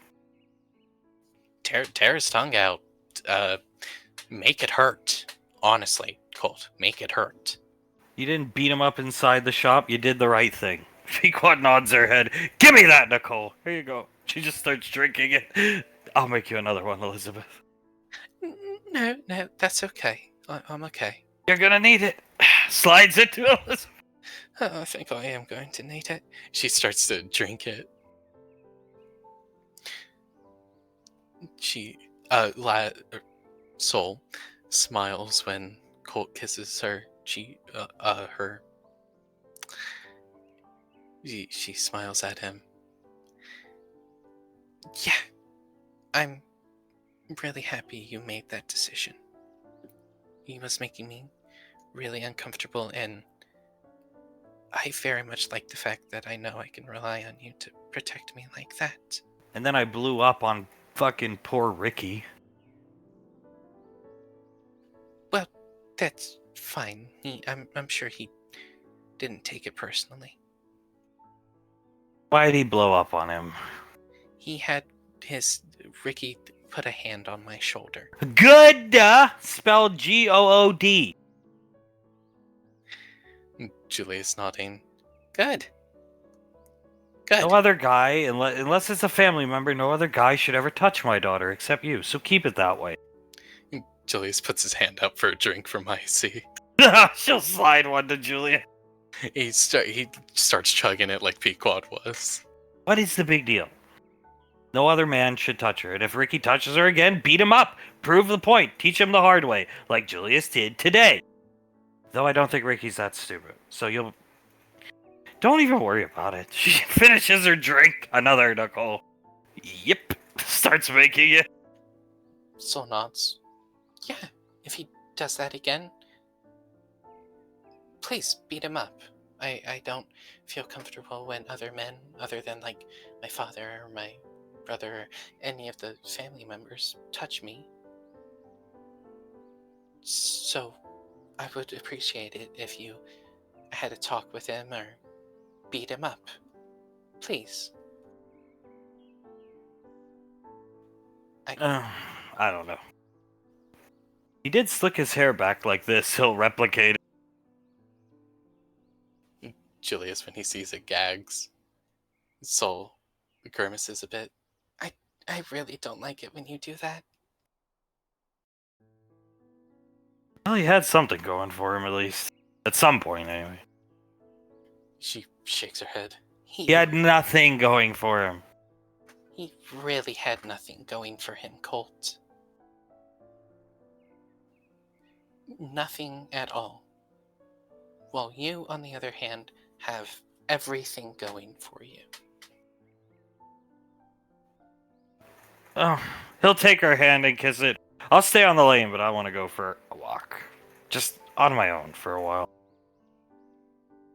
She purses her lips. Okay, go ahead. He will leave quickly. You know, he never had a girlfriend. Not helping Samantha. Meow, meow, meow, meow, meow, meow. But she's right. Soul's an idiot. JJ said. JJ, thinking back to Mr. Snuffles. Yes! She is an idiot. I'm pretty sure all of us tried to, or at least I did. I tried to tell her that she should just wait. But did she listen? No! It's... So yes, I agree with you, Mr. Snuffle. She is an idiot. Well, Memrian's left to go to sleep at 5 in the afternoon. That's wonderful. He's gonna go off for a walk, probably not come back till midnight. Great. Laz, shaking her head, eating one of the tacos next to her, she puts one up to Oz's mouth. He'll take a bite as returning from the Yankee Stadium. Alright, take you back home, Clive. Thank you, sir. Thank you very much. Sorry for getting you involved. As he takes Davine in, Soletta's hand goes out right in front of Clive. I'm really sorry about the nose blowing, ma'am. I won't do it again. No, she turns around, crosses her arms. I saw you with the bat. Yes. Please. Hand on his shoulder. What is your issue with Mortimer? Clive's gaze goes like really stern for a second. Looks off to the distance. Motherfucker's the reason my wife's dead. The reason your wife's dead. He's the one that introduced drugs into my neighborhood. He's the one that made it go to absolute shit. He's the reason why those guys who were carrying guns that day started shooting at each other and my wife was caught in the crossfire. Suletta touching his shoulder so she can read his mind and understand it. You don't say. Would you like to kill him? Big smile on her face. More than anything, ma'am. Give me a bat, give me a gun. I'm sure I can learn how to use that damn easily to kill Mortimer. We're planning to kill him very soon. Really? Yes, duping the lord of the estate, so to speak. These issues persist with rainfalls from Davine's blood lineage. Ah, I see. So if Mr. Rainfall ever asked me to go out with him to a Yankees game or something like that, just refuse? The answer is no. Always a hard no, and do not give him steroids. He's just trying to impress her. She walked away and destroyed his ego and confidence and self-worth years ago. Many times. Clive sighs a bit. I get it. Okay, I understand. I won't give him no steroids. I wouldn't plan to do that anyway. Excellent. Then I think we'll get along just fine, Mr. Clive. Yes, I think we... I'm so sorry, man. Don't do it! Don't do it! I'm so... Just step back! I'm so sorry, Mum. Oh, crap. There it is.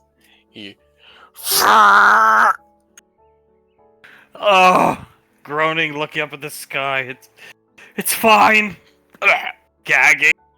I'm so sorry, man. I'll try not to do it in front of you. I just don't really have control over it. It's okay. Come into your abode. And Clive will come in. You'll get to meet my daughter, who's not here. Looking down at Carter. Where did she go? Carter just sighs, shakes his head, went to sleep at 5 p.m. Oh, she's depressed. Carter nods. Yes, she is, ma'am. Where's Colt? Coming in! Went for a walk, sir. Well, this is Clive, for those of you who haven't gotten a chance to meet him. Sol waves at him. Hi, Clive. I'm Sol. Oh, hi. Hi there, darling. Beautiful, house, isn't it? He looks behind himself to Suletta. Oh, this got really awkward really quickly. Oh, the rainfall lineage from this one. Looking at Davine. Davine can hear her. Oh, boy. Yes. This was to be a joyous occasion. She just walks in here. Oh, well. I'd say it's beer o'clock then. He pulls out his PlayStation mug, pulls out a bottle of cider that he had in his pocket, pours it into the mug. If you'll excuse me, everyone, I am going to go ahead and sit down on my new couch. Nice. Enjoy. Nice mug. Thank you. You can understand me, young man. Yes, he nods. That is beautiful. Thank you. As he'll go out and sit next to Scar, actually, with the beer mug in his hand. You sure you want me to carry you? Yes, I am sure. Cuff him. Huh? Banksy's standing behind her. Julius looks down at Pequot, shrugs, then up at Banksy. Cuff him. Then drop Mom. Gently, of course. I gotta let you go, dear. Apparently I'm being cuffed. Okay then. She, gently sets herself down in front of him, staying very close to him still. Banksy cuffs his wrist and then cuffs Hunk to his wrist. What the hell is this all about? Everybody but Carter, Davine. Pequod puts up her finger. Nicole can stay. Carter, Davine, Soul. Everybody else leave, with the exception of Nicole. And Dad, you're going with Banksy, so there's no running off. Oh, damn it. JJ just clicks his tongue. Yes, ma'am. He will pick Samantha up and start walking out. Grab the kid! Grab the kid! Of course, yeah, of course. He has Integra in his other arm. Those were the exorcist eyes. As they're leaving. She is pissed. Yes, very, very pissed. Oh, as well, that's how cute, love. Let's get out of here. Benjamin, come on, Elizabeth. Take your drink with you. You're gonna need it. Yes, sir. Yes, sir. She'll take her drink with her, start heading out with him. They leave. Blaze, I would like to stay if that's fine. Crosses his arms and stands over here. Icy just downs a drink. No. The familiar's leaving. Hunk. Alright, dear, well, I'll be. Where are we gonna be? Banksy, right outside waiting for you, Mom. Yes, of course, darling. I'll be out there soon. You sure I can't hit the gym while you're having your secret talk about getting rid of me? That Yes. infuriates her to the point where she starts punching the couch. We're not going to be having a discussion about that. But no, you cannot go to the gym. Alright, you're not going anywhere. Drags him out! He tries to reach to kiss David. Drags him away. She also reaches out to kiss him, but I assume he's like too far gone at that point. Carter sighs, hearing that his mother wants him, hands Hale off to Clive, and will walk in. Out here, Clive sitting down, Krellin squinting at Clive. Samuel just changing his eye colors randomly, looking at Clive. This is Krellin, the last star child known to exist, brother. This is Samuel, ancient indentured robot to Davine. This is Frederick. Oh, it's nice to meet all of you. He leans over to Scar. Is this normal? What, them sitting here like this, or the shit show that's about to happen in the kitchen? No, them staring at me like that. They're sizing you up. They're trying to make sure they consider themselves the first line of defense to Rainfall family. Red Mind. Seemed like good soul. Very good soul. Lost wife. Sad story. Nods his head, and he can read your mind without you even having an inkling. Oh, I see. Well, my mind's an open book to you people. Go right ahead. Seemed like good man, Frederick. Like Clive. Fredwick, leaning back, cigar in his mouth, he takes it out. I think I like you, Clive, and I just don't know why. That's good. That's good. I'm glad you guys like me, and I do try to be my best, to be the best man I can be. Need housewarming. This your house? Looks at Clive. Yes, it is going to be my house. We get you housewarm gift. No just thing. Statue. 3 people. Nicole, Julius, Pequod. Right, Fredwick? I think we can have something arranged of the sort.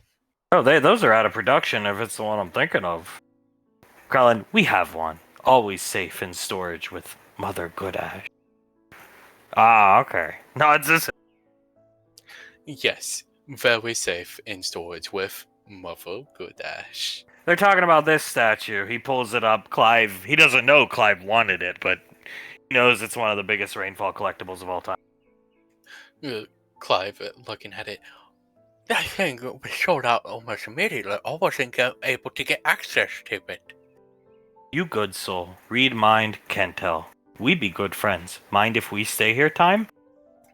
Well, of course, there's enough room for everyone. Looks at Frederick, nods his head. Days of nomad may be over. Frederick nods. Time to settle down together. both hands, one on Krellin's shoulder, one on Samuel's shoulder. Or, Frederick's shoulder. Yeah, you'll get used to it. They're kind of weird.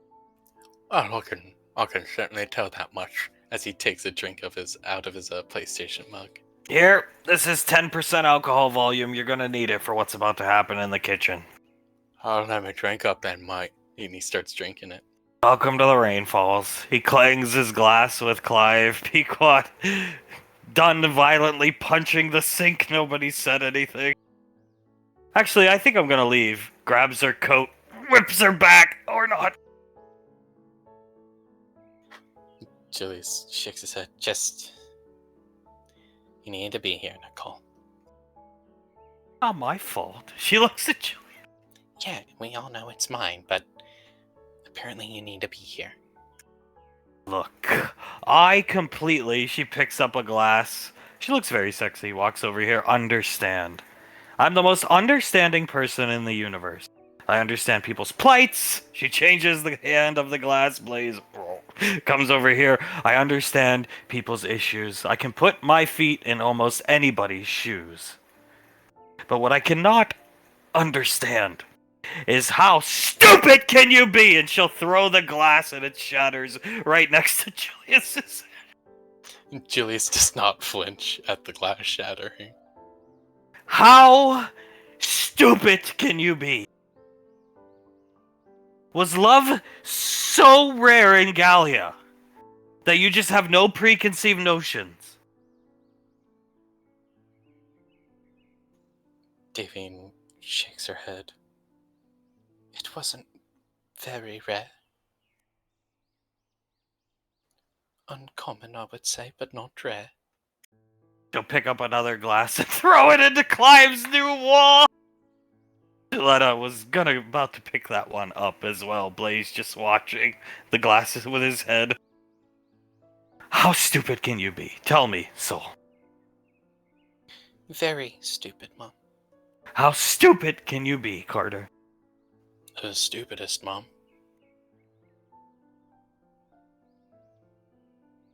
We already know how stupid you can be, Mother.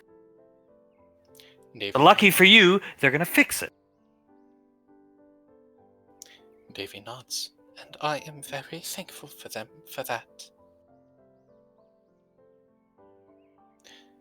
Very thankful to them for that. She nods at both Icy and Suletta.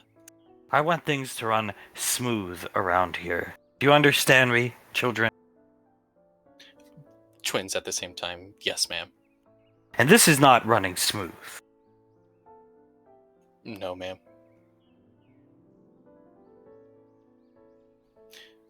Exact opposite of smooth, ma'am. And last but not least, do you know the type of harm you can cause to somebody? By this, maybe you didn't physically do anything today that caused it, but it's irreparable harm. Carter. Love is the rawest emotion. Squeezing the back of Soul's neck, and when you toy with that and somebody you love, you're gonna hurt them in a way that can never be fully healed. Soul, like squeezing one of her eyes shut in pain. Yeah, okay, Mom, I understand.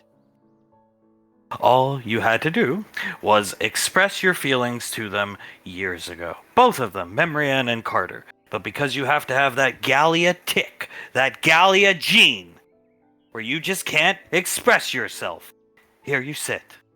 Now do you understand why I hate it? Yes, Mom.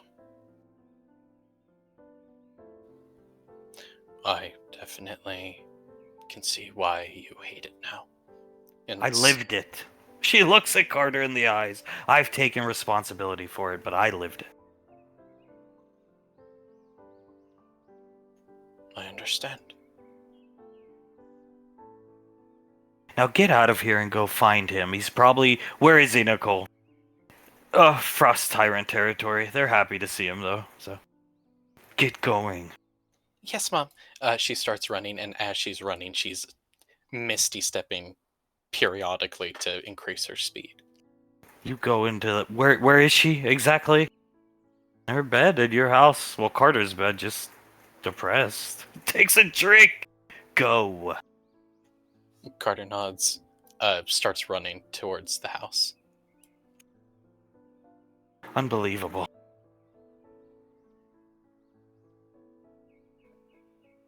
Julius shakes his head.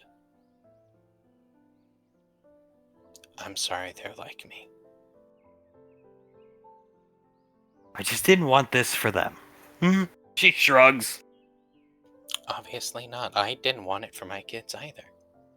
Didn't want them to follow in our footsteps. My footsteps, you mean? Mostly mine. She puts her hand on her chest. He looks at her, smiles, raises his eyebrow. We both know neither of us will ever let the other win this argument. True. She'll kiss Julius on the lips. Shall we go unhook Hunk from his son and let you two enjoy one another's company, madam? Yes, please, darling, please. Hand Davy the key. Let's go. Yes, toot sweet. They will leave as Suletta will follow. Icy just takes a long drink. Oh, it could be worse. They all could have fucked up.